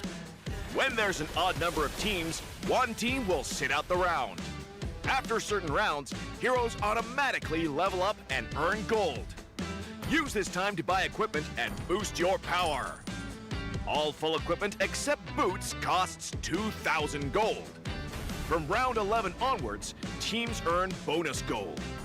Adapt your loadout and strategy to stay ahead. At the start of each round, you will receive random chaos fragments that boost your power. You can also refresh fragments to re-roll their effects, with 2 refreshes per round. The game offers a wide variety of fragments, each with unique effects, so you can mix and match to create your own playstyle. For example, tank fragments make your hero tougher and deal damage back to attackers. Marksmen who pick range-enhancing fragments can safely deal damage from afar. And that's just the start! Countless other powerful fragments and combinations are ready for you to try. As rounds progress, the Annihilation Tide starts shrinking across the map. Heroes outside the tide take sustained damage. Master this mechanic, and it can swing the battle in your favor. For instance, heroes with knockback or displacement abilities can push enemies into the tide. Surprise your opponents and watch them struggle against the sustained damage. The new 3 vs 3 mode, Chaos Clash, is coming soon. With a variety of chaos fragments, every match brings a fresh experience. The shrinking zone adds fast-paced, thrilling action, and new map buffs further empower heroes.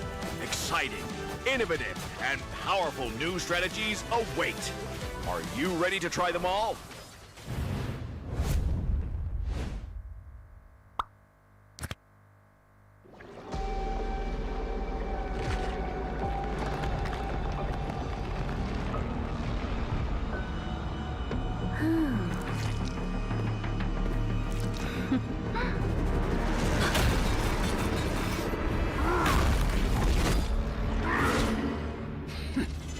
Does the Lord of Lava also crave the Sovereign's blood? Fool! The tyrant's remains will only bring doom! Under her brutal dominion, our warriors were corrupted into foul bonds of decay! Sovereign of the Abyss, Obsidia. Her curse still flows within the Sovereign's blood!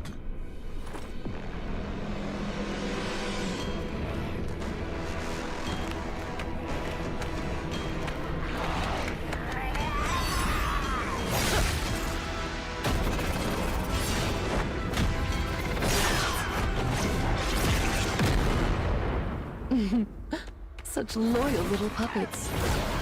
Aren't you?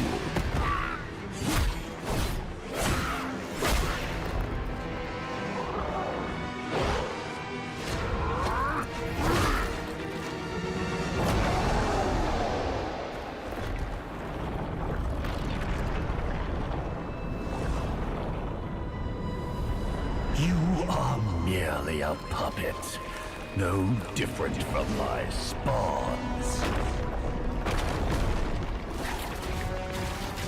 Bow to me. Keep your throne, or be destroyed. The Abyss bows to no one.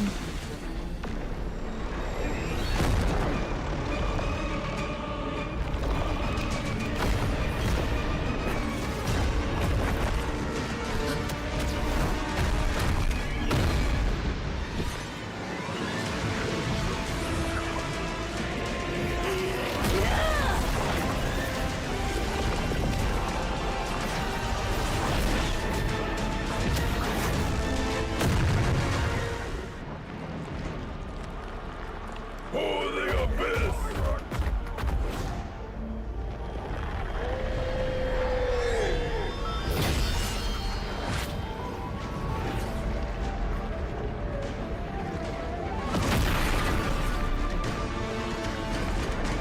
These wretched spawns reek of its corruption.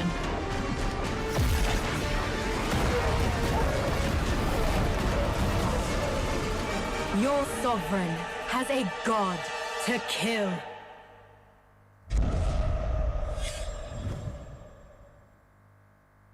Hello everyone, and welcome to another patch preview. We've got tons of awesome new content to share with you, so let's jump right in. New hero, Sora. Meet the shifting cloud who roams Agelta's golden dunes. As a fighter hero, Sora's kit is all about transforming into powered-up forms through combat and unleashing an unrelenting barrage with his ultimate. We can't wait to see you guys pop off with him.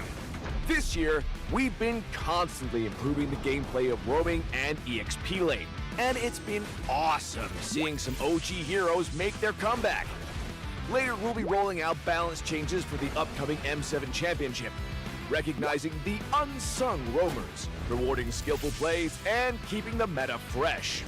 Through these goals and more, we're committed to elevating your game experience. This patch also packs improvements for many features. A brand new clip sharing feature is also dropping soon. You'll be able to clip and share your plays instantly with a recording overlay.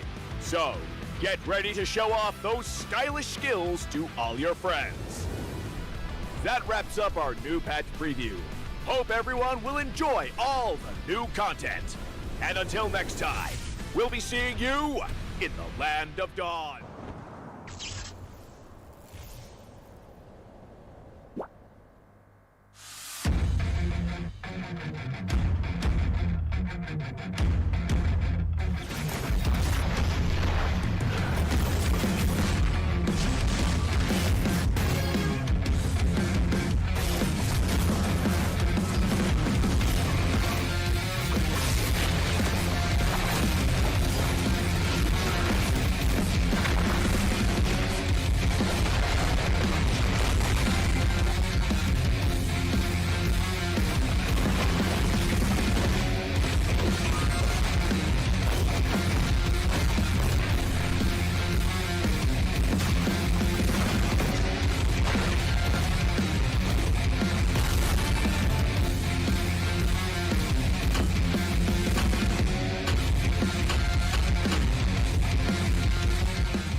A brand new mode is coming to MLBB, Chaos Clash.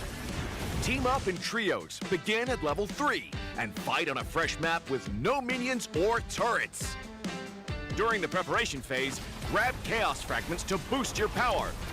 As the match goes on, the Annihilation Tide emerges, pushing the action to the limit. Here's a closer look at how this new mode works. Chaos Clash is a multi-round 3 versus 3 mode. Wipe out the entire enemy team to win the round. Teams lose HP each time they are defeated. If a team's HP drops to 0, they're eliminated. Rounds continue until only one champion remains. When there's an odd number of teams, one team will sit out the round. After certain rounds, heroes automatically level up and earn gold. Use this time to buy equipment and boost your power. All full equipment except boots costs 2,000 gold. From round 11 onwards, teams earn bonus gold. Adapt your loadout and strategy to stay ahead. At the start of each round, you will receive random Chaos Fragments that boost your power. You can also refresh fragments to re-roll their effects, with 2 refreshes per round. The game offers a wide variety of fragments, each with unique effects, so you can mix and match to create your own playstyle. For example, tank fragments make your hero tougher and deal damage back to attackers. Marksmen who pick range-enhancing fragments can safely deal damage from afar. And that's just the start! Countless other powerful fragments and combinations are ready for you to try. As rounds progress, the Annihilation Tide starts shrinking across the map. Heroes outside the tide take sustained damage. Master this mechanic, and it can swing the battle in your favor. For instance, heroes with knockback or displacement abilities can push enemies into the tide. Surprise your opponents and watch them struggle against the sustained damage. The new 3 versus 3 mode, Chaos Clash, is coming soon. With a variety of Chaos Fragments, every match brings a fresh experience. The Shrinking Zone adds fast-paced, thrilling action, and new map buffs further empower heroes. Exciting, innovative, and powerful new strategies await. Are you ready to try them all?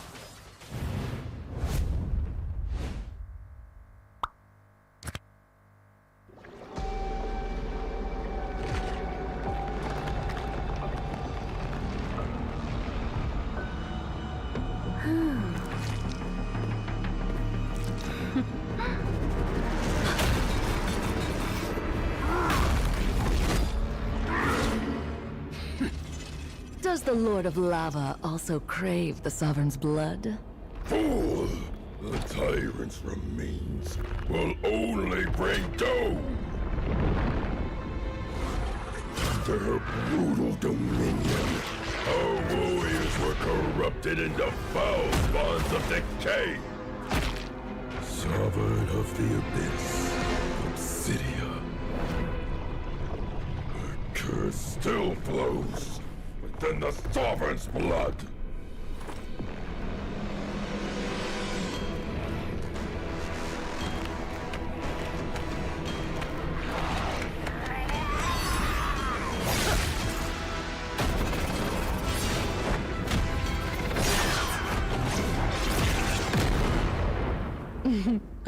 Such loyal little puppets. Aren't you?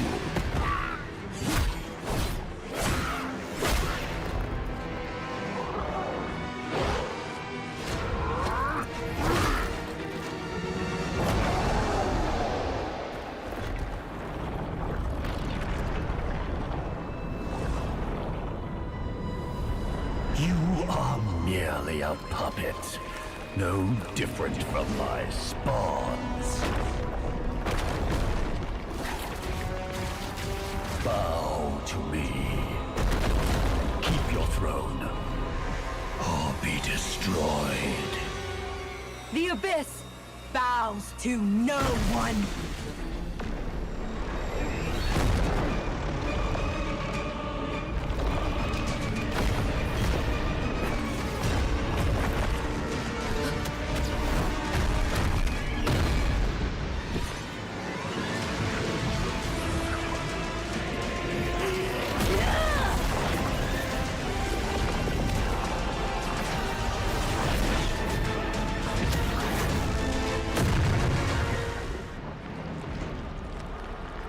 For the Abyss!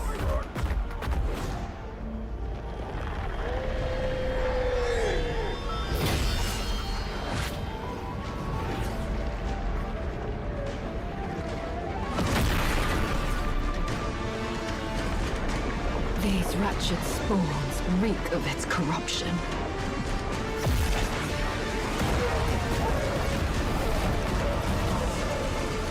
Your sovereign has a god to kill.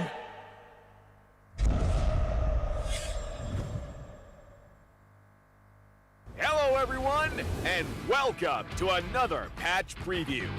We've got tons of awesome new content to share with you, so let's jump right in. New hero, Sora. Meet the shifting cloud who roams Agelta's golden dunes. As a fighter hero, Sora's kit is all about transforming into powered-up forms through combat and unleashing an unrelenting barrage with his ultimate. We can't wait to see you guys pop off with him. This year, we've been constantly improving the gameplay of roaming and EXP lane, and it's been awesome seeing some OG heroes make their comeback. Later, we'll be rolling out balance changes for the upcoming M7 Championship, recognizing the unsung roamers, rewarding skillful plays, and keeping the meta fresh.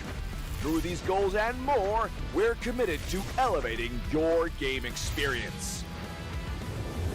This patch also packs improvements for many features. A brand new clip sharing feature is also dropping soon.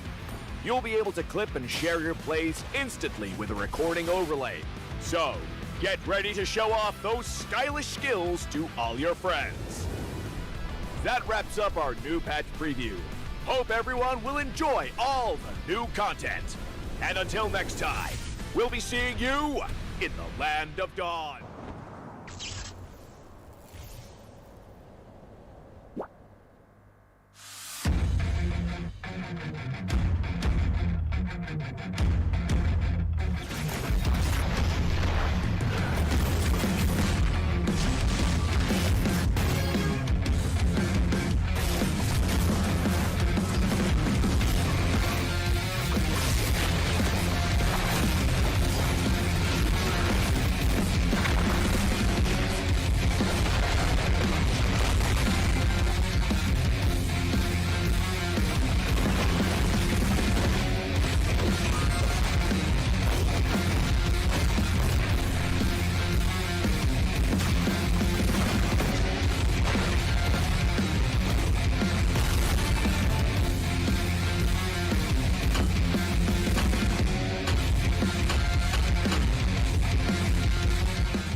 is coming to MLBB.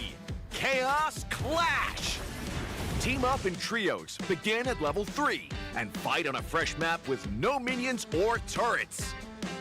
During the preparation phase, grab Chaos Fragments to boost your power. As the match goes on, the Annihilation Tide emerges, pushing the action to the limit. Here's a closer look at how this new mode works. Chaos Clash is a multi-round 3 versus 3 mode. Wipe out the entire enemy team to win the round. Teams lose HP each time they are defeated. If a team's HP drops to 0, they're eliminated. Rounds continue until only one champion remains. When there's an odd number of teams, one team will sit out the round. After certain rounds, heroes automatically level up and earn gold. Use this time to buy equipment and boost your power.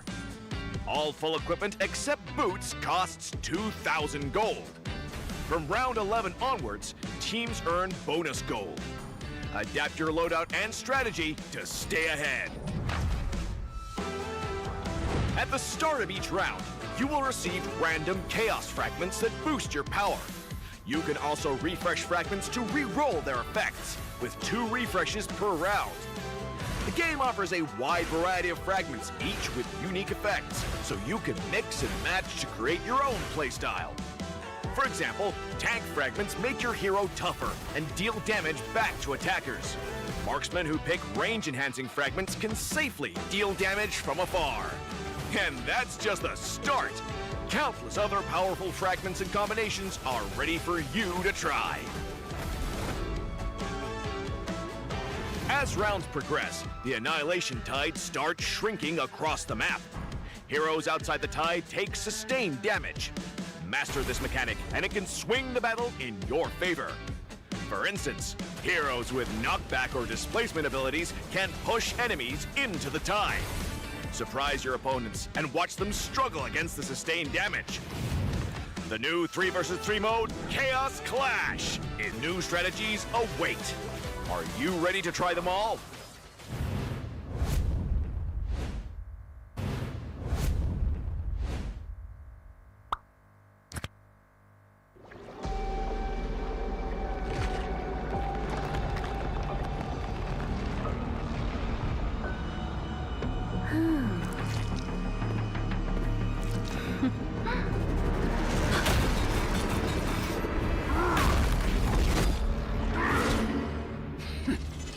Does the Lord of Lava also crave the Sovereign's blood?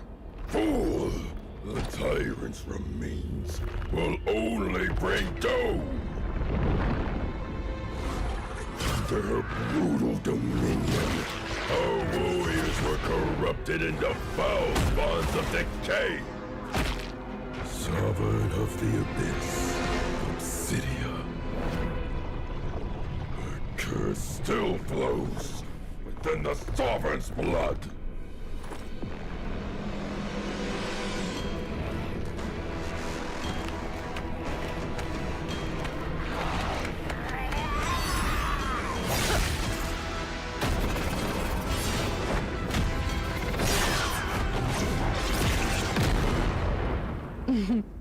Such loyal little puppets, aren't you?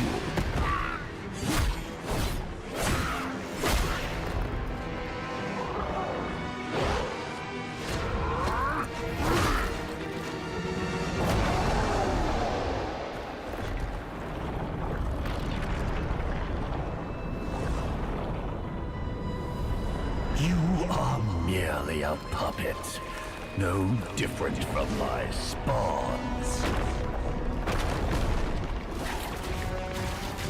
Bow to me. Keep your throne, or be destroyed. The Abyss bows to no one.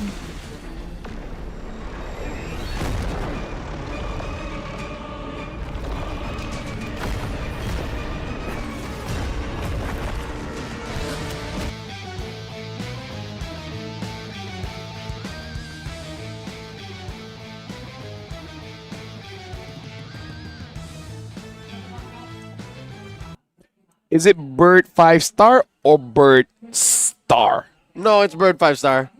Welcome back to the 33rd SEA Games here in Thailand, where we're watching the MLBB men division. We finished 3 matches so far. Jumping on to the next one is going to be Malaysia going up against Indo. My name is Ophel. Alongside me is Leo at your service. We are in the midst of multiple competitions across 2 different groups happening, and we just get the updates as they come. So in just a bit, we might show you guys a graphic that has the scores of both Group A and Group B teams, and you'd be surprised how well Team Indonesia is recovering despite what's been happening to them in the past, month and a half. Yeah. Group B is really the group of death. Oh, once you guys see the results, you're like, okay, Group B is no joke.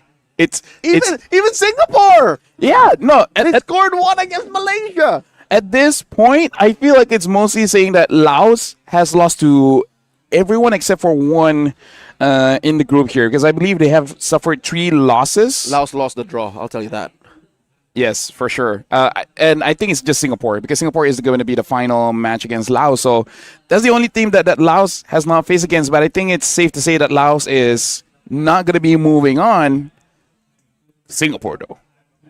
Bro, Singapore, though. You can't tell with Singapore. Yeah. They have how many more matches? No, do you remember Singapore?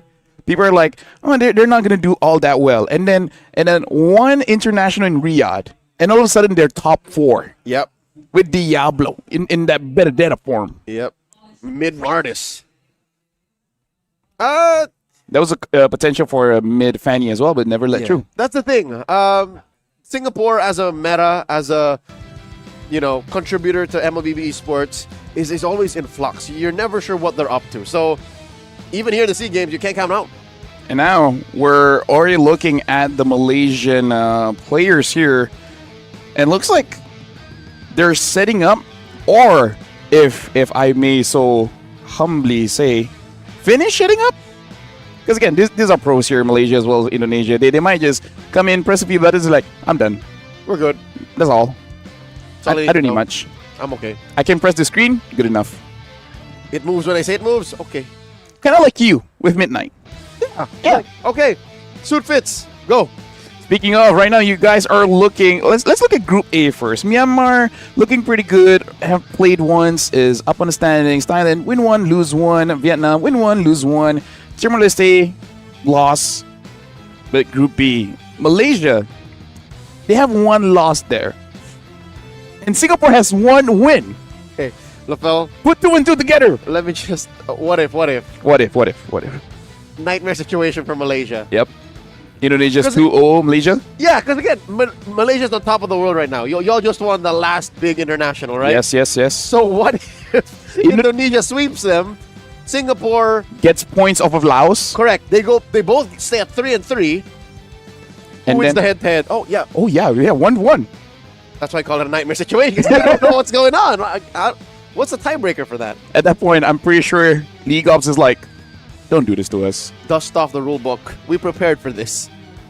When all else fails, that's that final BO1. But we'll cross that bridge when we get there. And if it has to get there. If it has to get there. But this is to announce to you folks, Singapore took game number 2. Game number 1, Malaysia won. Game number 2, especially Aaron with that Jushin. Aaron made Hawk, a.k.a. Sekai's life as a Lancelot, a living nightmare. Oh, yeah, for sure.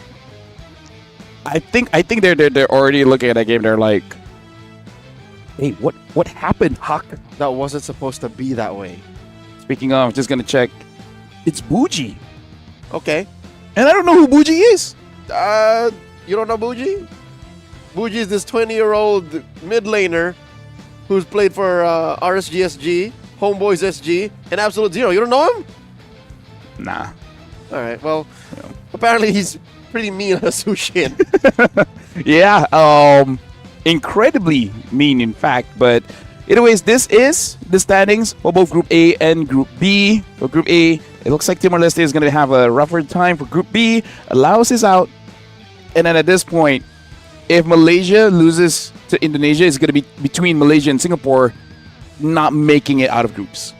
Which we can't count out because look at Indonesia right now. Yeah. They have 1 more match. Is that right? Yeah, only losing to Philippines and then won 2-0 against Laos and Singapore. So considering that they got 2-0 on Singapore and Singapore got 1-1 on Malaysia, You do the math. hey, you do the math. I can't. That's what I said. I like geography. Actually, I don't even like geography. I get lost. You like arts and crafts. If you guys watch One Piece, I'm Zoro. Do you watch One Piece? No. Well, I'm afraid of clowns. he's a no. He's a swordsman that get lost all the time. Oh, he has a really bad sense of direction. It's so bad, you literally have to go straight. He goes left. How does he know which sword is in his mouth and which is the one he's holding in, his other leg or something? He's the guy, right? That's the guy who holds like 6 swords at a time. He only puts the white one in his mouth. Okay. It's called the. It's not Wado. Actually, it might be the Wado. W-A-D-O. Okay. The only One Piece I watched was the live action one, which surprisingly has good writing. Yeah, it's actually much better than even I expected. Because whenever you're watching those adaptations, are like, okay, the graphics aren't going to be good. Yep. It's going to be corny. There's going to be a lot of jokes that doesn't translate well. They changed something a little too much or a little too literally. This character is unbearable. But no, it's actually pretty good. Yeah. Yeah. That is my only introduction to One Piece. Honestly, not a bad introduction. Not a bad introduction. It's nice enough to know like who's who and what's going on. Mm-hmm. Which is funny because there is a character called Who's Who. They have really cool names in. They have really cool names in One Piece. My favorite is because I only saw it in one random TikTok. Trafalgar D. Law Water. Trafalgar D. Walter Law. But yes. Water Law. In some translations, water. Some translation, Walter. I like water. Hey, you Cool know what? That way. Hydration, man. Hydration, Robert. That one I get. Yeah. Love Justice League. Anyways. That's what it feels like to be on the receiving end of that joke. See, now you know how it feels like. You don't know what to respond. You're like, okay. I love the SEA Games, man. I love SEA Games. It's stunning. Why would you say that? There's no coming back from that, right? No, you basically end the conversation. And then you move on. At least looking at Team Malaysia, they're not down in spirits. Oh yeah. At least when it comes to Yums. It's a 1-1. Yeah. It's like it's not 0-2. It's not that bad. So I like how they're approaching this. On a mental level, they're not letting their over-analysis and overthinking get the best of them. Because I think, mental health enthusiasts will understand that when you overthink, it's worse for you. Because you're entertaining possible thoughts that aren't reality yet. So they're not entertaining the fact that what we just mentioned, that what if they get swept? Yeah. And what if they have to go to a head-to-head against Singapore, who could possibly sweep Laos? Do you want to know a very brief analysis of what might be the mistake from Team Malaysia going up against Singapore? Of course, I mean, we could only really speculate. And folks, you can watch the game. The game actually is online. There's a broadcast for it. Do entertain us, Lafel. What is your theory? So, not really a theory, but it really is that. It's an analysis. It's in the draft. An observation. It's in the draft where the first 3 picks, Malaysia did not ban out the Baxia, right? And then the first 3 picks, left it open. They pick up the Lance, Gata, and the Kimi. And the other 2 bans, they did not ban the Baxia again. And then 4th pick, they pick something else. And then Team Singapore finishes up with the Baxia, which made it so that basically the Kimi could not deal with the front line. Hold on, wait. You're saying they 4th pick a Ruby. They closed up with the Baxia. Singapore, yes, they closed off with the Baxia. So that might be an oversight, right? Because it's one of those things where you kind of just forget about it. It's possible that Coach Zace was also like, hey, Baxia's open. He might even be like, okay, guys, there's no way we're going to get the Baxia. Exactly. So we're going to get it. And then they're like, no, hold on there. Wait. Hold on. Because maybe he was thinking like, Malaysia's sure going to get Baxia EXP or here ban or something. it. Yeah. So that's my analysis, which is, there you go. Sometimes you just forget about that one hero. Interesting how, despite Malaysia's dominance and their, again, proven track record, whether having the full Malaysian lineup that competes for country tournaments and, of course, the club version of the squad that, has also won a lot of international accolades. Better here. Apparently, a losing draft is a losing draft. Let me show you here. See? Everything tracks out, right? Yeah. Yeah. Singapore even banning out the health crit. Exactly. If anything, it's Singapore who had left the door open for, even larger margins of error. Yeah, so it happens to the best of us. Like, even us in rank, we have that one here where, like, I feel like something's missing here. And poop, all of a sudden, you let the fanny open, and the best fanny player just so happens to be your opponent. Yep. And then, at that point, you're just opening YouTube on the side and just waiting for the game to end. Because there's nothing you can do. In case in the draft, no one can really use a Cho. Or a Kufra. Yeah, or a Franco, or a Ruby, Nobody can stop or a the fanny. Fredrin, or an Akai. Or nobody drafted Hilda to stop the fanny from getting the purple. It just all of a sudden, your teammates just don't know how to draft, which happens quite a lot. Someone first picked a Cyclops. Dude, I've had people first pick a Hanabi, and we won. At that point, I feel, how should I say this? Feels like the universe owes you something. No, at that point, you know how I don't like to feel disgusted? I was slightly a bit disgusted. I'm like, we should not have won. I don't deserve the star. We first pick Hanabi, they pick up Grok Lancelot, and then just proceeds the draft with picks like Lunox and etc. And I'm like, we are not supposed to win this one. What did we do? Yeah. Did the enemy just did something that God really disliked? My mindset when it comes to playing in ranked, we don't have to really lock into the competitive side just yet. We will in a few. My mindset when it comes to ranked game drafting, folks, Yeah. you could take this with you, is when somebody asks for a hero, Just give it. most likely that's what they want. Yeah. That's what they need because that's what they're comfortable with. So you be the one to play around. You be the one to, adapt to it. Yeah. No, honestly, like, I completely agree because everyone keeps what you call it, complaining, on social media about, oh, look at this guy. I have one picture. If I can find it, and if I show it to you, you're like, okay, you know what? Let this guy have what he wants, because basically I think his name was something like a Dire of God or no Yin. Apa? Yin only. His IGN. Yeah, Yin only. And then he plays two roles, jungle in EXP, and guess what? It's only Yin. It's like the last 49 games We're Yin. were Yin. So I'm like, you know what? Have it. It's okay. I would rather you do that and me risk this weird hero that nobody plays Then you than force you to play like a Fulvius or a Lancelot. no. Those kind of guys will use Angela EXP. Because they're You like, don't give them the yin. If you ban the yin, exactly. If you don't give the Yin, they're like, you know what? they will smite you. You asked for this. You asked for this.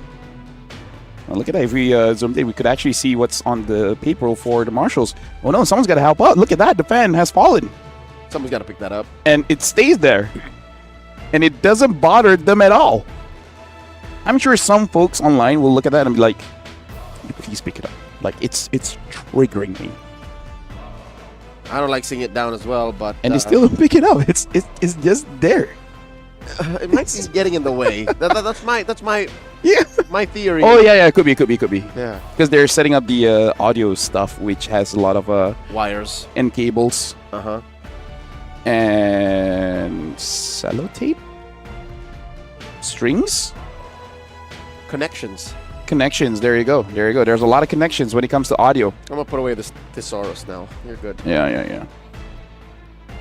Team Some- Indonesia, this composition, how similar is this to the most recent international country tournament? Is it 100% the same? Is it this one? Yes. It is. It is. Okay, It it's is literally this this one. Okay. one. Yeah. Let me just. Yep. It's Aran. It's Witty. Is Ezekiel, Joe, and Kabuki. So yeah, it's the same. Although I believe the last time they met. It's the gold lane, right? It's the Yeah. gold lane that switches. So the last time that they met, they basically tried to force out a draft, which they used Obsidia. I believe it will not happen again. But at the same Are we time, past that? at the same time, I would not be super surprised if they try it again. Okay. But I don't think so, because I believe we did saw one game and Kabuki used the Exborg Gold, and towards their own success going up against Singapore. Okay. The man with a plan, the gentleman you see with a white jacket, donning the name of Indonesia in the back is their coach. That is Coach Saint De Lucas, who takes care of the squad even outside of country tournaments. So they're better known as Team Liquid Indonesia. They were former MPL champions. They were grand finalists in the most recent World Championships, M6, held in Kuala Lumpur, Malaysia. So, again, these guys are on a road to redemption. Like, they're really looking forward for that big win. Because like people in Southeast Asia, we know what happens when you win or lose. And losing is a situation where you can afford to do if you get a second phone and has all of your alt accounts that people don't know about. And you just spend your time with that phone, and the other phone, don't even bother charging it. Stays that way. Stays for like a month, and then you're good. That's what I do. But I only have one phone. I don't think I need more jobs to get the other phone. they can afford to do that. Yeah. So, as a contrary, you can go ahead and look at something that a player like Carl Tizzi. You know Carl Tizzi? Nepomuceno from Team Philippines. Heard of him before, yes. He's pretty popular, I think. I mean, I feel like if I see his face, it might jog my memory. But what about him? Yeah, so he was recently on a you know what a podcast is? Hold on. It's like radio? Yeah, he was talking to a microphone. All right. Over like a couple of hours, it's just question Oh, and really? A answer. couple of hours? He's able to talk that long? Yep, question and answer. Okay. And he shared it with a good friend of ours, the one hosting said podcast, Kaisam Ives. Never heard of him. No Pueto. Yeah, anyways. Never heard of him. They had a conversation about how are you able to stay so motivated and be so sharp in competition through the years, despite the ups and downs. And Carl Tizzi focused on the downs. He's like, you can't find the fire to win if you're always just winning. So I think that is the arc that we're seeing Team Indonesia in right now. You know what's the problem with that one? What? I know some people that they will use a jawhead robe and just grief the jungler by tossing the buff away all the time, and they will quote that. That mostly works. No, as in like your own jungler. Oh. Yes. So as your Lancelot trying to get the buff, you just throw it away. Yeah. They will quote that, saying that for you to be better, You need to lose. you need to suffer defeat. Exactly. How will you know how to defend against an invasion if there is no, if you don't have experience doing it? How can you really be a pro player if you can't even 4v6? Yeah, you're looking at your teammate saying, I'm setting the future for you. this is for you. Yes. I am doing you a favor, bro. And at that point, you're just looking at your friend and like, What do you expect him to say? bro, I Captain Crab, bro. Thanks.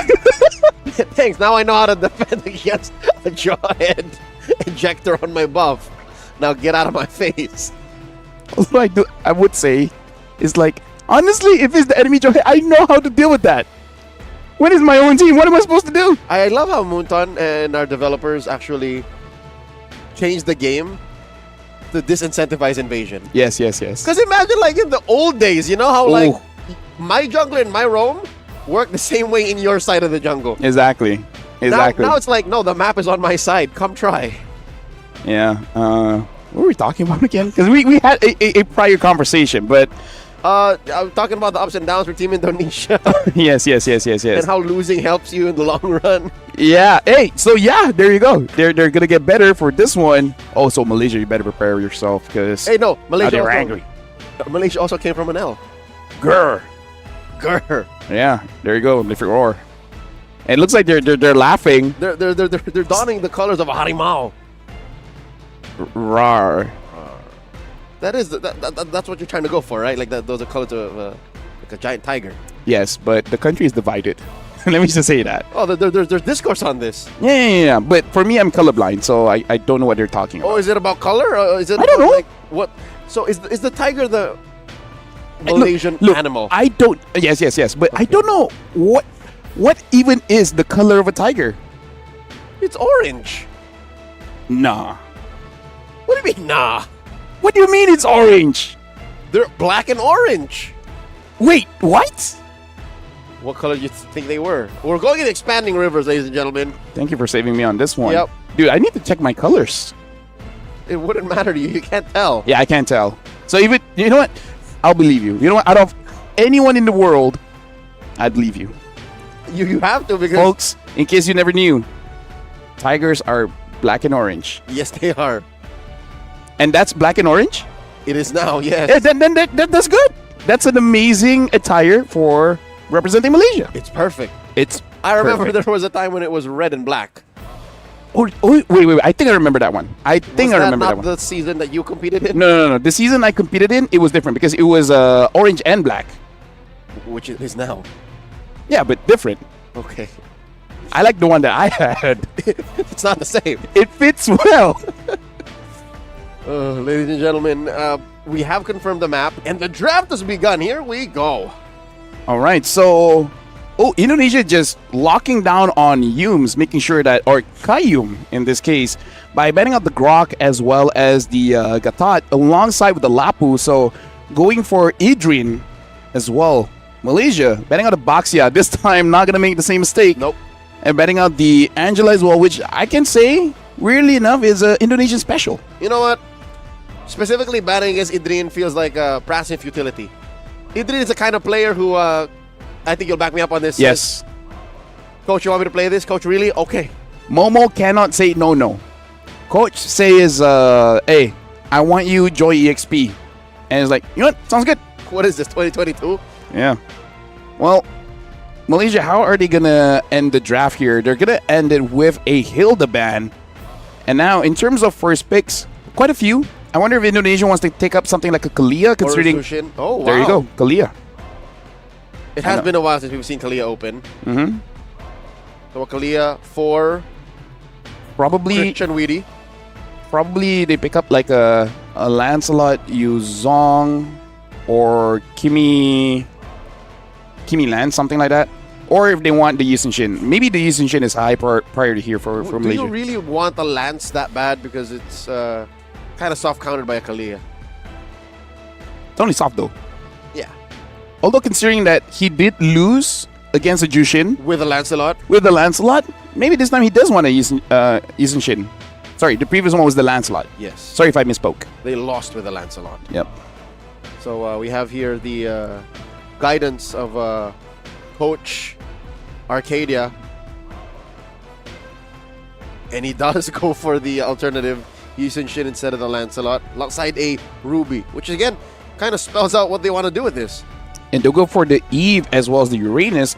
I wonder if Malaysia just wants to lock in an Esmeralda at this point because it's Do it. pretty good against Eve and Uranus. Double or shields. Something like a Lunox. Either or, right? Double shields. It's been a while since we've seen Lunox. I mean, maybe this is that kind of pocket meta situation. In the SEA game so far, Lunox hasn't been that much of a game changer. When Team Liquid Philippines, what was that? Late November? Mm-hmm. Early November? When they won their championship in Season 16, it was all about Lunox in mid. Yeah. Same during that period, Lunox was first pick back in Malaysia as well. Yeah. So now Malaysia, Eve is a good pick, Lunox. Oh, but the Kimi is there as well. But I think you go for Esme here. But no, they still stick with their guns. The space gun, picking up the Kimi. But that means both the Esmeralda and maybe even a Yuzong gets banned out. And then at that point, or Hellkurt. By Team Indonesia. By Team Indonesia, correct. Yeah, because again, weirdly enough, for Malaysia, it's the XP lane that plays Hellkurt. So Malaysia probably banning out the jungler here, right? The Hayabusa is still up. The Lancelot is still up. Yep. And I think you got to... No. There's one other strat that Indonesia has used before. Didn't work, but they have used it, which is Uranus jungle. Okay, let's see how Joe is able to do that. But I'm against it. I don't want to see that, not here. Well, the X-Borg does get banned out first, considering that Indonesia has used X-Borg in the gold and they don't have a lot of bursts. Respectable. Indonesia, I feel like Esmeralda is a pretty safe ban, but they go for the CC first. So Malaysia, is there any other fighters they want to ban out? I kind of feel like Hayabusa is a pretty safe ban. Maybe Lancelot you can fight still, but I think a Hayabusa might be a bit difficult. I think if you're going to deal with either, just open both. Ban out more EXP lane. Oh, no. Ban out more gold laners. Which now you're wondering what is left. Granger? You still, yeah, I was gonna say you still need a combo with the Kalia. Right now, Kalia does nothing with what's left with what's currently on the board for Team Indonesia. Yeah, I would say Granger is the safest, and then Malaysia can opt to pick up the Harif themselves, or just not worry about the Harif at all, and then just basically have Indonesia with full magic. This is the move. Ban the Granger because I am about 90% sure this Ruby is already the gold laner. Yeah. So you're denying Indonesia a combo that works with their first pick. So you made them waste money. It's basically like buying the garage first before the car. Yeah. Although I do have to say, if you have money for the car, it shouldn't be that big of a problem. And no, in hindsight... Oh, wait, buy the garage first and then the car. Wait, what was the thing again? Buying the garage before the car. Oh, okay, so what okay, do you put in there? That's the thing, is you invested in the Kalia early, but what's the combo? I mean, you can buy Wi-Fi and just put whatever works with Wi-Fi there. Or live in the garage, yeah. There you go. And Yuzong gets banned It's real out. estate. So it really should be an Esme here. And at that point, you're still hiding. Wait. No, there's no hiding. Once you have Esme, you're just missing your roamer. Which, what is going to be the roamer here for Team Malaysia? Qayyum?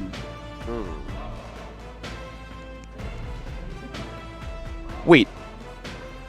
The Gwen. Okay, that is definitely one of Qayyum's hero. And I like this. Indonesia, we can just say Ezekiel and Witty. Yep. No. Weedy already has the Kalia. No, the name. Oh. Ezekiel. Yeah. Yeah, Ezekiel and Witty and Leonardo. Aranda. Sin.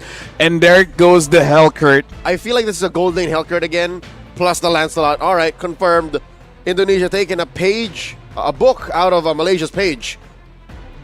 So Malaysia started with the EXP, and then everyone else is like, hey, that doesn't look bad. How about try gold? What's the difference? So there is still a combo somewhat. Yeah. You have the Hellcurt hide in a safe spot.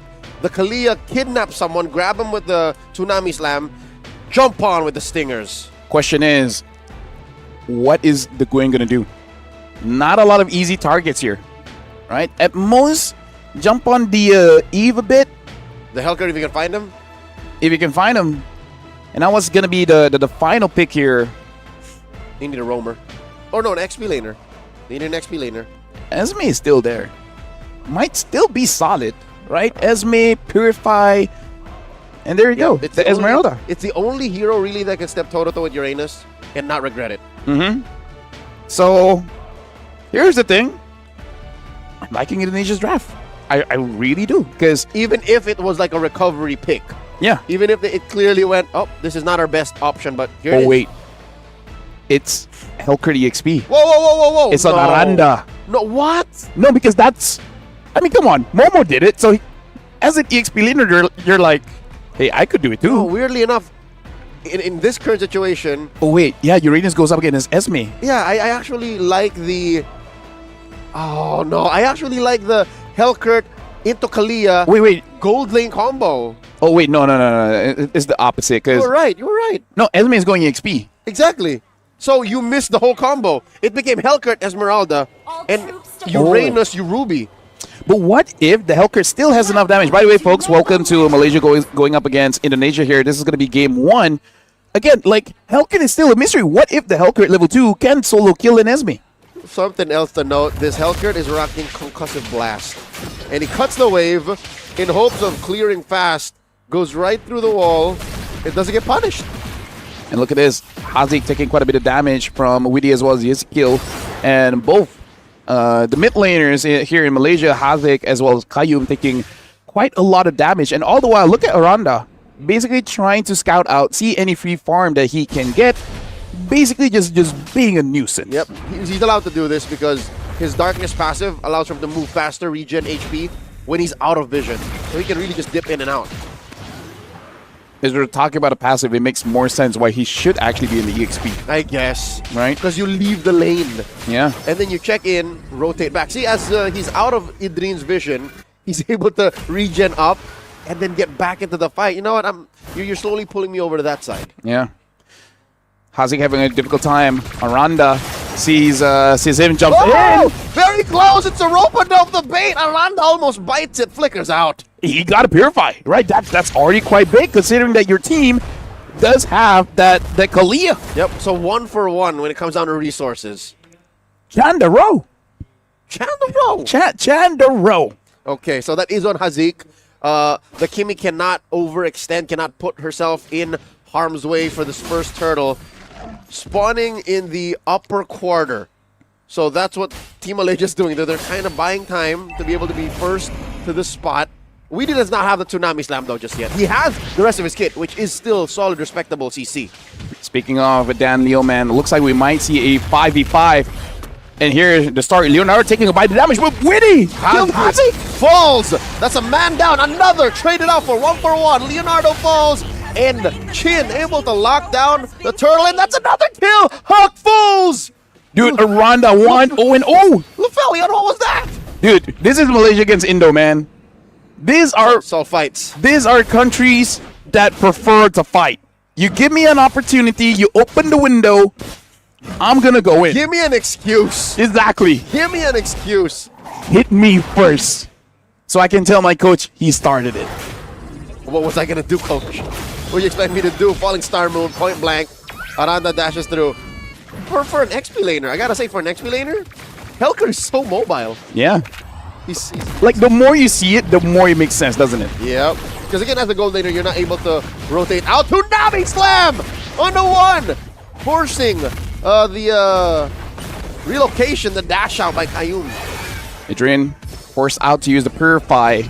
So quite a lot of resources here. Indonesia is able to trade out Malaysia. 4-man down bot here in the goal lane. Leonardo, like the turtle. Leonardo. Yes. Able to dodge it out. He's fine. Even if he did dodge it out, I feel like this is not as winning a lane. Is it weird that I think the more winning lane is Aranda's XP lane? Really though. I get it. Taking a bit of damage. Not able to dodge everything though. Real manipulation.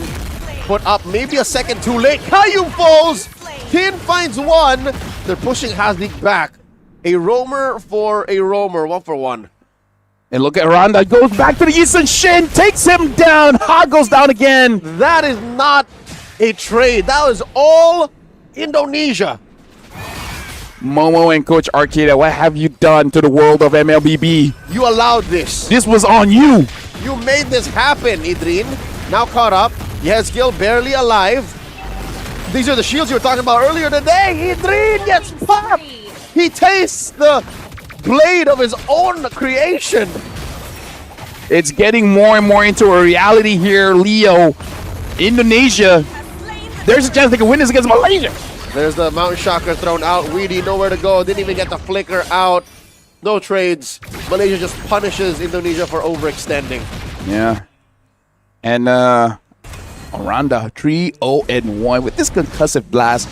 We don't know. I'm assuming he is just going for the Assassin emblem, just having that for more clear speed, I guess. Kayum engages onto Leonardo, but Uranus can take quite a beating. And looks like Hawk is going to absorb the gold minion, understanding that he really needs to get back into the game to influence it.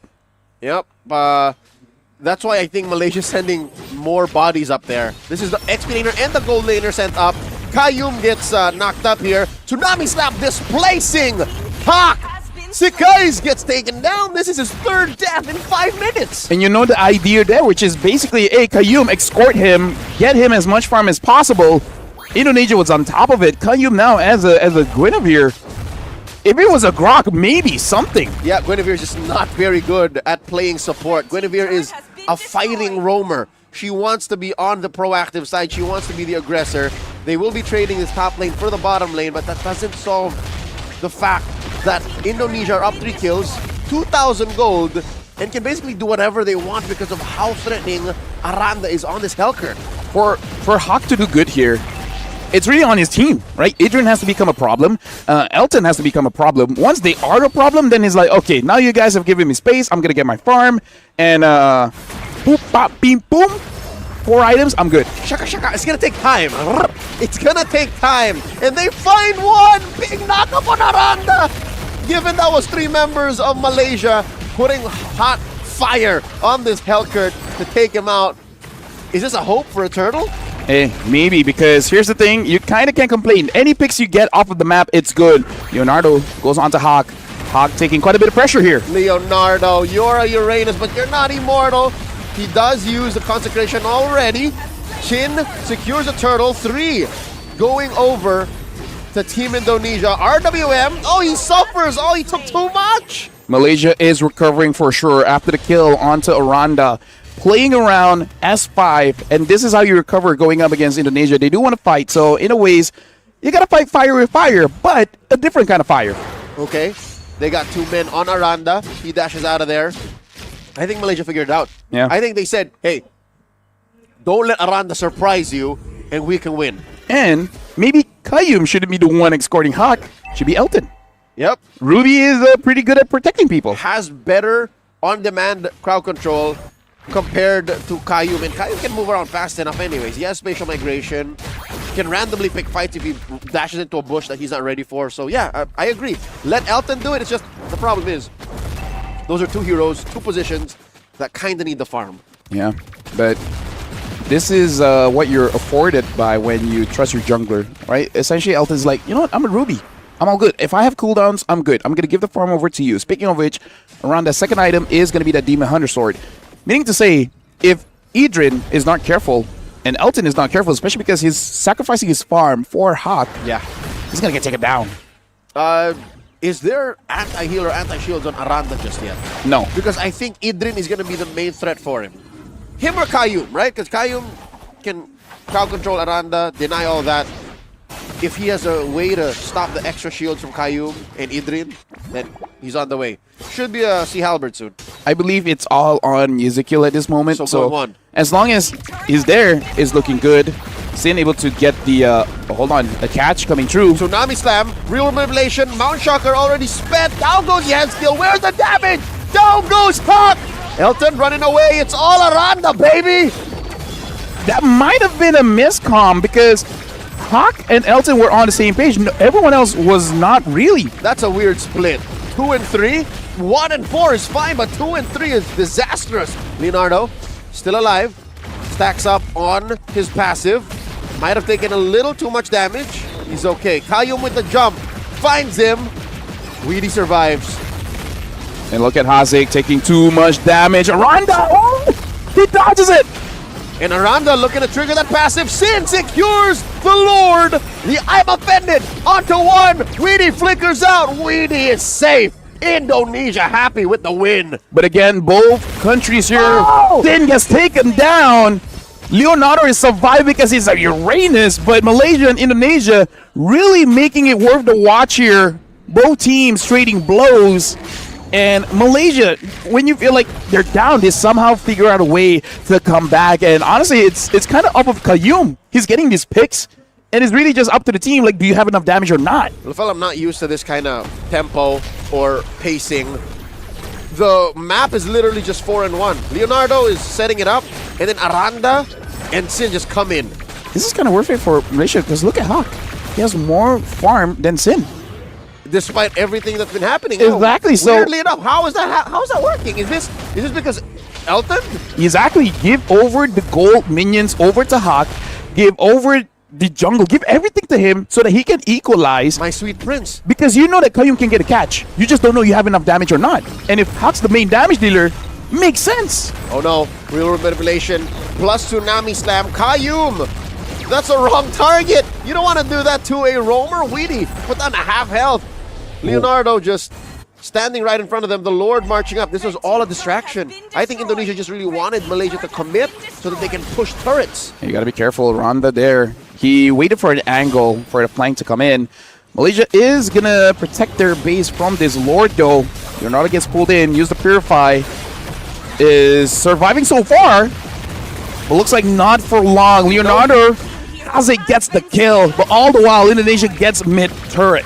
If that was communicated and it was a calculated risk, good for them. I'm gonna take that deal any day. A push on a turret for a Uranus that really wasn't doing anything anyways. That's a proactive decision by Team Indonesia. Yeah, basically they're saying like, you want to be the one with the most damage taken, right? I mean, like you want your stat to be there. Leonardo, want to be useful? here, pull him over here so we can push. And that makes sense. Yeah. Take that as you will, but that is one way to stop Malaysia from slowly farming up on Hawk. Because if you can shrink the map, then you can deny, the trickle economy onto this Yusun Shin. But all the while, you're always at the back of your mind, right? Hazik as well as Hawk. I have a position where I can go for a kill, but where's the Hellcurt? Exactly. I feel like it's Adrian's job at this point to find where the Hellcurt is. You know how they do it? How they do it? Mountain Shocker. Hey, there you go. I forgot about that. Exactly. It's literally a one-stop shop. Oh, who are they getting? That's a Tsunami Slam 101. In comes Aranda. A little too much. It's too crowded. Aranda double gets himself. He can't kill Elton. He gets taken down by Elton. And Team Indonesia gets stopped in their tracks. And that's before the Lord spawn. But I feel like it's still fine for Indonesia because they have a lot of ways to siege this one. Malaysia might want to opt to get mid first. Leonardo is there to give vision to make sure. Oh, hold on. Kaiyun gets a catch. And that's a huge target. Sin is out of the equation. 2 key members from Team Indonesia not here for the Lord Dons. Hazik now does have that Divine Glaive, so the tanky members of Team Indonesia now have to be a little bit more careful. And this game, man, I really feel like it's all... Like, Kaiyun has amazing cash, but look at Adrian, right? Adrian giving enough space, becoming a problem that's not answerable by Indonesia just yet. If it wasn't for Adrian, Malaysia would be in bigger trouble. That's what I was saying. Because Aranda was not able to take down Adrian fast enough, nor Kaiyum, then now they're suffering the consequences. Leonardo purifies on out of there, consecration as well, keeps himself alive. But really, they're not winning. They're in a position right now where they're not winning. They're just not losing. Indonesia, if somehow Aranda gets onto Hazik or Hawk, most of the damage is not going to be there anymore. Hawk, though, now does have that War Axe, so as long as he doesn't get caught, he can stick around the fight for quite a bit. And this is at a point where Witty, he might want to make a play, but he needs to see where Elton is. Because you jump in, you might be the one that gets caught. Yep, he can't use his flicker willy-nilly. He can't just go, all right, I found one target. I don't care if I die. No, it's not that you don't care you die. You have to survive because your team needs you. It's Aranda who will follow through and make Malaysia regret positioning their cores like that. But right now, they're the ones calling the shots. Malaysia has equalized. Hell, even they winning. They're up on turrets right now. They're really wanting to get this inhibitor. And look at that stun. His onto Leonardo. Gets taken out by Elton. And now, even though the Tsunami Slam is there, Witty, there's no follow-up. Elton is very healthy in the front. Ezekiel with the Divine Glaive should be able to defend the base here against Malaysia. They lose their top lane inhibitor, so the base is cracked wide open. Team Malaysia can just take it slow. Real manipulation from Yezkiel. The jump in. Oh my lord, the Requiem. Sin falls. Weedy as well. This turret will be up next. Down bottom is the last safe haven for Indonesia. They can't even afford to defend it. Ladies and gentlemen, Team Malaysia with the recovery victory, taking game 1. And let me just say, that was actually quite an impressive victory considering all that has happened in the game where it looked like a pretty rough start. And I was convinced that Indonesia had it. But Adrian with this Esmeralda, right? Moving across the map, never allowing Indonesia to get what they want. But Kaiyum, man, on this Guinevere. In my head, who's he going to catch? And the answer is Lancelot. Excuse me? It was the Lancelot? Yep.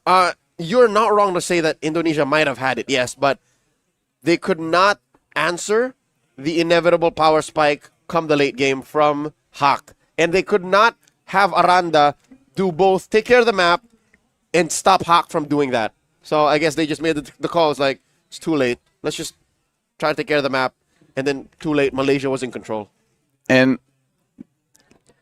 junglers are going to take this and show their gold laners in EXP, be like, did you see what they did for Hawk when he was losing? Did you see how unselfishly they gave over their resources? Would be nice. Yeah. Imagine if you guys did that to me. You know? Those maybe just once.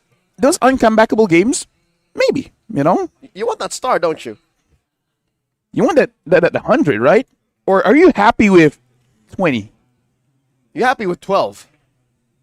The number keeps on going down, but I'm trying to be realistic. Like you wanna loop into this little hypothetical situation. You know, your Mythic Glory fans. Yeah. Your Immortal Glory fans. You want to get the Mythic, right? Yeah. Actually, you know what? For most people, they're happy getting to Legend.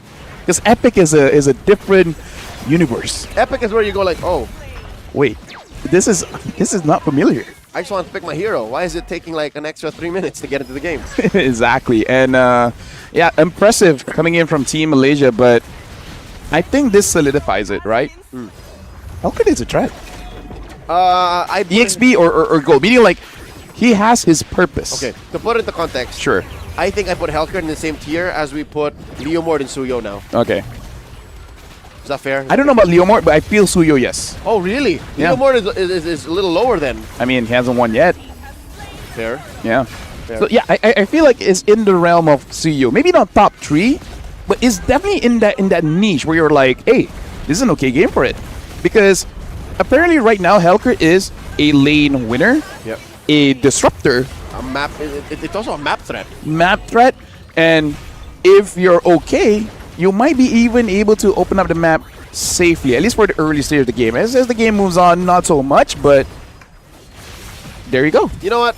My favorite part about Helkert's little kit is the regen passive. Yes. And the movement speed. That is, I think, the game changer, and that's what allows for it to be now in my opinion, I agree with you, a better XP laner than gold laner. But we do have to say the goal lane used by Team Vietnam basically use it as a split pusher, and even we didn't notice, right? Yes. And why it makes it good as a split pusher, while you're pushing, you're giving utility to your team, potentially even getting some assists. Yep. So you're just generating way too much gold for yourself, and if you're gold lane, that means you have a fighter EXP. So they're still in a good spot to fight an Elton being the MVP. You know what? Deserved. You gave your farm over and you still didn't die. Yep. Elton, 3-0-7. He was that guy we were talking about. The hypothetical, hey man, would it be nice to help out? Yeah. Because it could have fell on to Kayum. It could have fell on to Idrin. But no, Elton stepped up and said, bro, I got you. You need me. Elton's the kind of guy, when you're really shy to ask for it, you're like, I want that minions, but I don't know if he will let me. And then he just comes through and is like, hey, You want some minions? you want my minions? And you're like, thanks. I didn't want to ask, like, hey, save it. Take it. Take it. And there you go. Thank me when we win. Speaking of, in terms of gold, he actually didn't lose that much. Yeah, I'm looking all across the board. It's relative, right? Maybe the fact that he didn't die helped out a lot. You know why I think, all right, maybe this is less about Team Malaysia, more about Team Indonesia. You know why he was the one who could afford to do it? Why? Because Leonardo wasn't a threat in the lane. Oh, yeah, true. Right? True. If a Ruby leaves a Uranus, what's the Uranus to do? Yeah. Speaking of, not much info on Leonardo, because I don't think that's Kabuki, so unsure. Yeah, Leonardo's the other gold laner. Yeah. He's oh wait, no, it is. It's Leonardo Kabuki Agong. So it was him. Yeah, so it was him. There's another gold laner. Okay, so here's the thing about apparently Team Indonesia. Uranus only works out if Aranda's the one using it. So in the XP. Yeah, so far Joe used it, lost, and I guess same as Leonardo. It wasn't ideal. Again, there's a time and place for a gold Everything. lane Uranus, but yes, everything. This just wasn't it. Yeah. I'm pretty sure in a way it is part of the plan, but it kind of feels like it's more about the decision making. It's like, oh, what do I do now? Do I pressure? Yeah. Do I open the map here? Do I split? Like, what's the call here? But either ways, that was a spectacular performance coming in from both teams. Like, Yeah. I like to see a team losing and find a way to come back. Yeah, could have happened either way. Could have been the win for Team Indonesia and could have been a win for Team Malaysia. It's just that Indonesia, in my opinion, didn't get to use all the parts that they had. Yeah. And as my neighbor would say, that's how the cookie crumbles. Oh, your neighbor says that? Which is very weird why my neighbor would come up to me and then just say that. Hey, that's the way the cookie crumbles. Walks away. Like that? Yeah. I thought he was going to ask me something. Apparently, he just wants to give a statement, and then leaves. I wanted to go out that day. Canceled. I stayed at home. Played some Mobile Legends. And Magic Chess. Sounds like a good day. Because it sounds like a threat. Someone just comes up to me and is like, hey, that's how the cookie crumbles. And then just walks away.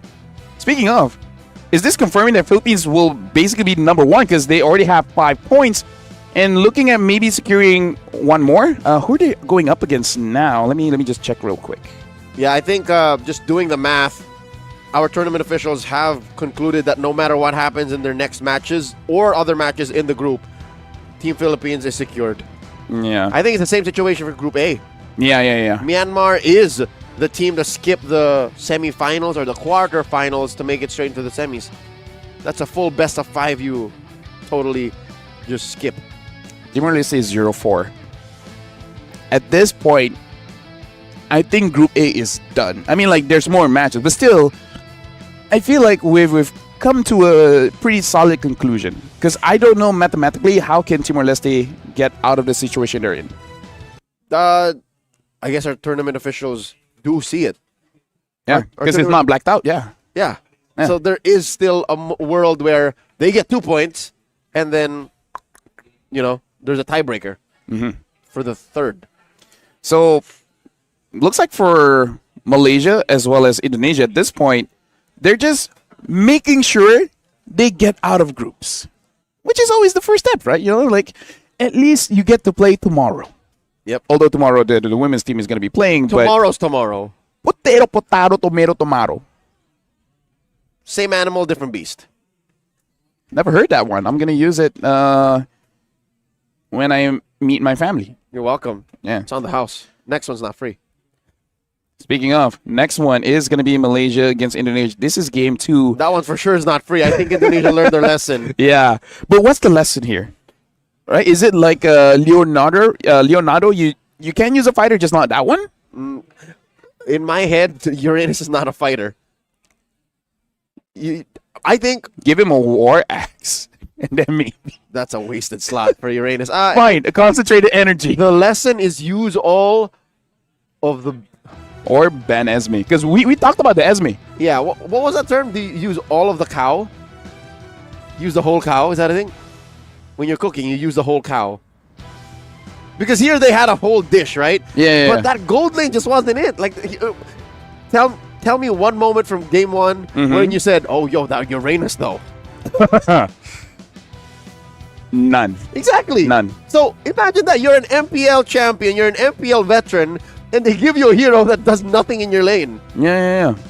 He was just a scarier minion or scarier buff. Dude, buffs are scarier because you know that there's always an opponent nearby trying to steal it away. And I've seen buffs on professional stage actually killing the jungler. Exactly. Do you remember the first time they changed the buff? To basically make it so that you don't one-shot it? Yeah. And then people are not used to it and they actually died to the buff? Yeah. That was like very, very early day, like around 2 years ago. When they basically made jungle... Oh, now I remember. It was the time where you're forced to use a tank jungle. Because during the time, assassins just die. Yeah. So basically in the heyday of Akai jungle, Yep. of Karina tank, Fredrin. Yep. So that's what I'm saying is use the whole cow. Make sure that all of your picks and your whole lineup contributes because I think that's what they were doing. We didn't have the time to digest it, but it was a 4-1. Just make sure that this one thing that Leonardo was doing was distracting the rest of them. The other 4 go. That's not sound against a team as powerful as Malaysia. But again, I kind of feel like that could have been avoided if you just ban out the Esmeralda. Because we were saying like, oh, that might be risky picking out a Kimmy because you're letting go, like you're giving the opportunity for Esmeralda to get banned because what they banned out was the CC and the Yuzong. And I'm not even sure about the Yuzong. CC, I can see it. I'm not so sure about the Yuzong ban. So the Yuzong ban, last ban, blue 5, they can fix that. But now Malaysia's had it. No more.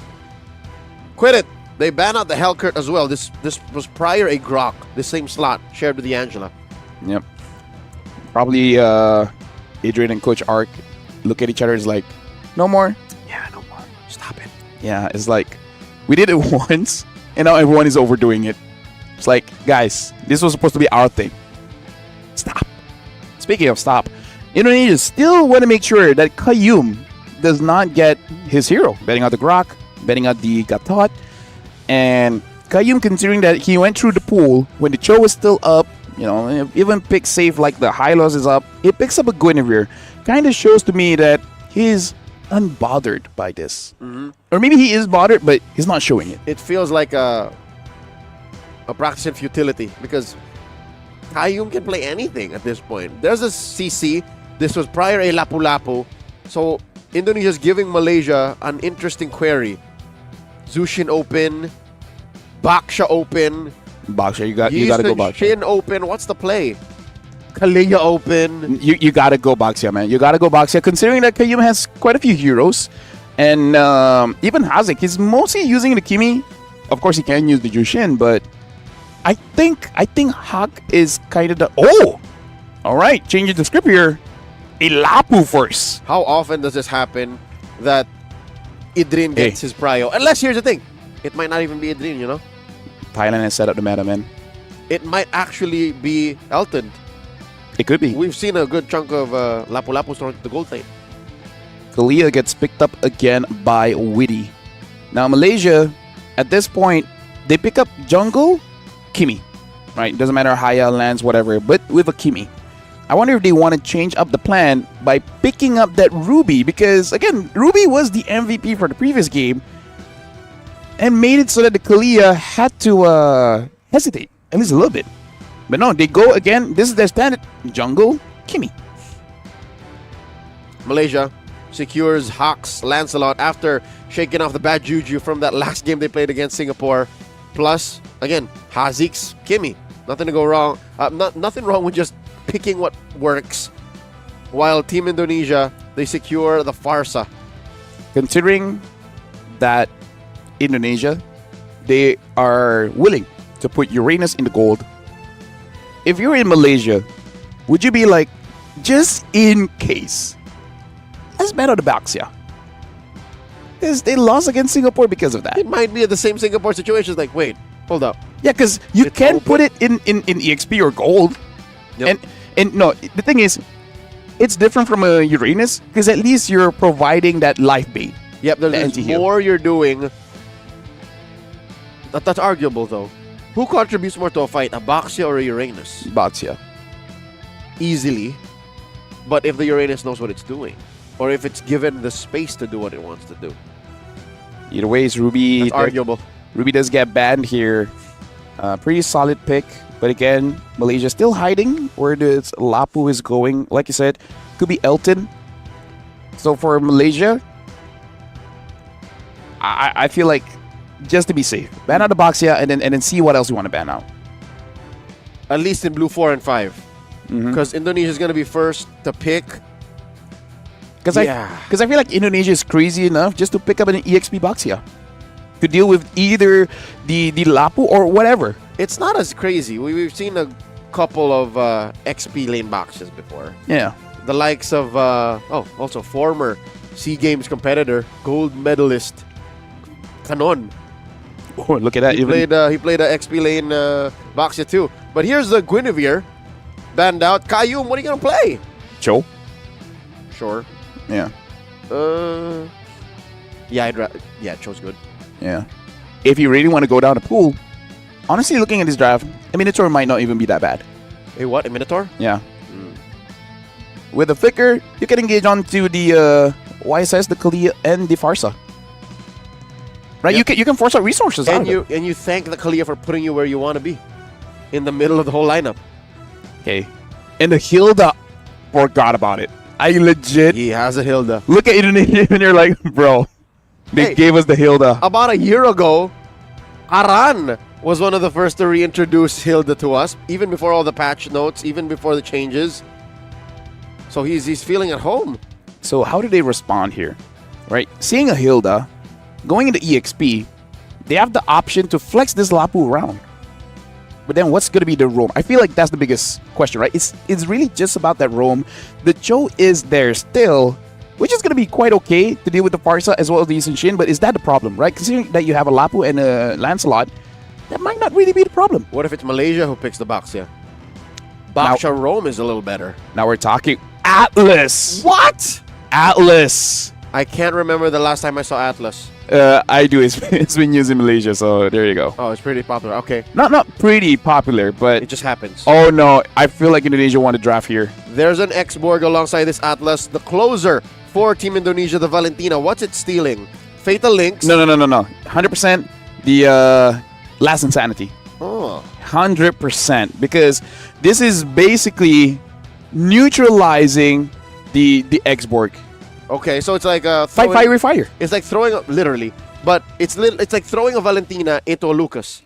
Like you're just better that way. Exactly. But it always comes to the question, do you know what you're doing? Will you be there? Will you be in the right position when you Last Insanity? Considering that was an instant pick Valentina, Yep. you would think so, right? Especially because Malaysia is like, they have a target on their back. You know that eventually they'll pick up the X-Borg.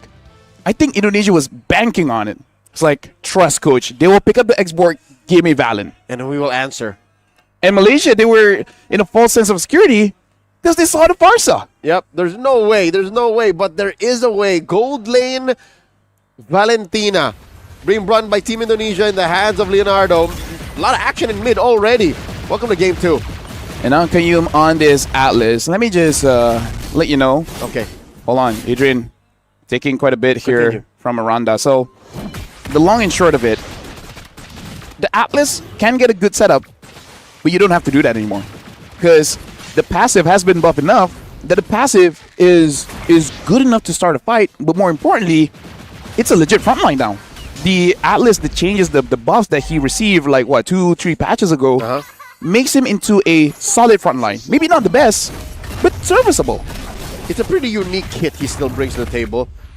So I'm excited to see how it interacts with the current metagame now, coming from, all sorts of metagames, all parts of Southeast Asia. Currently, no action just yet, about a minute and a half in. Aranda checking in on Idrin. It doesn't even have to be a quick clear. Aranda is just easier unlocked out of the XP lane. Mm-hmm. And Malaysia knows it. They're like, I'm just gonna hold this wave. And Hawk is here just to make sure that Hazik gets to clear safely, because it does look like Witty, especially on this Kalia, is able to bully out Hazik at least a little bit. And now backup coming in for Idrin. But it does look like Malaysia, they are struggling just a little bit, at least in the early game. So I don't know if they really want to fight out for the next turtle. Maybe they'll try to steal it, but don't overcommit. Here we see Witty holding down the fort, keeping that turtle pit clean of Malaysian forces. And now in comes the rest of them. Kayum, perfect match. Looking for that freeze. Gets it on Witty. Broken walls, allowing for weird interactions, weird engages. Mount Shocker coming through. Chin traceless. Gets caught in the back line. Kayum falls. But Chin gets the business end of Idrin's blade. And now they're looking for one more. Hawk not going to fall. Not yet. Aranda gets punished by being sandwiched by 3. And just like that, Indonesia regrets even fighting that deep into Malaysia's territory. Yeah, considering only Kayum falls, where most of the damage, especially the Feather S-Strike, just jumps onto the Atlas.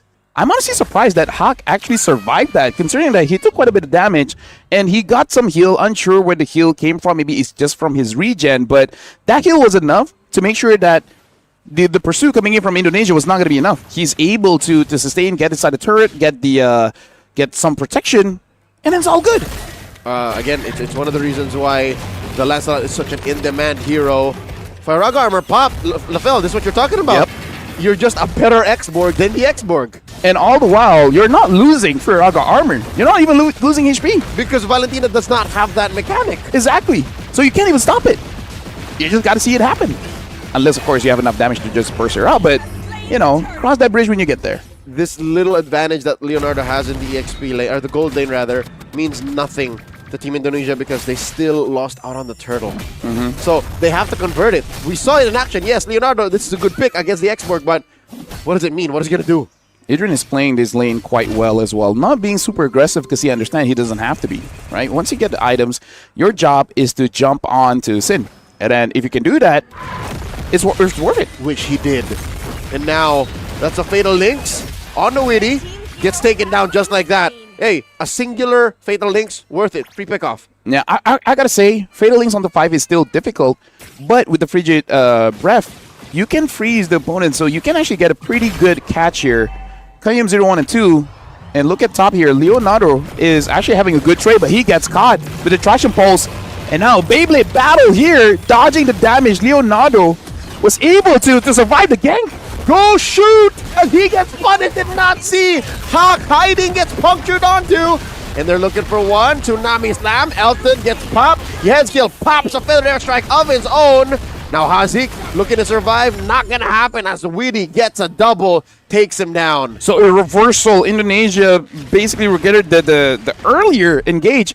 And now Malaysia, they get to feel what they felt. It was like, okay, we should not have stayed that long. Yep, that was still a legit turret. Yes, we're ahead, but we were fighting under a turret, and now Indonesia's up. A small gold lead, but, you know, Malaysia lost their early start. Yeah. Be thankful with whatever you get, you know, because it's small now, sure, but eventually it will be the difference maker. Speaking of, the Turtle World's Bound Dom bot, Leonardo has a small level advantage, which does mean that he's not losing this lane against this X-Board. Nope, despite all the action happening elsewhere, and the rotations and the assistance that these gold laners are giving, he's not losing out. Again, it's a good lane. I get it. This Valentina into X-Board. Yeah. Because I've heard scrims about it, saying like grapevine. Exactly, like, yeah, it's legit. Uh-oh. Idrin has to go for someone here, but the turtle's low. Feathered airstrike, unable to help Indonesia secure. Hawk gets the turtle. Down goes Elton. Leonardo gets the fake Faraga armor. And a Vital Links, unable to help Kayum survive. Yehezkiel falls, not before he goes in. Tin takes down Hazik 3 for 1. What a victory. Look at how low. Yep. Tin and Weedy still going. They might get punished by Idrin. Oh, Idrin, unable to stop the dash out from Weedy. They're fine. Yeah, at that point, he was hoping that he had a quad shadow. But, you know, different hero. Different hero. A lot of low HP targets from Indonesia. But this is where you test your discipline, Malaysia, which is like, yes, the carrot on the stick, you see it, but should you really chase after it? And you can see the impact that Leonardo has here by taking this fake Last Insanity. Uh-oh. He pulls out his own, but it's too little too late. 4 members of Malaysia came in to check on him, and Weedy was maybe 2 seconds behind. If maybe he came in first, would have been a great combo alongside Yezkiel. Now in comes Idrin alongside Kayum. This is so difficult for Team Indonesia. They're always 2 steps too late. Idrin is waiting in the bushes because, like, guys, trust this Farsight is going to protect this, right? And then once the Feather Airstrike is used, he's like, now I'm going to jump into action. And at that point, Indonesia's like, okay, you know what? Fair play. We're going to go away. Take the turret, good sir. But all the while, Sin is farming up. Level 11 here. Hawk is still level 12, so still small advantage. Tsunami Slam into the Feathered Airstrike. Say goodnight. Kayum gets picked off for free just in time for the turtle to spawn up top. Big rotation from Team Indonesia incoming. But at this point, I'm pretty sure they're just going to delay it and let it turn into the Lord and then try to use that, right? But all the way, this looked like Elton might be trying to delay that because he's on that turtle and taking the aggro. And now Indonesia, they're forced to respond. So this turtle is going to stay as a turtle for a while. Okay, it'll come through. This turtle will be a turtle. But the question is, can Indonesia secure Aranda down to a 10th of his health? The final slash, the fake one stolen by Leonardo, pulls back, helps Sin secure. So that's 1 turtle over to Indonesia, the final one. Yeah, but again, Indonesia, they can't feel too comfortable because look at the gold. It's roughly the same. Though Leonardo now having the lightning transient should be able to do massive damage even without taking away the Last Insanity. Hakim Kayum has to run away because Aranda is on a pursuit. I would say for Team Malaysia and Team Indonesia, it's pretty scary for both because both have options to catch and basically dive. Yeah, it's tough for Malaysia here to find a winning initiation because Indonesia always has an out. Indonesia, I haven't seen I don't remember the last time they used their flickers. Indonesia? Yeah, because the last time that the Fatal Links happened, it was just on one target. And Weedy just like said, never mind, it's okay. So when Indonesia starts learning how to use it or finds the timing, then that's another major power spike for them. Elton trying to protect the turret, unable to do so. And now dealing with Miranda as well as Leonardo. Okay, here comes the 4-man gank squad. Indonesia does not want to overcommit. They let go. Feathered airstrike, what was this for? To clear the way. Defend. Yeah. He's good. Yehezkiel's fine. Yeah, because he did saw Idrin as well as Hazik there, but all the while, Hawk is able to get one more turret for Team Malaysia. Elton is just going to be on protection duty here because he understands. He's closing... Oh, no! No, he's fine. He's fine. All right. I think Kaiyum was thinking about it. He's like, Thought it was gonna... do you want it? I thought it was going to be a K moment. You know what I mean? Yeah. I think he really thought about it. He's like, it's not that worth it. It's just a Hilda. All right. But, you know, both sides of this river brush is known as the Kumar Bush. Oh, So yeah. that was a close call for Aranda. And this is a point in the game where you can't afford to do that. That bush single-handedly causes nightmare Yep. for Baxia's users everywhere. Yep. And it almost happened for this Hilda. Oh, yeah. Lord spawns in the lower quarter. Feathered airstrike coming in from Yehezkiel. If I'm reading the map correctly, he should have it again when this dance really does turn into a full-on fight. Kaiyum, at this point, comes to the question, do you want to take as many people as possible, or do you want to isolate someone? Because, honestly, when it comes to the AoE, it's really mostly on Hawk, right? Idrin, sure, but I feel like he wants to solo someone out. And Hazik, he's trying to bait. Okay, here we go. The conceal plus the hunt down. Hazik falls, and they've effectively divided and conquered. Kaiyum flickers out, does not even hit anyone with the Fatal Links. It might be too little too late. Hawk takes down Aranda. Feathered airstrike from Yehezkiel. Lord gets reset. Currently the trade 1-for-1. Rarely do I see a mid laner basically volunteering. Is like, I know they want me, all right? Let me be the bait. And they actually did took the bait, but they were ready for Idrin to jump onto Sin. And Sin was able to get away. So it was like, you know what? I'm going to go for the next best target, which is Ezekiel. And he almost got the kill. But you know what? Catching a bird is difficult. It's especially a bird that has Purify. Mount Shocker set up Sin, and the rest of Indonesia have full information and vision on where the Malaysian athletes are. Roaming around the map, they're obviously far from the Lord pit, but they're not letting this one go. And Kaiyum, because he knows that Yi Shin saw where he was at, goes for a recall, maybe tries to reposition, and all the ults are up for everyone except Leonardo. And I think it is something that Indonesia really wants to stall out just a little bit, because that last Insanity is really a big game changer. Or he can switch it up and this time actually take the Fatal Links. Although now that I think about it, probably not a good idea. Yep, I'd rather the... He would die instantly. He wouldn't even be able to get the other half of that, you know, 4-man, 5-man suplex. Hawk comes in, plays with fire, gets burned, punctures through, and then Phantom Executions away. Feathered airstrike here. Widdy in the pixel brush. Who does he want? Who does he get? Kaiyum. Are they going to trade here? Fatal Links still waiting. Doesn't even come through. Plus a stolen last Insanity takes out Hazik. And Leonardo falls 2-for-1. The current trade. In comes Sin. Gets some damage in. Serving up against the Yehezkiel. Double kill for this Farsa. Another kill. A shutdown. Hawk falls. Just Elton left.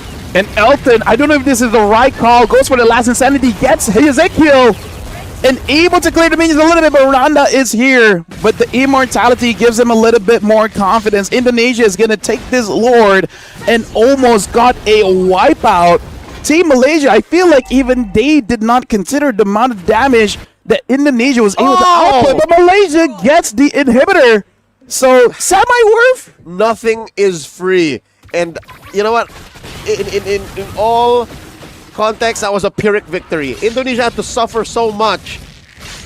Yehezkiel died. They lost that inhibitor up top, all for a Lord, and 4 kills. I'd say it's a net +1. That's it. Yeah. At worst, they actually lost. Yeah. Because there's no real permanent gains. Exactly, especially if Malaysia can stop the siege, right? If they're able to stop the Lord and not lose an inhibitor, you may be able to lose your second tier, but that's fine. That's fine. In all senses, that's fine compared to losing that top lane inhibitor. And I'm sure Caillou remembers that, where he tried to go in, And I feel like Aranda was the one that keeps canceling out the fatal links, right? By stacking the second skills. Like, I'm going to stop him now. Wait a bit. Stop it again. Wait a bit. And I'm going to stop you again and you die. Yep, because he doesn't have a Purify. Exactly. So probably going to make sure that he doesn't get catch by Witty. Because apparently, yeah, he can die. And he's willing to do that. It's just amazing how the macro was able to be set up so well by Malaysia. And I don't know if Indonesia just totally missed out or got tunnel vision on fighting these heroes that were in their way. They win out on a tier 2 push down bottom, but still, in consideration, it's not a win. Oh no, Aranda! Forced the flicker out. Everything but the kitchen sink thrown out at him already. Point blank, traction pulse, all these basics, the Phantom Execution from Hak. They're fine, but I don't think it's a worthy trade. Now in hindsight, Indonesia lost out so much. Fatal links onto one. It's Weedy. Weedy looking for Tsunami Slam of his own. Flickers on out, might not even get it. And he gets popped before they fully get the combo. Last insanity from Leonardo! Pushing back all of Team Malaysia. In comes the rest of the Indonesian squad as Leonardo falls 2 for 2 the trade. Indonesia might have overextended. In comes Hazik. They pop the immortality on to Elton. He's got the Firaga armor. He's fine. 3 for 2. Hak showed how dangerous a built-up Yusun Shin can be. And then Sin remembers that and goes in and shows off as well. Sin using the traces to get away. Elton with the Firaga armor still there is going to be saved, but they got to give away this inhibitor. You cannot die at this point of the game. Top lane gets equalized. So this is literally 2 fighters, 2 boxers cut wide open and fighting despite the blood dripping down their eyes. And now you can see the dangers of Valentina Xborg, right? It's real. Like, legit, like in our league, we've seen it plenty of times. And that's something that we haven't considered. Is like, yeah, Malaysia has shown the export for quite a while. And when you see the far side, even I didn't consider that, right? Valen can go gold. Yep. Valen's actually pretty solid side leaders. Actually, Valen, the only place Valen doesn't really go to or belong is Jungle. Rome. We've seen him in jungle. We've seen her Oh, in jungle. yeah. True. Yeah. Especially against the Lucas, yeah. Yep. SEA Games Hanoi, gold medalist. Wise used the jungle Valentina and won. Yeah. It's real. Or was real. That was years ago. Although I feel like now that you said it, someone is going to try. Just Ranked games tonight is going to be interesting. build tank and just take the tectonic charge. Doesn't even sound bad. Right? If it happens, sure. Yeah. Either ways, right now, it's going to be clutchier for both Indonesia as well as Malaysia. This is going to be quite stressful. 17 minutes into the game. Red team turret has Hazik does get that mid. But Indonesia, they are controlling this Lord. Qayyum opens on the map, finds Weedy, pulls him up, better S-strike. That's a Tsunami Slam combo. Chin dealing a lot of damage. Qayyum still up and at it. Immortality pop, the last insanity. Are they answering back at each other? Down goes Qayyum. Weedy jumps in trying to sustain his immortality. Keeps him up and alive. Chin just barely goes down. Traded up for Hak. Qayyum and Elton 3 for 1. They're not done. They fight Hazik in the back and it's just Idrin left. That's not what Malaysia wanted. Like, Hazik is able to deal the damage, but Idrin here, he's on a timer, and he might get taken down here. Idrin, the only one left standing, lasts for seconds longer, but it's too little, too late. A wipeout, 5 members of Malaysia off of the map as Indonesia takes it straight to the base up top. Qayyum is gonna spawn, but what can really a Atlas do in this position? I mean, he has the Fatal Links, but he can't stop these minions. He backs on out of there. Feather Air Strike salvos, able to wipe out a little bit of the wave, but not enough. Wow, Malaysia still in it. They gotta count the lucky stars, because the moment Indonesia gets into the base, that's when the minion spawns, giving Malaysia an opportunity, because Indonesia did not take the Lord. If somehow, some way, without Idrin, they're able to take this, they can turn things around. Here's a Feathered Airstrike and a Tsunami Slam. Elton very low. Elton backs on out of there. The Lord still standing. Members of Indonesia want to back out. And here comes a stolen last insanity. Leonardo does not fully commit. Idrin falls. Chin takes him down. Hak, look at this from the back. From the side. Looking for an interesting angle.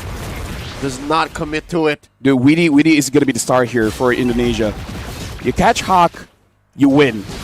That's what I'm saying. The soft counter might have been worth it. Feather airstrike once more. Kaiyum gets the perfect match. Looking for someone to hit.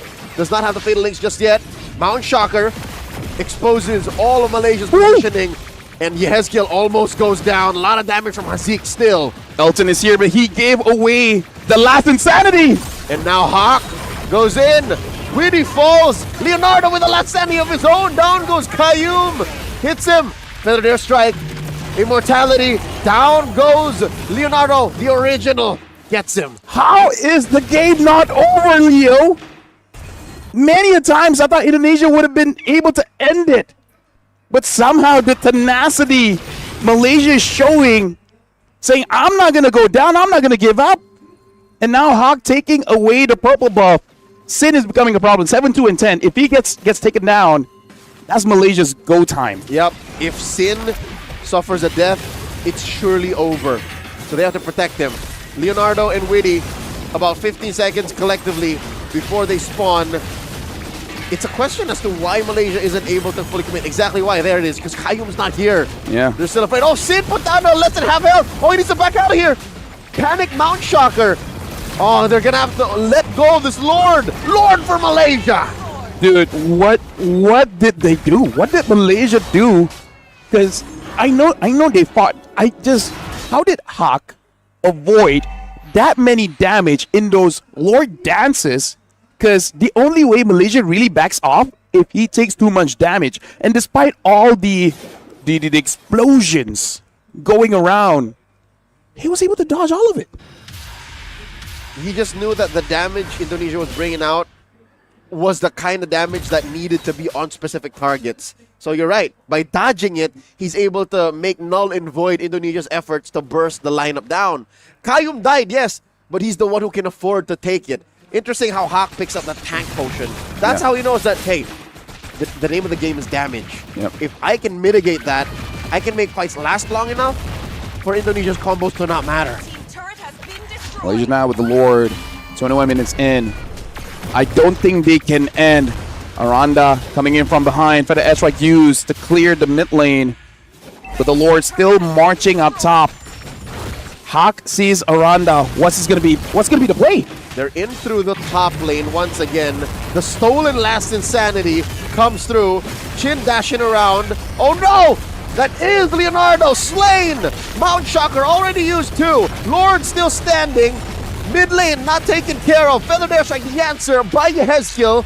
And Malaysia, slowly but surely, taking care of the map as well. Bottom lane got a chubby wave. Mid lane two. Last insanity. Coming right in the face of Chin. And that might be it. Indonesia delaying the inevitable.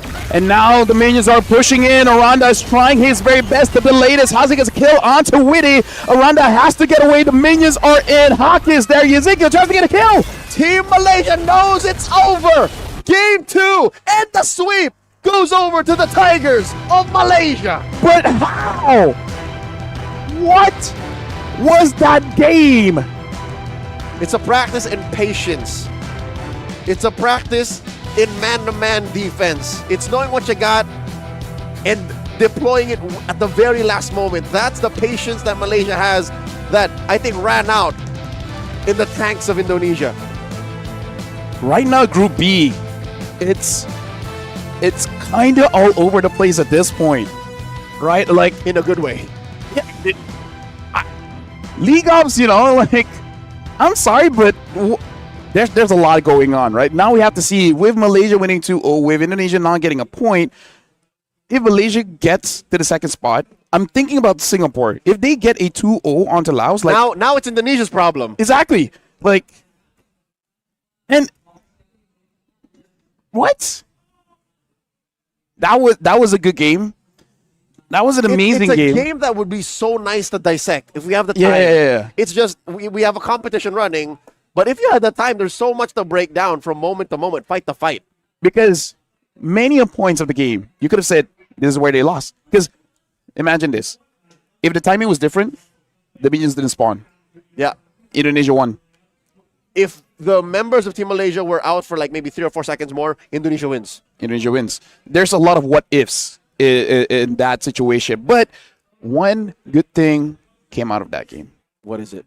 You might see a Valentina goal, but I don't think Kayum really made the Atlas look all that great. So probably not going to be seeing Atlas for today. It's not the Atlas. The Atlas wasn't all it. Yeah. But they were able to play around that fact. Yeah. I mean, like, he made it work, right? The frigid breath, I'm pretty sure, was able to stop some movements. But did we lose? Is the question you ask by picking this Atlas. But yeah, between that and the Alice, despite, rather, the Valentina, despite the Valentina losing, I think, yeah, we might see it in the gold lane in ranked games now. Yeah. I wonder if Team Malaysia, they will just huddle up with Coach Art, with Coach Becky, and Winter and Haru. Like, 5 to 10 seconds of silence and be like, yo, that was close. that could have gone either way. What was that? Exactly. Like, we need a breather. Like, don't talk to us. We just give us water. We barely got away with it. Okay, let's actually look at the game here, and it really is on the movements of Hawk, because especially during that Lord dance, because in a dance there's this finesse that we have to do, which is try to control the Lord area while dodging damage and dealing enough damage. And that was impressive coming in from Malaysia, considering that they're going up against Hilda Yusin as well as the far side. That's a lot of zone control, right? A lot of zone control. Elton was honestly more detrimental for the team, because you're giving the last insanity, and you basically die off very, very fast because of the Farsa. So this is really not a Lord dance that Malaysia should win. Yep. That's what makes it all the more impressive, is there are more hazards to your team than what the other team is dealing with. So Team Malaysia, again, they I like how you use the word finesse, because they finessed themselves out of a really bad position, and they did it with so much patience. They did it back-to-back-to-back Lord dances. You know what's the most surprising thing for me is? Yeah. The damage from the Kimi. Because do you remember the one time when the Hilda was waiting in the bush? And then gets cut down to a third of its health? Yeah. Alone. Like, at that point, Then forced to flicker away. I want to see what's the item that Kimi used, and what did the Hilda use? Because I would assume the Hilda at least have a rated armor. No? Maybe it's just the Demon Hunt sword. We'll see. We'll see. Could be both. Could be both. Of the fact that there was also all sorts of damage sources coming down onto Arand, and he could not be the, I don't know what you want to call it, assassin that he needed to be. Again, the softies in Hak, the softies in Hazik, all of these play a key role. I'd like to see the items, not just for those two, but even, everyone, Yeah, maybe even Leonardo. I want to know what this Valentina's building, and how. If this is like just a Valentina into, chassis Poltron on Kayum, but is this just a Valentina into the X-Borg type of build, or it's just the way it is? And look at that. Dude, Hazik deserves this, and not even a Demon Hunter. Nope. Unless he sold it for the immortality. Juggling. But look at this. Having the Glowing One Holy Crystal as well as the Divine Gleaf, that's basically the main damage item. And he dealt a lot, because, dude, I feel like the fights around the Lord, Hak was a distraction. Hazik was the real damage dealer. And I like how he just really squeezed the extra penetration out of this build. Arcane Boots. Oh, yeah, true. You know what? I hate you guys. So that's how you know when your opponents hate you. It's like, okay, you know what? Arcane Boots. Yeah, this thing went like 20-something minutes, right? Yeah, I need a little bit more penetration. Just the juggle between the immortality and just the to get under your thick skin. Yep. Because that might have made the difference, right? Okay, let's look at the items here. Leonardo, basically like it's just damage. Normal damage, skipping out the Glowing Wand. Maybe sold it off for the Rose Gold. Juggled, yes. And then look at Aranda. This is 2 Radiants. I'm pretty sure one of them was something else. Juggled in. But still, it's not that he does not have magic resist. He does. It just hurts. Kimi late game Arcane hurts. Boots. Arcane Boots. If you guys can take anything out of that, Arcane Boots. Okay, there has to be something wrong. Because look at Weedy. Something must be wrong. Did you see it? What was it? 2 Rome Boots. Yeah, so I guess the Rome Boots we were pointing out earlier also. It was something. Yeah. Folks, there's so many things happening behind the scenes on our system, so yeah. Must have been something else entirely. Yeah. I want to look at the damage, because I'm really curious to see for both I want to see Leonardo's damage. Here it is. Oh my God! Look at the damage from Hazik. 40%. So I was not wrong thinking that he dealt the most damage in that Lord It Dance. was all him, sir. Hawk was just a distraction. Like, hey, look at me. Hawk was all finesse. Hawk was all just, you know. I'm here to look cool. Yeah. He's a thousand needles Yeah. in a storm of swords. He's just there to make your day a bit more annoying. And all the while, Elton did 70% damage. So still not bad. But that really, for all intents and purposes, that is not a good Xborg game. Xborg, It was tough. It was tough. like, rarely do we see a hero that you pick makes your draft worse. Because the opponent gets your ult and your team is like, bro, Yeah. From moment to you moment. hurt. Yeah. From moment to moment, they made it so difficult. And now, with that, Oh, locked in. I think we have locked in positioning, placement for Group B. Okay, so looks like even if Singapore gets 2 here, at max they get 3. So Indonesia is locked in. They're good. They're at number 4, Malaysia at number 2. They'll have to play through the quarters. The only way that Malaysia can get on top is basically getting a 2-0 onto Philippines, which, I don't know, probably going to be a bit more difficult. Huh.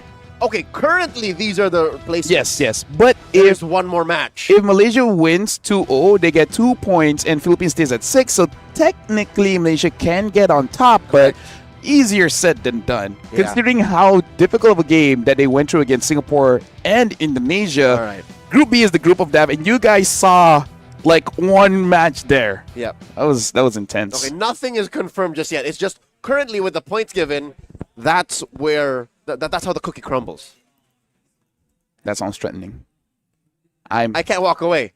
shaking my boots. I can't walk away. You're not wearing boots. Hey, they don't need to know that. But I brought boots. You did. Dude, that was easily the best game that we saw today. Quickest is probably Philippines earlier going up against Laos, and I believe there's 2 more matches. We'll confirm. We'll see what's going on here. So yeah, we have 2 more matches. Insane. Are you asking or saying? I'm asking. If it comes, if it happens, it happens. When I say it, there's a question mark. If it happens, it happens. But as it is, I've enjoyed so far the competition we had on display here at the SEA Games. Oh yeah, for sure. But let me just say, wouldn't that be an amazing game to end things off? Yeah, to end on such a slobber knocker back and forth Yeah. with new concepts involved, I'm here for it. How do you top that? That's a question, Lafel. How do you top Indonesia versus Malaysia? Yeah, because if we're going the previous schedule, after this is going to be Vietnam against Timor-Leste and Singapore versus Laos. I don't think Yeah, that's the question. it's possible. A challenge to these athletes. Because maybe Singapore, Laos, Laos like their last hurrah. Take Okay, you that. know what? We might be cutting them short, but yeah, Singapore is known to play quite the outrageous draft. Yes. We saw Leomord Gold. They play the Claude. The Claude is not that weird. Claude just takes some time. Yeah. He's a late bloomer. And considering the games that we saw today, Malaysia, they won. But was it clean, though? Okay, against a team like Indonesia, against a team that likes to fight, like, let's say, Myanmar, let's look over to Group A as well, against even Vietnam, Yeah. you can pull that off. But what if you go up against Team Philippines? Yeah. Because I really feel like Indonesia outdrafted them twice. And they just got away with it by barely being better in execution. Exactly. Basically, like, in a way, you know how teams keep saying this team is lucky? Uh-huh. When they keep pulling things off like this, like, you can see it. Like, you can see the argument. Because, like, you're not supposed to win that. You're already losing the draft. I think you are short-changing Malaysia. Yeah. Because when somebody is lucky and consistently lucky, they're just able to, again, mitigate the effect of luck and play with the hand they're dealt. Personally, for me, I prefer to be lucky than good. And that's why my name means lucky. As in my real name. Wow. Yeah, so, I'm learning things. I have a long name. Yep. Yeah, part of it means One leader. of those is lucky. Yeah, part of it is leader, part of it is lucky. Lucky leader. Yeah. Hey, you know what? My parents chose a good one. It worked out for me because you know one superpower I have: What? parking. You're always able to find parking right when you need it. Exactly. Like my wife said, okay, something about you, you always get the parking. I'm like, you know what? Out of all the superpowers that I have, I can either be a tech billionaire or always get parking. I think they're equal in strength. Some opportunities will open up because you're able to find parking. Saves time. That could lead you to becoming a tech billionaire. Hasn't happened just yet. That's why we're here on desk, but one day. I said that joke to someone else, and they were so upset that they thought good parking and being a billionaire are equal. But you save time, and time is money. They don't see the vision. Whoever you told that joke to, I don't know if they're watching, you lack vision. They were in the room. They lack vision. they lack vision. So no longer in the room. So we're going for a break. We're ending break. All right. So we're going for a break. So we have 2 more games after this. So we're going for a short break, but after this, we'll see you guys. And I believe it's going to be Vietnam against Timor-Leste. Or other matches. I don't know. They're able to switch the schedules up, you know? Whatever. We'll see you guys after this.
Welcome back, ladies and gentlemen, and this is going to be the fifth match of the day. Welcome back to the 33rd SEA Games here in Thailand. My name is Rafael. Alongside me is Leo at your service. As always, we are bringing you high-quality MLBB broadcast action live from the heart of Bangkok, Thailand. We are broadcasting to you from the Chulalongkorn University. And I think the leaderboard picture from both Group A and Group B are slowly taking form. There's very little room for him to change. Basically, 2 more matches, on broadcast and off broadcast will solidify everything. In fact, this one is going to be Vietnam going up against Timor-Leste. So essentially the final chance for Timor-Leste to get points on the board. Because so far, Timor-Leste has gotten nothing yet. But their game against Thailand, we can definitely see that there's some... there was promise. There was promise. Talking to their coach as well. You know, the crazy thing is, before their competition time, they were struggling to even get 100 stars, these players. Coach come in, and it was a female coach from Indonesia, teaching them the ropes, and then now they're about 300 to 500 stars. Which shows that they are progressing quite fast. So I feel like after the SEA Games, exponential improvement from not even hitting 100, now hitting 3 to 5. That is super soldier serum levels of improvement. Yeah. So even the coach is like, you know what, we will be basically try-harding, right? Like we really want to win, but even if we don't, we're not really losing. Can you introduce me to this woman? Oh yes, for sure. She's someone that's very amazing, and I really like her tenacity. She can do this with a group of Timorese athletes. What can she do for a couple of rank casuals, you know? Me and the lady, we struggle back home. How can she help us reach at least like 100-something? Understood. But now, look at this. Vietnam has started up draft alongside with Timor-Leste. Vietnam is going to be first pick. Timor-Leste is second.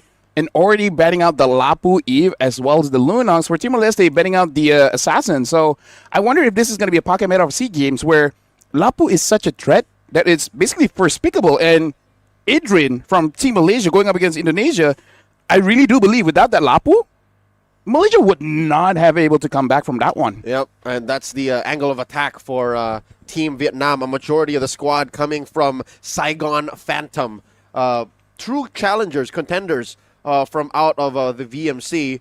Sadly, this squad is coming from quite the loss. Not only did they lose the grand finals in the VMC, but they also got knocked out in the MCC. So they could not qualify for the next World Championship. So I guess they're going to make up for it here in the SEA Games. I love how Timor-Leste is attacking Joga specifically. Todo. They attack his Yushin Shin, they attack his Hayabusa, but they forget to leave open that Lancelot. So either way, Todo's going to get a good game. What if it's intentional? What if this is the coach saying, we know he's going to get an assassin either way. So how about we just fight against it, right? Maybe they pick up a draft that focuses on the Fredrin, right? Because the Eve is not there. The Lunox is not there. So if Timor-Leste wants to go for a beefy draft, it's possible. Or the soft counter, the Kalia. Oh, yeah, that's true. We haven't seen the Kalia for a while, but looks like they're not going to go for it just yet. Another soft counter. They go for the Jushin and the Gatot. And I feel like this Jushin is not only just to protect herself from the Lancelot, but makes it so that Vietnam doesn't take it to counter their potential beefy draft. But this Grok, man, Grok, Lancelot, and then you pick up a Kimi here. Ooh, that's dangerous. If they pick up a Kimi. It's a sound pick. I would. But the fact that the Farsa is still open is also a possibility. Yep. Still, she's undeniable. Those two. If you want to pick up an EXP here, it's good. And you called it, Leo. They pick up the Farsa. So that I did. In case Timor-Leste goes for a marksman, unless it's a Claude, it's going to have a hard time, even though it's a Granger. So Timor-Leste, this pick is going to be very, very crucial here. A lot of the meta EXPs are off the board. And if you don't pick it up here, more will get taken down. The Esme is still up there. If you want to go for a Ruby, which honestly is probably a good pick in gold. But if you do that, then you're not going to have, like, you're forced to use a damage in jungle. Yeah. So probably looking at a Joy, perhaps? Or Suyo. I would rather pick Madera's pick and then allow for the XP lane to unfold after the bans. Because Madera's a very specific kind of jungler, right? Remember how he played a Joy earlier on broadcast? And then it looked very different from his Fredrin? Well, look at this. They're finishing off with ACC, and honestly forgot about her because usually banned out, and even though it was open, none of the teams pick up. And this is a flex pick. She can go into the gold, she can go into the XP, and it allows for certain matchups to be almost unwinnable if you get it right.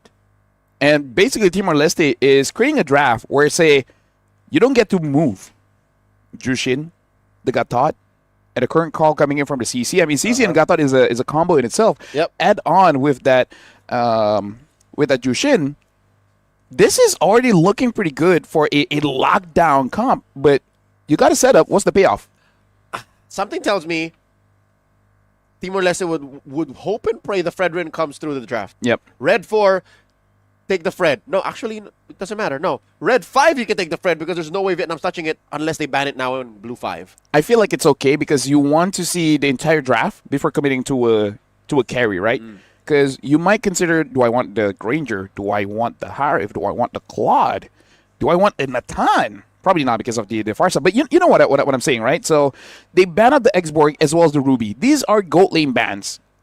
In a way, it's kind of saying that, yeah, we just want to make sure our gold lane is having a good time. Now the question, what does Vietnam ban last? Fred or Suyo, right? I'd say Fred first. Oh, actually, they go for the Phoveus. Okay, so What neither. do they want? So they want more dash. So I think they want to get a Harif, right? That makes sense. Yep, they are. Well, no, the Esmeralda's still out there. So Which Timor-Leste could pick up.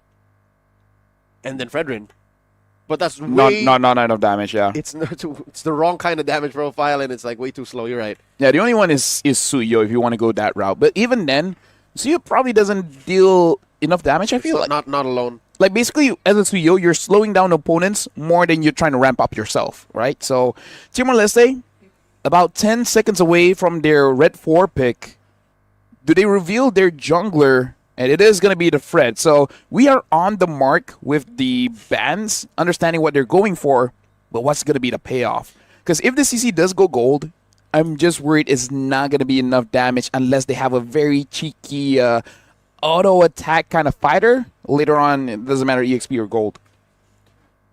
So we got Vietnam closing up their draft here. How rare is this that in the last two picks, it's the EXP and the gold that's missing, Very rare. right? Very rare. Full sandwich, and is this true? Is this true? Hey, might as well, right? Mans is prepping for SpongeBob. Dude, they're like, yo, we're in the SEA Games. I'm awake. Everyone's watching I'm here us. for it. And this is what I say. Do you want to be good or do you want to be remembered? Hey, People would want both, but hey, sometimes. champions lose, legends are remembered. There you go. There you go. Because this Cyclops, we asked the question, how is anyone going to top Malaysia against Indonesia? Hey, a contender. Who are they listening? A contender. Vietnam. Hey, Daylight, we need to talk, all right? I'm going to see you guys after this broadcast. Where did the Cyclops come from? The Harith is the closer for Timor-Leste. At this point, I'm not over the Cyclops. at this point, Ant is just racking up his hero pool. We've seen the Hellcrit. We see the Cyclops. Let me go back in my list to see like what he used earlier as well. At this point, doesn't matter. This guy is just having as much what you call it, unique hero picks Yep. as he can. Again, he wants to be remembered, saying like, "Hey, you see SEA Games, Thailand, 2025. I was there. You remember the Cyclops? I was him. It's me. You see my face? You see that face? You see the similarities? Of course you do. We're the same people." That's what I would do, you know. Vietnam. Bring in the Cyclops and the broken walls. Ladies and gentlemen, welcome to game number 1 in the best of 2. They're not playing, by the way. It's not like they're secured number 1 in their group. Yep. So they are bringing this Cyclops, as fresh and as hot as it is, as a legit threat in the gold lane. I mean, did you see them smile? No, they don't. They were sure? serious. This is something that they brought in scrims. They did very well. And they're like, you know what? It's time. Coach Sabo, you madman. Even the players were looking at the coach, and the coach is like, it's time. Do it. You practiced 2 months for this. And they're like, Coach, it was 3. Hey, there you go, 3 months. Lock in. They did not bring this out when they were trying to qualify for the M Series. Now they're here. Oh my lord, a lot of damage onto Adong. And you see Todo, Joga hitting that Thorn Rose across them, sending them back. Sadly, they did not get the Little Wanderer. Timor-Leste, keeping a sound head on their shoulders, able to take control of the mid lane. So the question is, how is Harif Cyclops matchup is looking like? Like, who wins that out? Speaking of which, Nam finds Riven as well as Ravi, and Nottrong understands that they're there, but probably not going to be worth it to be quite aggressive here because same as the Hellcurt, what's the power spike? When is it? Is it level 4? Is it first item? Is it second item? Like, do you want to wait for a Wishing Lantern? Uh-oh. Here we see Adong get taken down. Todo draws first blood. Riven going to be up next. Phantom Execution, revitalize the answer. Riven, what was he hoping for? A miracle. That's what he was hoping for. That was 3 members of Team Vietnam. Hey, maybe at that point it's like, it would be faster if I just stand still, right? Because look at this, he's already recalled. I mean, like, revived. I guess. Yeah. But this does put Team Vietnam up by 1,000 gold. That's huge going into the first turtle. I mean, at this point, the big worry is that do they have enough damage, right? Because they have a lot of sustain. Maybe not even that. But they're taking quite a lot of damage from Ngotron and Nam. And Nam is just zoning him out. Madeira tried to force it out, but he's going to get taken down by Nam. Adong tried to pick up Ngotron. Not enough, and now he gets level 4. Man's overcommitted. Ngoc Trang flickers out of there. Knows that he's taken too much damage. Vietnam happy with what they got. They're now up to almost 2,000 gold, 3-0, under 3 minutes. The fact that the gold lane is quiet and you're running a Harith into a Cyclops and the Cyclops ain't really facing much opposition is a miracle. This is, you mentioned, like, what is the power spike, right? What are we waiting for? Yeah. I'm afraid that it's going to come sooner than later. No, the problem is, I believe it or not, What's the first thing, a book? I've seen a few Cyclops games, and it's inconsistent. There are games There's where... no one build. It's like, there are games, he doesn't need an item, he pops off. Nam gets a kill onto Ravi. 1v1. There are games where the Cyclops is full build and could not do anything. I think, benefit of the doubt, there's the book. An's build will be the former, not the latter. I think he will be a role player. I think he's going to hit those superstar slams. Is that what it's called? I'm going to have to look it up. I really don't see this hero played as much. But The thing is, once the Cyclops skin comes up, it probably will change. Like a party platter or something like that. a Krabby Patty, you mean? No. A party platter. Party platter. All right. Ngotrang missed the tectonic charge, but so far it will be perfectly fine. Vietnam still has a very good start here, 4-0, and Sabino almost gets a kill onto Vietnam. Toto, though, does have that War Axe, so it looks like they're going for mid, and Toto is there. Adong has to use the flicker. Feather Strike already used up. Chunking down Rivan. Madeira falls. Now it's just Rivan left. Already used the Revitalize. Free pick off for Vietnam. Nothing on the board still for Timor-Leste. Yeah, Madeira is really not tanky enough here. Looking at the levels, level 6 up against level 7. I mean, sure, there is a level difference, but... Small level difference, but that's a more thankful thing. Oh! Star Power Lockdown sent out, but Sabino still lives. All this while, he was taking the turtle. Todo unable to help out. They lose Ngoc Trang too. Timor-Leste finally get one. I would say it's perfect for both, right? I mean, like for Vietnam, they still got what they wanted, which is the turtle. And Vietnam gets a kill onto Riven. Timor-Leste, they're happy with the kill, but they're giving it over to Team Vietnam. Yep. And you give the kill over to Cyclops. Is that what you want? Celebrated too soon. This specific skin on Cyclops throws out a very weird Star Power Lockdown. Yes. It looks like a Selena Abyssal Arrow. So, you know, it randomly might actually trigger Sabino's Purify. I think that's what happened just recently. So here's the thing. They're confusing their opponents in more ways than one. Like, I'm pretty sure there's a lot of questions, and more keeps coming. And it's not helping when you're trying to find footing. Ooh, tech charges onto 2, and now Ngontrak is there under the turret, unable to get out. Gives a kill over to Sabino. Speaking of which, now does have that Stardium Scythe. So ramping up the damage here once the Holy Crystal is there. Yeah, now what are you going to do about that? I think An will have a lot of answers to that because Sure, there's more damage on the Harith, pound for pound, beat for beat. But the singular lockdown, the singular CC that a Cyclops brings to the table almost undoes all of that. So really, all that Sabino has is the Purify. If they can get rid of that, then it's over. He's forced to use his Zaman Force here, drops down via the Feathered Airstrike.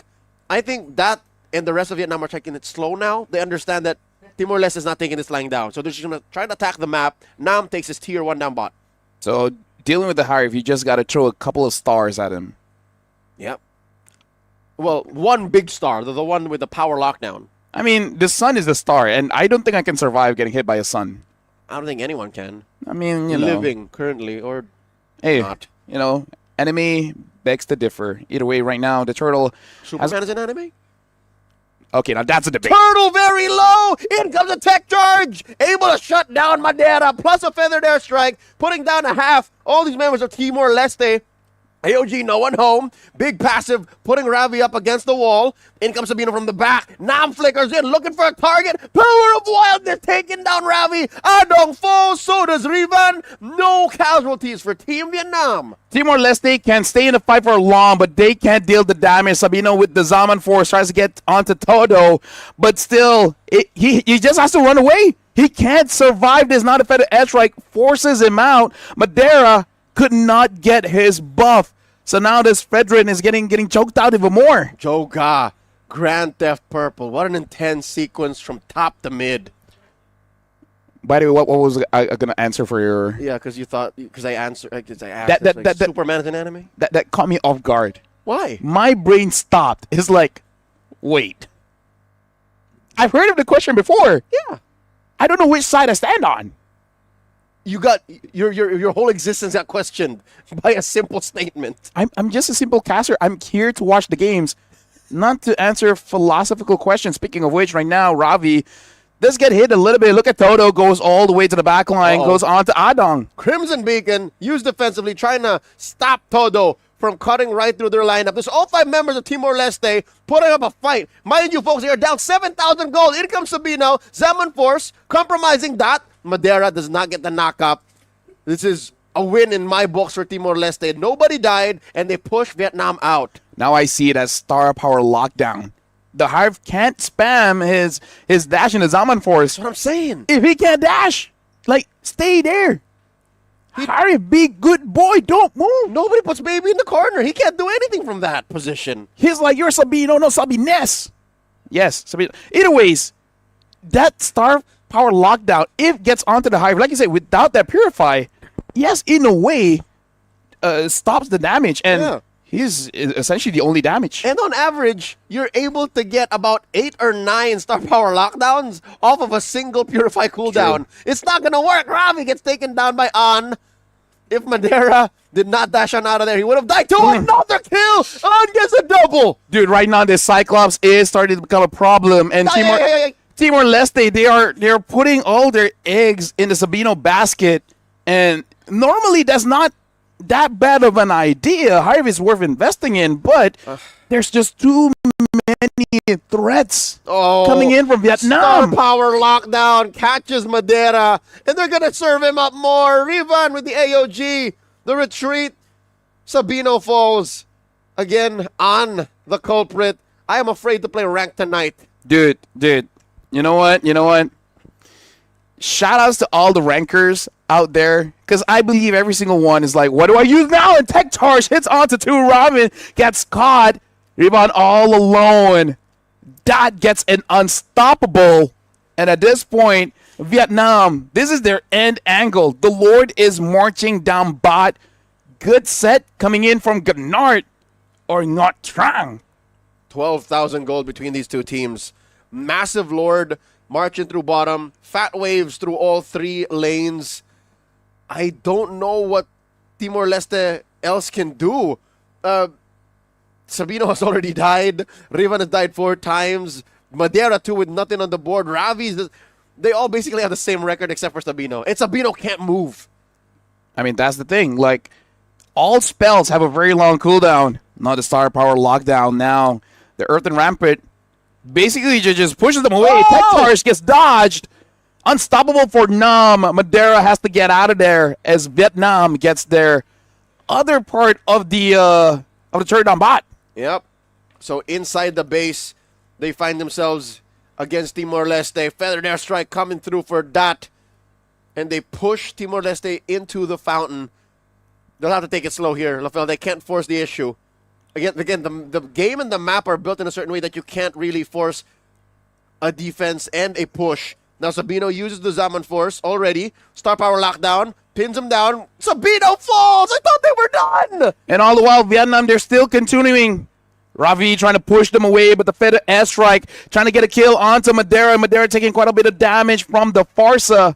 Vietnam, look at Vietnam doing a lot of damage onto Ravi. Is on fire right now. Died not once. Has a monster record of 4-0-10. Stop Power lockdown. Stop Madeira from moving. Plus the rampart. Madeira falls. This is why you don't let the grok through, man. It causes too much problems. Toto. And look at that, Rivon gets stopped by the Star Power lockdown as well. He has to go back into the fountain. Toto taking a bit of damage. He has to get out. And Sabino tries to get there, but Adong shuts down Toto. Timor-Leste somehow still survives, but the kill goes over to Dad. They stop the current call plus the burst from Ravi just in time. If I'm reading the situation right, Vietnam should read the room and say, yeah, we can't force this. We'll just instead go for the Lord. Luckily, Todo respawning fits that timing. Yeah, you got to respect the fact that it's 12 minutes. The respawn time is so fast. It's negotiably low. Yeah. Like you can strat around it. You can like plan. Yeah, at one point, you're like, wait, I thought he died. He did. He just respawned again. It's a tactical retreat. Yeah. So every time you're like, guys, the Frederick died. It's like, wait, the Frederick is here. It's like, yeah, but, you know, he revived. He's here, but that didn't he wasn't here before. Yeah. Yeah. Either Call way, me a liar? Hey.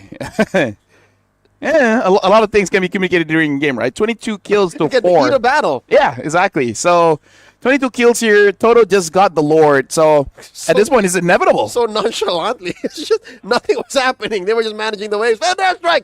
Trying to catch Adong! Now Rivan dashing on out. Rivan isn't even a threat anymore, really. Rivan is an AOG machine. Like, he literally just needs the AOG in, knock up as many dudes as he can, and then that's it. Accept its fate. Dude, this Earthen Rampart, man. This wall coming out of nowhere. This changes the game. A lot. Right? It makes it like the moment you use your dash is like, well, I guess I'm going to stay here for a while. If you misplace your dash, yeah, if you don't calculate for the rampart. Down goes Madeira. Tadong as well. Zaman Force dropped in, but it's not going to be enough. Sabino hoping and praying he survives. Not going to happen. Says Nam. Game 1 goes to Team Vietnam. And let me just say, Sabino tried his best, right? In a different setting, it could have worked. It's just that this is the part of the meta where everyone needs to do just a little bit here, a little bit there, because there's so many things for him to dodge, right? You want to dodge out the Feather S-Strike. Mm-hmm. You want to dodge the Star Power Lockdown, which follows you, by the way. Purify it. That's the only answer. Purify is like 90 seconds. And what's the Star Power Lockdown? 12. Something like that. Let me check. You want an actual number? No. I don't need an actual number, but that was just like me pausing for effect. Yeah, no, I'm the one who wants an actual number. I want to know if my statement was true. If there was about 8 to 9 Star Power Lockdowns per Purify cooldown. I mean, I don't know if you remember Arya, the female player for the Malaysian team. I do. Whenever she wins too much, she starts using a Cyclops roam. And she keeps trying to convince me, my wife, the entire family, including her parents, that Cyclops is viable as a roamer, because Joe's job is to lock someone down. As a Cyclops, she can do that all the time. Okay. And then we're like, okay. What is the cap on cooldown? 35? 40, but with the Enchanted Talisman, it goes up to 45 or 50. 12 seconds. 12 seconds, yeah. Mm-hmm. And in those 12 seconds, it's not even 12 seconds, because using your skills gives you more cooldown. Yeah. So you just keep spamming at that point. And the thing is, 90 seconds divided by 11. Call it 11.5. There's about 8 7.8 star power lockdowns in a single Purify. Dude, like The numbers don't lie. the in concept, right? Cyclops is a scary hero in concept because you have an entire kit every say 4 to 10 seconds. Right? Let's give that kind of range, right? On average. 4 to 10 seconds. You're just there. Oh my God! Yes, you're right because it's got the quantum. Yeah. Is it? No, it's not quantum, but I forgot the name of the ability as well. Yeah, but, the emblem. The emblem. But when you use your alt, your cooldowns just refreshes, Yeah. and then your cooldowns makes your alt faster as well. So it temporal rain. just temporal rain. So it's just Had something to do with time. There you go. so yeah. Here's the thing: Cyclops in concept is good. It's just that getting to that point, right? Yeah. Getting to that point when all these fires are all around, there's assassins, is able to get away with them because you're going up against a Fredrin and a Jushin. Basically, not enough damage. I want to see An's balance between battle mage items and pure burst because that'll define what possibly Cyclops looks like if he becomes meta. Yeah, because I feel like he I should. can't believe the words coming out of my mouth right now. I feel like he's using the like normal, kind of like the Valentina from before, like skipping the glowing one. Although I can see a world where you can go for the glowing one, because why not? But you need for sure your blood wings, your book. I would like to see a wishing lantern. Yeah. That's the other thing. Yeah. Instead of a glowing one, you get lantern. Yeah. So you still get the little stacks on the burning. Yeah, exactly. So you're Not chunking, really, not you're, really burning, but you're yeah. chunking down the heavy build. Exactly the face I was gonna make. Not even so. Enchanted Talisman, if the concentrated energy, which by the way, Festival of Blood with the Mage emblem and Inspire, and getting that Divine Glaive. And I knew there was a brute force breastplate involved. I just didn't voice it out, but I knew that this had to come in because of how fast he was moving on the map and how much. Like people don't know, brute force breastplate gives you damage. Yeah. People don't know. As you spam your skills, which by the way, Correct. Cyclops spams your skills. Correct. So you're like, this is a defense item, folks. It's in the defense category, but it gives you damage. So it's so worth it, pound for pound, gold for gold. You know what the rankers are saying? What? That looks like a jungle build. Oh, sure, yeah. Yeah, so you're going to see Cyclops in the jungle, which honestly, not that bad of an idea. But this man. is look at the Sea Games development here, Leo. Uh-huh. Like in this meta, the hardest thing to predict, like when all is going on, are the sightlines. The hero in the sightlines keep on, picking up and up. Like first we see Labu, all right. Arlet, all right. Yuzong, all right. Now we see Helcurt. We see the Cyclops. Leomore, we didn't see the game, but we know that the Leomore gold was there. It was a thing. Uranus gold. We don't talk about that one. All right. I already forgot. Perfect. I already forgot. The question is what's next? 34% damage, by the way. When you have a Farsa with a perfect game, Cyclops did more. Yep. This is dot really just dropping a dot. Still, on the Cyclops was still. The Hive did 30% damage. So it's still not bad. Oh, look at the CC, 31. Yeah, So no, CC's just burst. yeah, true. So good attempt coming in from Timor-Leste. It's just that There was something there. how can you anticipate the Cyclops? You don't. Like once you see the Cyclops, you're like, if only we had something like a Farsa, like an Eve that can deal the damage before it even get close. Or an assassin. Or an assassin. Like a Hayabusa. So they just in that game they just gotta take it. Right? But again, like it's sound. You just can't predict that. Now the question. What question? Put yourself in the shoes of Timor-Leste. I'm a Timor-Lestean. Do you If that's the right term. or Timorese? Timorese. Regardless. Do you? We'll look it up. But do you ban the Cyclops? No. Do you play as if Cyclops is real? Nope. You know what I would do What? as the coach? I'd be like, final hurrah, 5-man damage. All five. All 5 of you play damage. And then the roamers like me, Cho. Or Natalia. Or Natalia. Or Saber. the Helcurt. Or say yeah. Helcurt, right? So basically, like, they will not be able to figure out who to stop. So be unstoppable. There you go. That's the coaching advice. Be unstoppable. And I'll tell you, it's now or tomorrow. And then the players get confused, and then now we're back to square one. Now I gotta pick them back up. Yep. The demonym for people from East Timor is East Timorese or Timorese? Timorese. There you are. All right. The more we know. But yeah, personally for me, that's my thing is overload the opponents with damage to the point where they just don't know what to do. Easier said than done, given what Vietnam did. Yeah. Something that teams have put is in that kind of philosophy, a hero that will be in the conversation is something like a Benedetta, which is a disruptor, right? Where like you deal damage-ish, you're not enough to be the main damage dealer, but at the same time, you force a reaction from the opponent and then be chaotic. That's what it means to be like full damage. You pick up something like a Cho and a Yisun Shin, and something like maybe even a Valen if it's like if the enemy picks up an early Farsa or Eve. An X-Borg even. X-Borg. So that's what I mean by everyone basically does damage. So even if someone gets taken down, gets picked off, the rest of you can just pick up the slack. So this is the... Is it a lack of damage, you think, in game 1? 100%.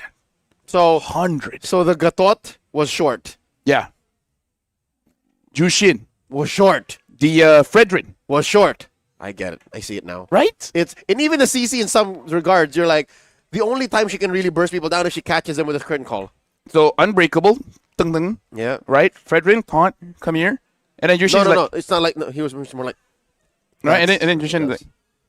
What? Then what? You need a Sky Piercer. And then that comes online. And Sky Piercer only works if you're winning. And then, wrap him up. No, it's not what two... Yeah, it is 2 hands. His only skill that involves 2 hands. I watched the Dev Diary. Yeah. Yeah. They were so focused on Fredrin looking cool. Yeah. Everything he does just with 1 hand. His other hand in the pockets, except when he ults. Reminds me of Kenpachi. Is he from Dragon Ball? No. Bleach. Oh, from Bleach. The old man. No. The guy with the big sword. Everyone has a big sword.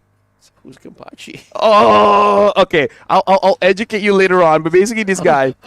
I'm suddenly uncultured. No, do you know like his deadly move? Okay, is this the guy with the eye patch? Yes. Perfect. See? All right. I redeem myself in the eyes of the otaku in a minute. There you go. So, Less than a minute. like Fredrin, he fights with 1 hand and the sword, and then at one point it's like, oh no, I'm done. What am I gonna do? Use 2 hands. Flashbacks. And Yeah. it's like, we taught you how to use a sword with 2 hands. Like, Right. I'm gonna use 2 hands. Yeah. Proceeds to one-shot the opponent. There you go. See, so that's the thing with Fredrin is the developers really wanted to make Fredrin look cool.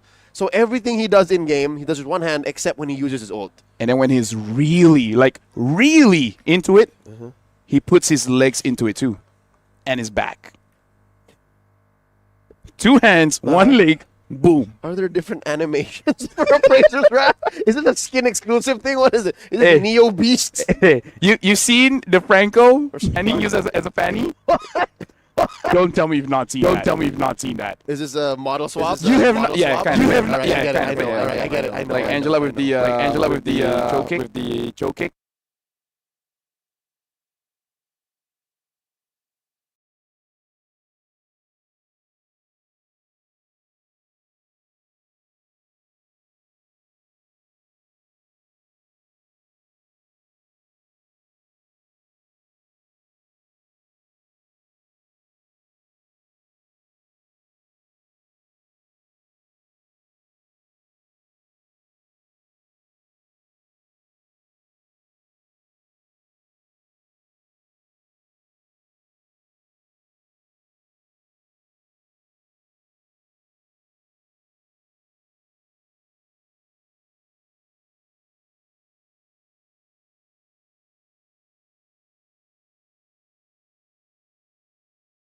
I mean, like, at this point, they don't have a choice, right? But meaning, like, if you're going up against Malaysia, that looks tough. You go going up against Indonesia, that's pretty tough too. Between the two, it's Indonesia who's packing heat. Yeah. They have the more than just this pocket Cyclops from that, all right? Show me one more and then maybe we can talk, but it's Indonesia who's like, yeah. What happened 2 weeks ago? No longer. Maybe that's the strat. What? Overload their coach. Right? Which coach? Coach of Indonesia. Well, in a way, Arc as well, right? Because that's the big difference, which is... Wait, you're saying Team Vietnam. Exactly. Yeah. So Coach Sabo is playing mind games with Exactly. Saint Lucas in Arcadia. Exactly. He's like, hey, do you want to consider that Cyclops? Huh? Do you want to consider like a Natan later on? You know what's hilarious? What's hilarious? Saint Lucas has dealt with his own fair share of Cyclopses because he came from Singapore. Oh yeah, He coached for a bit in Singapore, right? He's like, not me. Don't try me. I know what that's like. Yeah. I mean, because personally for me, that's the big difference in today's match, where St. Lucas has seen that draft before, from Malaysia. It's like, I know how to deal with that now. So Vietnam, they're playing the mind games. And now Timor-Leste, go damage. They pick up the Haya and the Yuzong. Now more. I want more. More damage. Selena. Okay, that might be a little bit too difficult, but you get the idea. Okay. I don't know how sound that is, but hold on. this might be too much given that Vietnam is going to approach this from a orthodox standpoint. Until they don't, Tamo, I take it back. See? They're trying to, all right. Overload. So you've seen Cyclops, huh? How about Thams? Dude, at this point, I can hear Coach St. Lucas and Arcadia be like, give me more paper. Give me more paper. I still got the ink. And the Selena. See, called it. No, you were calling it for Yeah, the I know. But I said the hero's name. It came out. It came out. Okay. Oh, my Folks, we are Lord. getting excited here because this is the kind of drive we live for. Yeah, again, the game is evolving right before our eyes. From where a majority of people are watching, it's currently 7 p.m., 8 p.m. For Trex, is even more different. Yeah, Greenwich Mean Time. But yeah, Trex, if you're watching, Herbert, how are you liking this? Are you enjoying the meta evolving before your eyes, bro?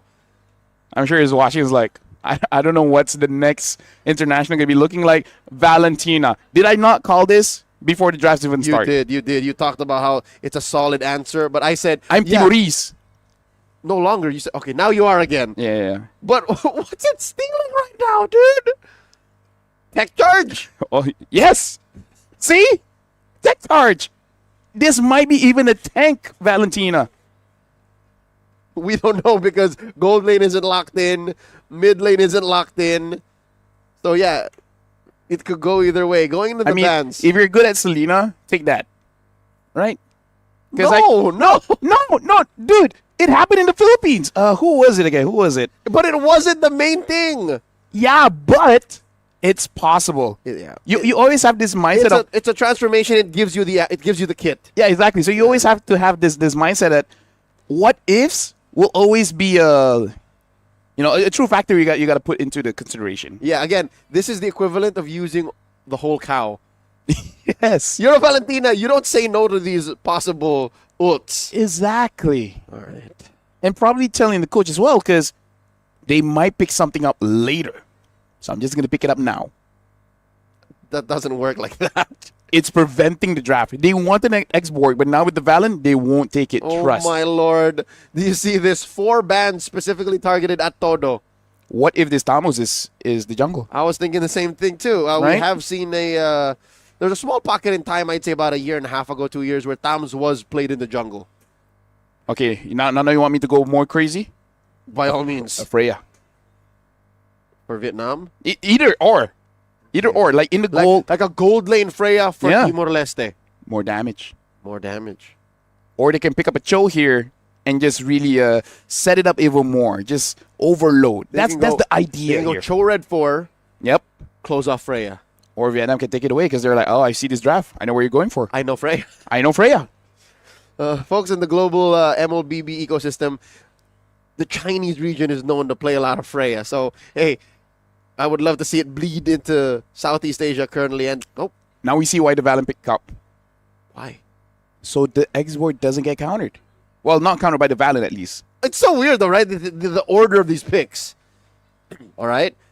Vietnam picking up the Granger and the Fanny. Okay. Nice try on banning all of Todo's heroes, but you forgot the one that he's really known for. No. The Fanny. If a Cho is picked up here, they didn't forget. They were challenging. And they hit him with a trap. Coach Sabo, will you fall for it? Kalia. This what happened. Also good. Cho or Kalia? Cho, Kalia, just not a high loss. Imagine if they do take a high loss. Does Rivan have it in his arsenal? Kalia. One or the other? Cho, Badang. You know Close what? enough. Close Oh, enough. yeah. Singapore has shown it's possible. And you know what? What? Damage. Dude, we speak the same language. I understand them by heart.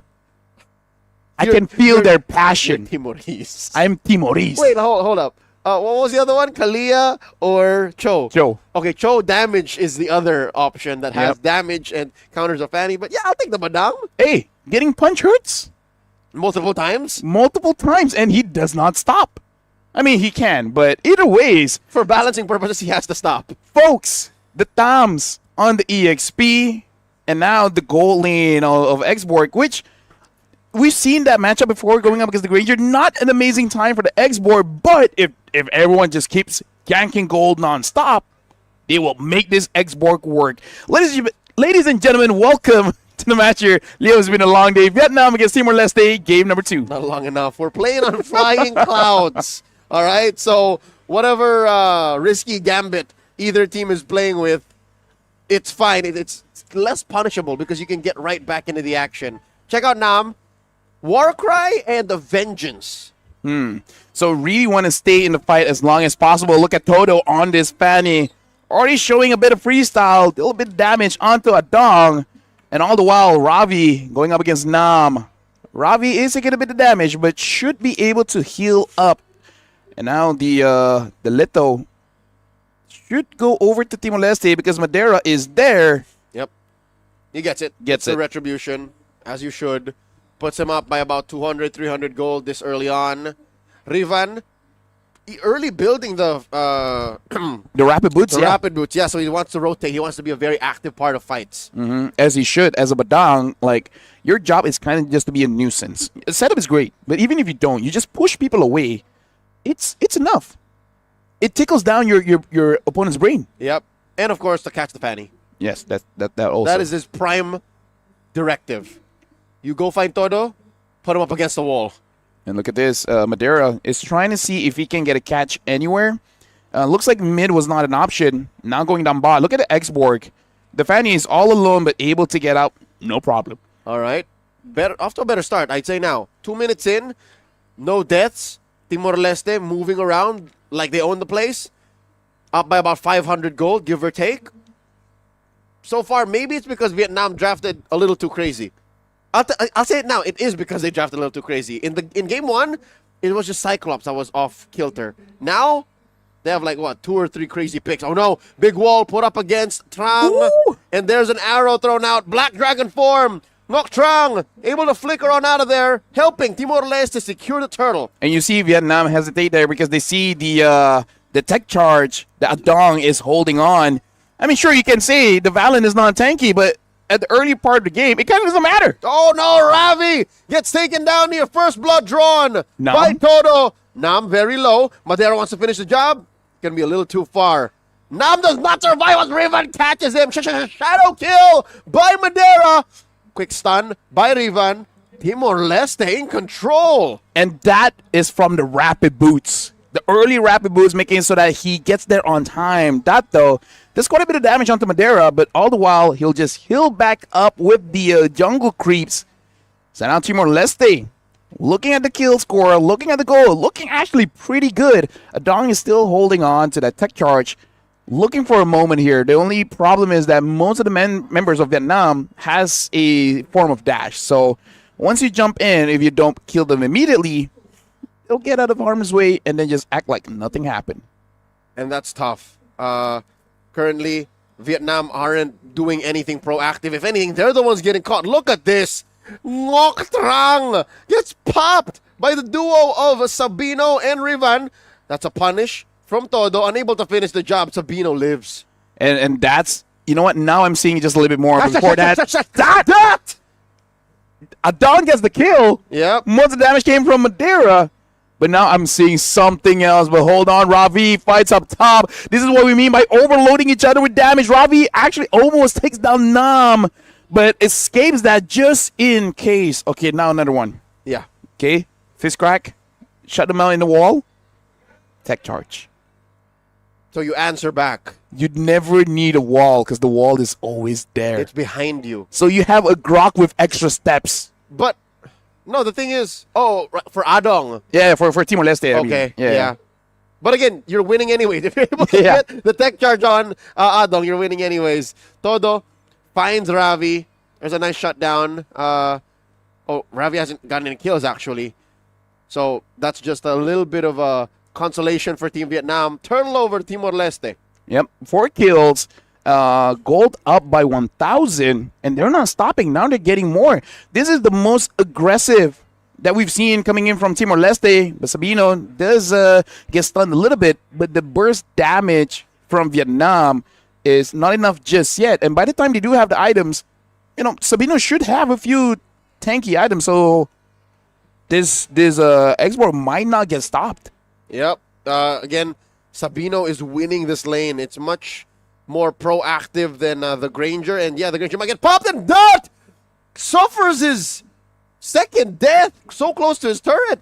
Todo can't farm. It's a miracle he's getting his buffs. There you go, folks. In case you're having a hard time in rank, just go full damage and hope everyone carries. Ravi Furious dive away, but now we're starting to see that this Thamos is going to be a lane monster, staying in lane and asking the questions, who's going to stop me? What are you going to do about it? What are you going to do about it when I ult, rain pours down? Where's he from? His accent sounds familiar. Oh, really? I don't know, man. I'm too tired. Just came out. My brain works independent of my body. You can't control it. I can't control it. What's there to control? Turtle spawning in about half a minute right now. Vietnam unable to get anything. Nice big knockup via the passive. Ngoc Trang does not have the tech charge just yet. Timor-Leste up by 2,000 gold. Vietnam are in an unfamiliar position. Like the last time they were in this was when they were playing up against Myanmar. I bet when they were playing, they were drafting for this kind of lineup, they weren't expecting this kind of a clapback. I don't know how useful of information this is, but Adong has been holding on to that tech charge for 4 minutes. It's the only ult that matters. Ravi, very low. Unable to be taken down by An. He survives, walks away. Final turtle. Looks like it's going to go to Timor-Leste once again. Basically uncontested. Unable to get a turret, but look at top. Nam gets hit all alone. This time was like, what you going to do about it? That's what they're going to do about it. Rain pours down, you just burn him. Slowly, and then eventually he'll explode. I mean, not slowly. That was very fast. Okay, yeah. As soon as he panned the camera, he was already about 10 HP. This is a slaughter unlike we've ever seen on broadcast. Team Vietnam may have overcooked their lineup. There's nothing they're doing. There's nothing they're putting on the board right now. Sure, they have 2 kills, but what do they have to say for it? The top lane and the bottom lane push? You know what? Madeira! I may have spoken too soon! Caster Curse. That's the most dangerous bush in the game. You don't need... Madeira is now part of the family. Dude, dangerous grass. It's just that. That's the only dangerous grass But this is Flying Clouds. that really does exist. It was already in the game. That was just Moonton letting you know. Yep. 2 years ago, it was already in the game. Exactly. We call it a Kumar bush, but at this point, the safest way to say is just Dangerous grass. dangerous grass. That's a call sign for that bush. 8 minutes in, Adong is still holding on to that tech charge. Hasn't used it once. Hasn't so far. I think he wants to show off, Lafel. He wants to do what you said, the fist break Yes. into tech charge combo. The combo hasn't started. I'm not going in. That's the only thing we do, Rivan. Everybody else, shut up. We want to do it. Or just wait for a Lord fight. And then they're inside the pit. And then he does it. You jump in. Okay, that sounds doable. It's about 20 seconds from now. Yep. Oh, look at that. Oh, my God. 3 members. God, including Toto. There it is! But he died, though. And Ngoc Trang gets taken down by Madeira. Nam in the middle of everyone. He is tanking quite a bit with the vengeance as well. Oh! Madeira, he does not have the quad shadow. Sabino. And early immortality popped. 2 for 1. I think both teams were just looking for the most perfect setup, and Timor-Leste had the less punishable one. So they won that trade 2 for 1. And at that point, they're like, wait, Adong, you died that quick? He's like, I'm a Valentino. I don't know what to tell you. What do you want? Like, I can slam in, but I'm not built for this. that's it. It's a one-time thing. Speaking of build, I wonder what items these people, these players are focusing on because there's a war axe on Todo. Yes. now. Yes. Hey, categorically they are people. Why are you laughing? No, I'm not laughing. I'm just having a good time because this is an amazing game. Adong has the glowing one, and now the lightning truncheon. And the Malefic Roar on. So at this point, think that's alt. Ngontrang. No, don't do that. Oh. Shadow kill, dashed around. Last Insanity taken, knocked Trang out. In comes Nam, trying to repair the situation. That is Todo running away from Rafi. There's fights happening all over the map, Lafel. Dude, the Observers is working overtime, and that so far, This man deserves a raise. dude, 10 kills for Timor-Leste. This might be the game. They're doing it. They're gonna get a point. Over Vietnam, too. This is going to be the start of an amazing story, but Toto jumps in, and look at that energy. He doesn't have much. Black Dragon form being used. Gets onto Dad. Dad dashes away. But now 3 members. Nongtrang. Oh, fierce dive. His only onto Nongtrang. Oh, Lord secured the retribution by Madeira. Ravi falls. Noctrang tech charge through the lineup. Spread through, and there's a combo from Riva. Down goes Todo. And Nam is there. He's like, I still want to fight. Bring Adong to me. Adong dashes out. And Madeira, he wants to be a part of the fray. But looks like not enough damage to take down the Great. Look at that. The player. He did that. Oh my God! Did you see that arrow hit onto the Hayabusa? With the trap pending. Yes, we all saw it. All of Chulalongkorn University's hall here. Currently at Salafro. Kiao are just going crazy. I heard them go wild. Yes, I heard them go wild. We heard the same thing. How is Vietnam gonna defend this? Because at this point, Robbie even 1-3-1. He's doing quite a bit. A bit meaning like very specific bits. Like he finds the perfect target and cuts right through Vietnam's lineup.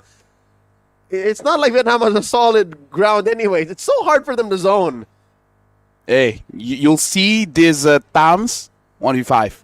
Just wait for it. We're only at 11 minutes of the game. Sabino's in trouble, flickers out. Tech charge, dodge. Adong, he has the tech charge as well. Waiting for that one moment. One opportunity. Another 3 minutes. Yeah, yes. Maybe less, maybe a minute and a half because Lord's coming up in 80. Speaking of, On now does have that Wind of Nature. Should be able to survive in case Madeira, comes in. But I think there's quite a few true damage in the game at this point for Timor-Leste. So I think it's a good idea. I think he's safe against Rivan, against Ravi, against Madeira. So that's 3 out of 5. I think it's a worthy investment. Worthy investment for sure. So around the Lord here, Vietnam is scouting out, and this is basically the advantage that you do have with a Selena. Even if you don't hit your arrows, you have a good idea of the positioning of your opponents. But opponents, though, Timor-Leste, they're on the opposite side of the map. They're waiting for someone to go in the bush. I wonder how Nam is building his dams. Like how much of his kit is defense and how much of it is damage. For sure there's a corrosion scythe. And I remember there's War Axe. So what is the ratio? It should be a brute force after the War Axe. Or a blood Queen's Wings? Queen's Wings, yes. An Oracle, is that going to be involved? That's the full build. Assuming that's what he goes for. We can only guess. We can only guess. Because that's... Unless you see it come up like when it happens, when it actually gets built. All the while, Toto is trying to get as much farm as he can. On his Fanny, basically split pushing. The Lord is up now. I feel like Timor-Leste, they need someone on permanent sight-lane duty, just in case of the Fanny. And I think that is Vietnam's one major hope right now. They're down about 2,000 gold. They can't win. Face gets taken down 1v1. Ravi walks away styling. I told you Ravi's doing quite a bit. And that was enough. Again, that was the bit. A specific pick-off. And it's not like he needed help. Exactly. Now he's zoning Nam away. The arrow's not hitting anyone at this point. Timor-Leste, they're controlling the Lord. Team Vietnam, Ngon Trang, Gnart. He has the opening. Will he go for the tech charge? Adong still has the tech charge of his own. All He right. jumps in. It's not enough. They got the Lord. They trade out Rivan, but I think Timor-Leste is fine with the outcome. Sabino just getting away. He has the immortality, and they can wait it out. This is where their patience, their discipline is going to get tested. Do they have it in them to wait for the right time to strike and to manage the map before it's too early or too soon? Because you do it too soon, Vietnam just gets rid of the Lord. You do it too late, you waste the major resource. Exactly. You can't get too excited. You know, you basically say, like, guys, this is our moment. It's now or never. Apparently, it's not now nor never. Yeah, it's like maybe 5 minutes from now. Not exactly 5 minutes. Maybe like 20, 30 seconds off. Okay, I thought you were about to say 20 minutes. But either way, Ngot Trang taking That's a a bit of break. damage from Sabino. Oh, Doing a good job. Oh, dodge. Only one person. That's Ravi getting hit. And look at Sabino chasing after Vietnam. And at that point, the Wind of Nature can help. nope. All good. They did their job. A lot of battle spells used up. Sabino gets his immortality pop. That's a rampart already spent. Noctran can't use it to deny and delay the push from Timor-Leste.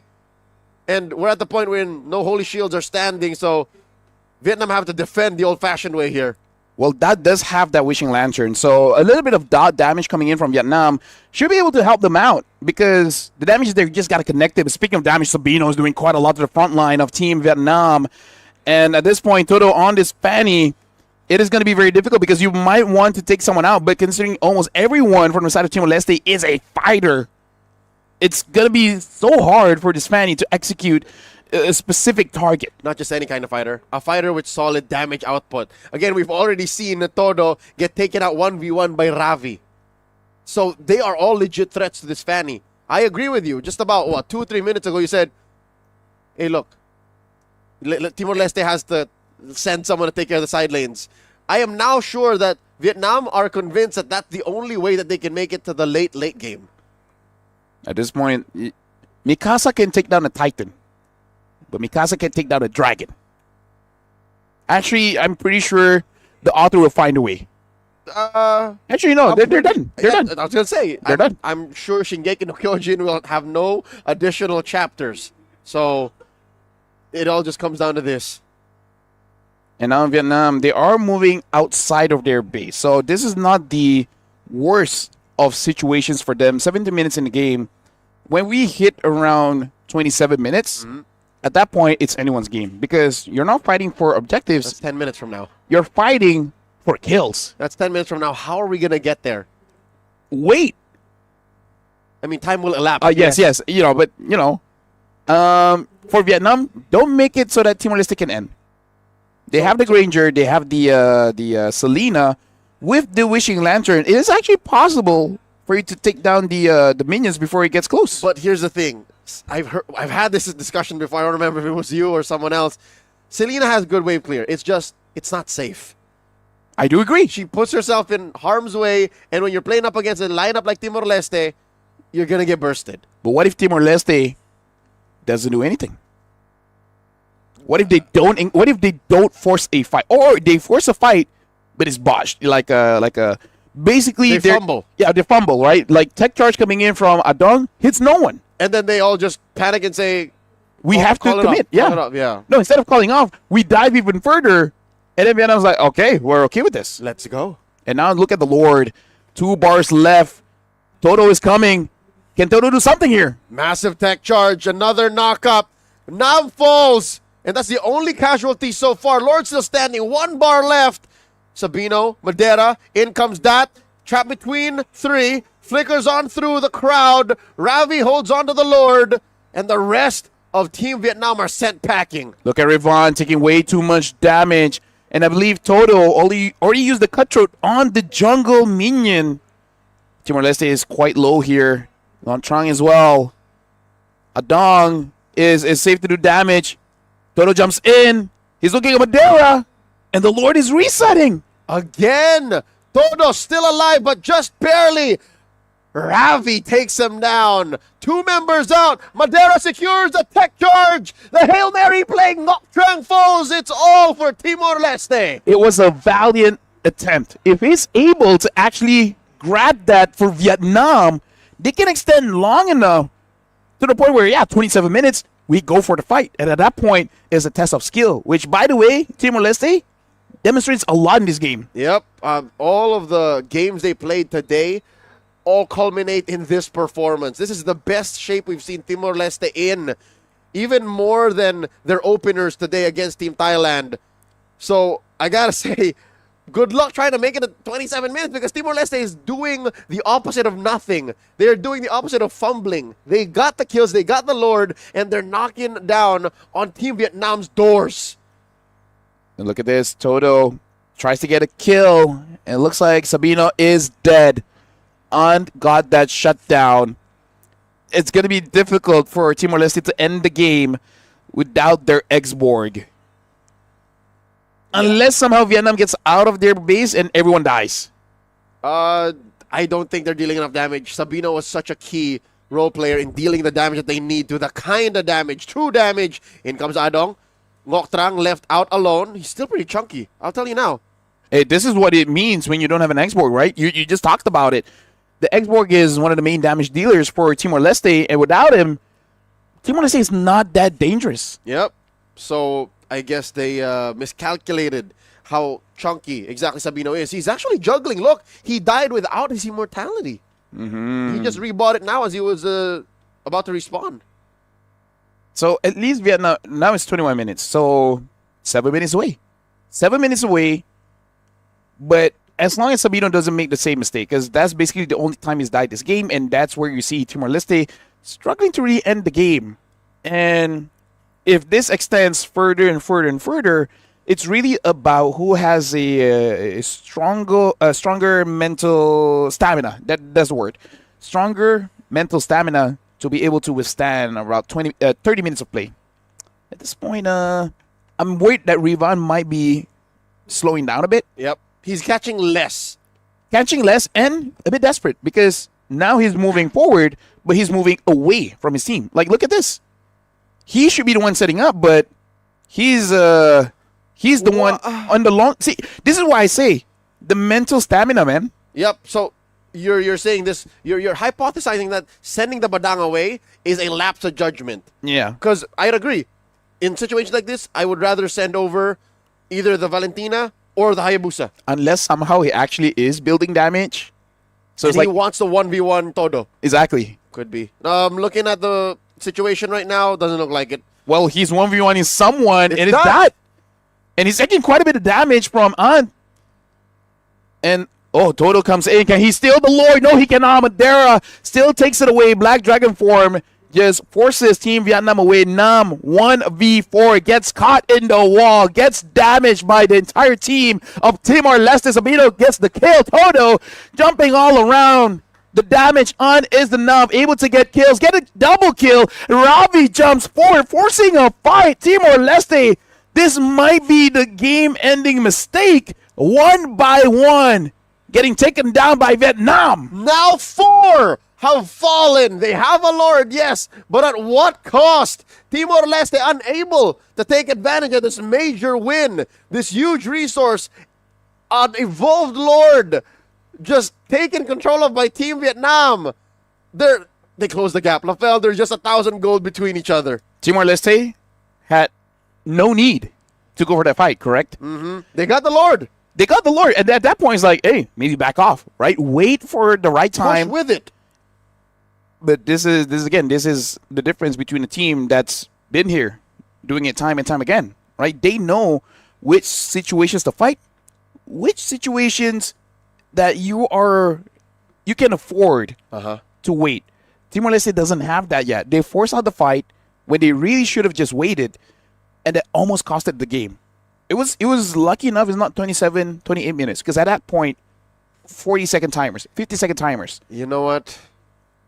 We're approaching that point. We're now at 24 minutes, and Lord is up in a minute. So 25, factor in the Lord dance. Yeah, we are going to reach 27. Yes, Vietnam might be able to come back.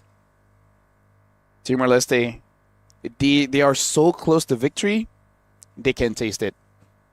And they are hungry. Toto is permanently trying to get that top. He's trying so hard, and Ravi is making sure that he is called the protector of the turret. Ravi. The protector of the turret. There you go. That's the moniker for today. Ravi, the protector of the turret. Actually doesn't sound that bad. Not that catchy, but Just looking at the hero he's used to do it, I think you're wasting a lot of potential there. I mean, like, hey, Yuzong is a dragon. Dragons are known to do stuff Be like guardians. that. Yeah. Yeah. Yeah. That's why they're positioned on top of buildings and in front of gates. If Makes you want, sense. you can change the turret into something else. No, this was literally a turret. Yeah. Okay, Lord spawns, upper quarter.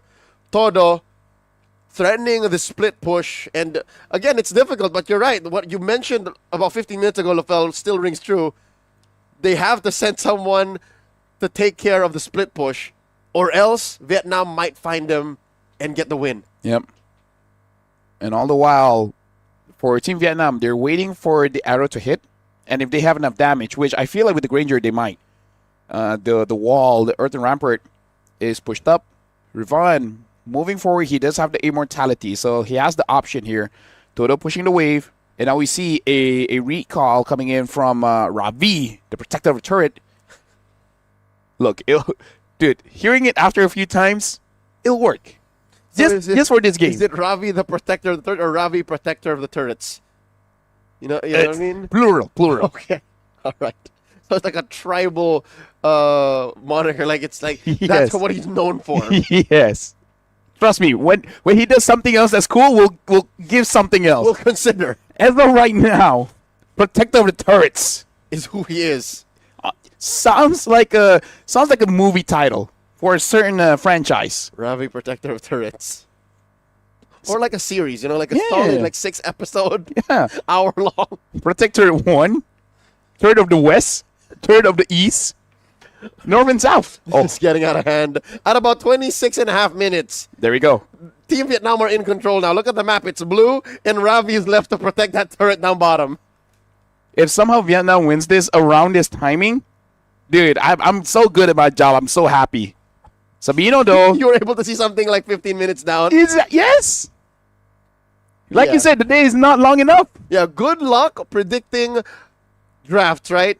Lafel is too busy predicting things that'll happen 10 minutes from now. You should have seen MPLNY playoff. It's unreal. People legit thought it was rigged. Me and I was there. We had an amazing time. And look at that. That not falling for it. He sees the tech charge, and he can imagine getting tech charged in. Okay, so Adong does not have any ults on him. He still does. He's still just holding on to Yes. the tech charge. Eventually, he'll use it. Okay, so look, Ravi's. This is an eternal prison for Ravi. Yes. See that? Yes. This is the He's worst. stuck in a loop. This is possibly the worst thing to do as a Yuzong? because you're such a killer, you're such a predator. Yes. And then you're left here doing like menial office work. No, that's why he's telling the team, I'm a killer. He's like, yes, kill minions. And if Toto really tries to fight you, kill him, which he has done. I'm a writer. You're just signing papers. Yeah, you go right. Look at this. Adong does get hit by the arrow. So the arrow is starting to connect quite a lot. Toto tries to get a kill onto Adong, still holding on to that tech charge. Probably a good time for him to recall, which he is going to do. Vietnam and Timor-Leste, you want to talk about Lord Dance? This is a slow one. Slow dance. This is a dance that they want to last forever. Hey, it's 28 minutes. Might as well. Are we gonna break the record? What even is the record? What was, I think, ended 24, 26? Yeah, so we have broken the record. Yeah. At least in SEA Games 2025. If it's 30, 100%. We haven't had a 30-minute game. Minimum. Already, that's a solid record to have. A minute and a half left. And these two teams are so good at keeping this up. Right? Because look, Vietnam Yes. not fully overcommitting. Timor-Leste is sending over the protector of turrets. See, it's you feel it, right? Ravi, the protector of I'm turrets. being a good partner is what I'm doing. Adong with the Holy Crystal, and now Ngotran getting the tank potion. And look at Ngotran, by the way. He's waiting for someone to go for the buff. Oh, wow. What an angle. Yeah. Toto jumps in. He got Dong. Winter Crown saves him.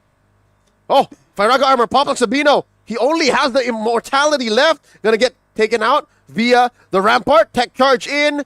Oh no, Rivan gets a full combo. In comes the protective turrets. Coming in. Tries to get onto An a little bit too far away. Their focus is going to be Nam. Toto jumps in, but no one is low enough. He finds Rivan, but he's too tanky. Ravi all alone goes up against 4, jumps in, could not get the kill. Unstoppable for An. Who's gonna protect the turrets now? No one. That's the idea from Vietnam. Timor-Leste lose a key member. The Yu Zhong is not in the picture.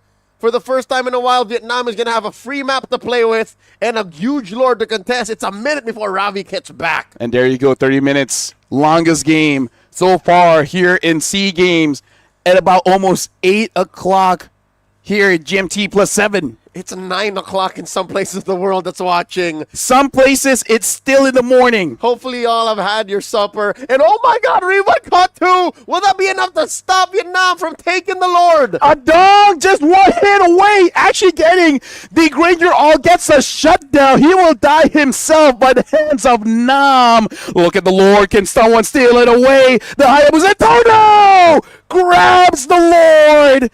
And all the while, Madeira tries to get a kill onto Toto. Winter Crown use and even gets the immortality. Vietnam is on top. There's a world where Timor-Leste secured that Fanny, but it's that Lord, but it's not this world.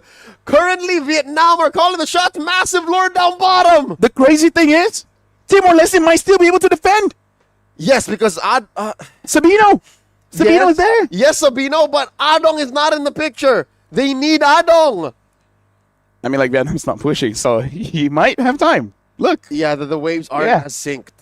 So, Timor-Leste, they might lose an inhibitor and a tier 2, but they survive. These players love MLBB, man. Dude, I love MLBB. What are you talking about? No, that's what I'm saying. Is they're able to play so well that they're both just equalized. Wait, now I remember. What? I think I made a story before because it was Timor-Leste. I forgot who were their opponents. Maybe someone from Laos, but they had one of the longest games I've ever casted. And legit, it was one of the best games I've ever casted. And it was export gold as well. So it's similar to this. It's similar. I'm getting the same vibes. This is it. Ladies and gentlemen, another Lord will be spawning in the lower quarter. In a minute. And I can't tell you now what'll happen next. Hey, what's stopping them from going to 40, right? Do you want to be good or you want to be remembered? Here you can be both. Hey, take me to 58. We got more MLBB to play. The last time we were taken that far was during the pandemic. Yeah. Here, who's to say, given that there's like fighters in the side lanes? Imagine a situation where they knock each other out. Because of what's happening. No, as in like, oh, you know what's even crazier? Yeah. I still remember that time. We had to take a pause during a almost intense fight. Hold on, conceal. Are they going to end it now? Toto's there. They're okay, good. no. You're okay. saying. The game was paused. Mm-hmm. And then me and Staff were like, wait, what's going on? And then apparently the battery died. Their phones. The phones died, so they had to charge for a bit. Oh, my Lord. And then once it opens up, okay, let's resume. Imagine the game was so long, the phone died. We're approaching that point. Yeah. Again, straight 33 minutes and counting. Lord spawns. I wonder how Timor-Leste plans to contest. You know what I would do if I was Timor-Leste? What? Let Ravi, oh, hold on. Speaking of Ravi, is alone going up against 2. This protector of turrets is here, dealing quite a bit of damage. She's going for that. And that, even though he flickers out, but look at that. Ravi might have gotten caught, still survives in the front line. Trying to get quite a bit of damage. Same as Nam. Nam is tanking up for his team. Sabino tries to push them away. Last Insanity pops Noctron's immortality. But takes down Madeira. Sabino has to get away. The damage is too much from Vietnam. Rivan backing out of there. Todo still able to survive via spell vamp. Ravi getting pushed back. This is just Nam working. End the game. End the game. Rivan, end the game. Push it. No. No, okay, you know what? Fanny's coming back. It's mine. It's mine. All right. It's fine. That is a split push denied, and I think the game secured. Vietnam took the long way around. 34 minutes in. I don't think Rivan can defend. Ladies and gentlemen, he's putting his whole heart and soul into trying to stop the inevitable. That's a wipeout. Team Vietnam, take the sweep. Shy of 35 minutes. Look at the smiles on Team Vietnam. You're right. They love MLBB. Even they can't believe what happened on this stage. We are blessed to be witnesses, to breathe the same air as these athletes who went the distance. Lavelle, I'll tell you now, that felt like it was beyond the distance. The question I have, whose idea was it? Like, imagine if the coach dropped the hand of the players like, hey, Coach, yeah, let's scrap that one. Not looking good. Not the best idea. And look, Timor-Leste, they had fun. They tried. They did their best. And I'm pretty sure they learned a few things. Something they can say about Timor-Leste is that they have the spirit. They got heart. They never back down because here's the thing. Remember I was talking about that game? Unfortunately, they lost that as well. So they lost against Thailand in a pretty long match, over 20 minutes as well, when they were winning in the early. Winning. Yep. So this is setting up Timor-Leste, at least these 5 players, to become a newer generation of MLBB that might take the world by storm. How many close losses do you have to experience like that until you awaken something inside of you? You know what? I think key to this whole experience is their very, very impactful coach. You know what I mean? You remember Yes. So, again, take these kinds of experiences, take these kinds of matches, add the guidance and the wisdom and the know-how to learn and pick what worked from a coach like that. I would not be surprised to see Timor-Leste in the next few international events, really level up. Yeah, for sure, because they already showed that they have the heart. All they need is the experience, right? Understanding when to go for a fight, whether you should or not. And I would say the game losses, it's unfortunate, but and this one is really about Sabino. The team wins and loses based on his play. Yep. If he was the first to die or he took too much damage, that's it. Yes, you're a fighter, but legit, you're the main win con. Yep. So much of what's happening in major fights relies on where Sabino is, and once Team Vietnam were able to kind of dissect and isolate that X-Borg, the dynamic changed, and that happened at about what, the 20-minute mark, 21-minute mark, and that's when Team Vietnam really started taking control. In this one series, I was both Timorese and Vietnamese. Because I was saying the win come for both. Just wait 27 minutes, get some kills, end the game. Eventually they did, around 35, but they hit that mark. You were off by 8 minutes, give or take, but, I'll take it. Better late than never. Exactly. That's what everyone says at one point of their life. But either way, Timor-Leste did not secure a point, but shout outs to them. At least for us. They are memorable. They are memorable. Points on the board, sure. But memories, they last. The people will remember. Like, this will be on the internet. Will remember them. Yeah, for sure. Yeah. This will be on, like, websites and social media. Y'all remember that 35-minute game? Yeah. And, Ravi, the protector of turrets. Look, trust me, we'll give him something else later. Yeah, no. Until that moment, he is him. He is the protector of turrets. Imagine the coach just takes that as like, yes, that's you. All the heroes that you're going to use after this, that's you. Mainly the Yu Zhong. I like the ironic balance. Yes. Honestly, a good hero for the protector of turrets is probably something like a Terizla, because he looks like a protector. Sure. And what was the all called again? Penalty zone? Penalty zone, yeah. Right, like trap people in? You punish people for trying to ruin what you protect. There you go. Yep. Another one's probably the Chang'e, but that's something else. Vietnam, though, I'm guessing they're not going to use this draft. Yeah, again. no, I think this is a product of them knowing what to do anyways, but the draft that they have isn't built to try and go for that immediately. Which one is more cheeky, the Tams or the Fanny? Because I feel like the Fanny as well, The Tams. The Fanny is, if anything, what allowed for them to balance the map. I would say Fanny in this current meta where everyone is super tanky is an okay pick. in certain hands. Not everyone. Yeah, but if anybody's gonna play it, Todo Joga is one of them. Yep. 11-2 and 4. Yeah, shout out to An, man, because if he dies, I don't know, maybe 2 more times, GG. That's Yeah. it. He's the anchor being here. He's the one that's like, yeah, I'm the only real meta hero right now. He's the one who's like, you know what, you guys can have fun, not me. I have a job to do. I'm here for business. In fact, I think he was the one smiling after that game because he was like, what? Oh yeah, I'm pretty sure if it had subtitles, it would say, "You guys." You guys. You're fun. Yeah. Him and I'd hate the people usually point fingers for like who's at fault, but here I'm gonna say yeah, they're the reasons why the game did not go sideways. Exactly. It's An and Noctrang. Like those are the two guys who are like, just hold it down, all right? Let these other 3 guys play around, but you guys, you got a job to do. At the end, it was just unfortunate. Madera got caught. Sabino got caught.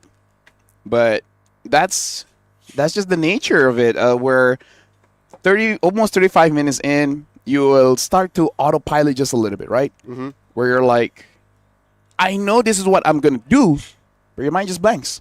Happens to everyone. Even in normal ranked games, you'll have those moments where you're like, yeah, why was I there? I wasn't supposed to. You'll see a random Granger walk into a bush without shooting it first. Yep. Happens. Here they stayed on point, and that's why An is our MVP. He never let that happen. Shout outs. By the way, we have one more game after this. Yes, we do. Singapore versus Laos. How are you going to top this now? Okay, no. You keep saying, how do you top it? Yeah. And I feel like, honestly, Vienna and Timor-Leste, they did. Hey. In a way. Hey, your quirk is predicting things 10 to 15 minutes down. My quirk is asking the universe to impress me. Speaking of, this should be final for Group A. Vietnam, I think more than likely is going up against Indonesia and Thailand. Wait, have they started? Because Philippines, so Philippines got a point. So at this point, I'm guessing it's certain Thailand will be going up against Malaysia. Philippines and Myanmar, they're waiting. They are past the first best of 5. Yep. So at least we know at least one game has finished from Malaysia Philippines, which by the way is the final game for them. Yep. As in like the other side of our schedule. Mm-hmm. And we haven't started ours. We got one more. Because of that 35-minute bout. And who's to say that's the longest? Again, impress me, Singapore, Laos. Dude. Okay, you know what? Let's go to break. See you later. See you later. Break. Well, now. Well, yeah.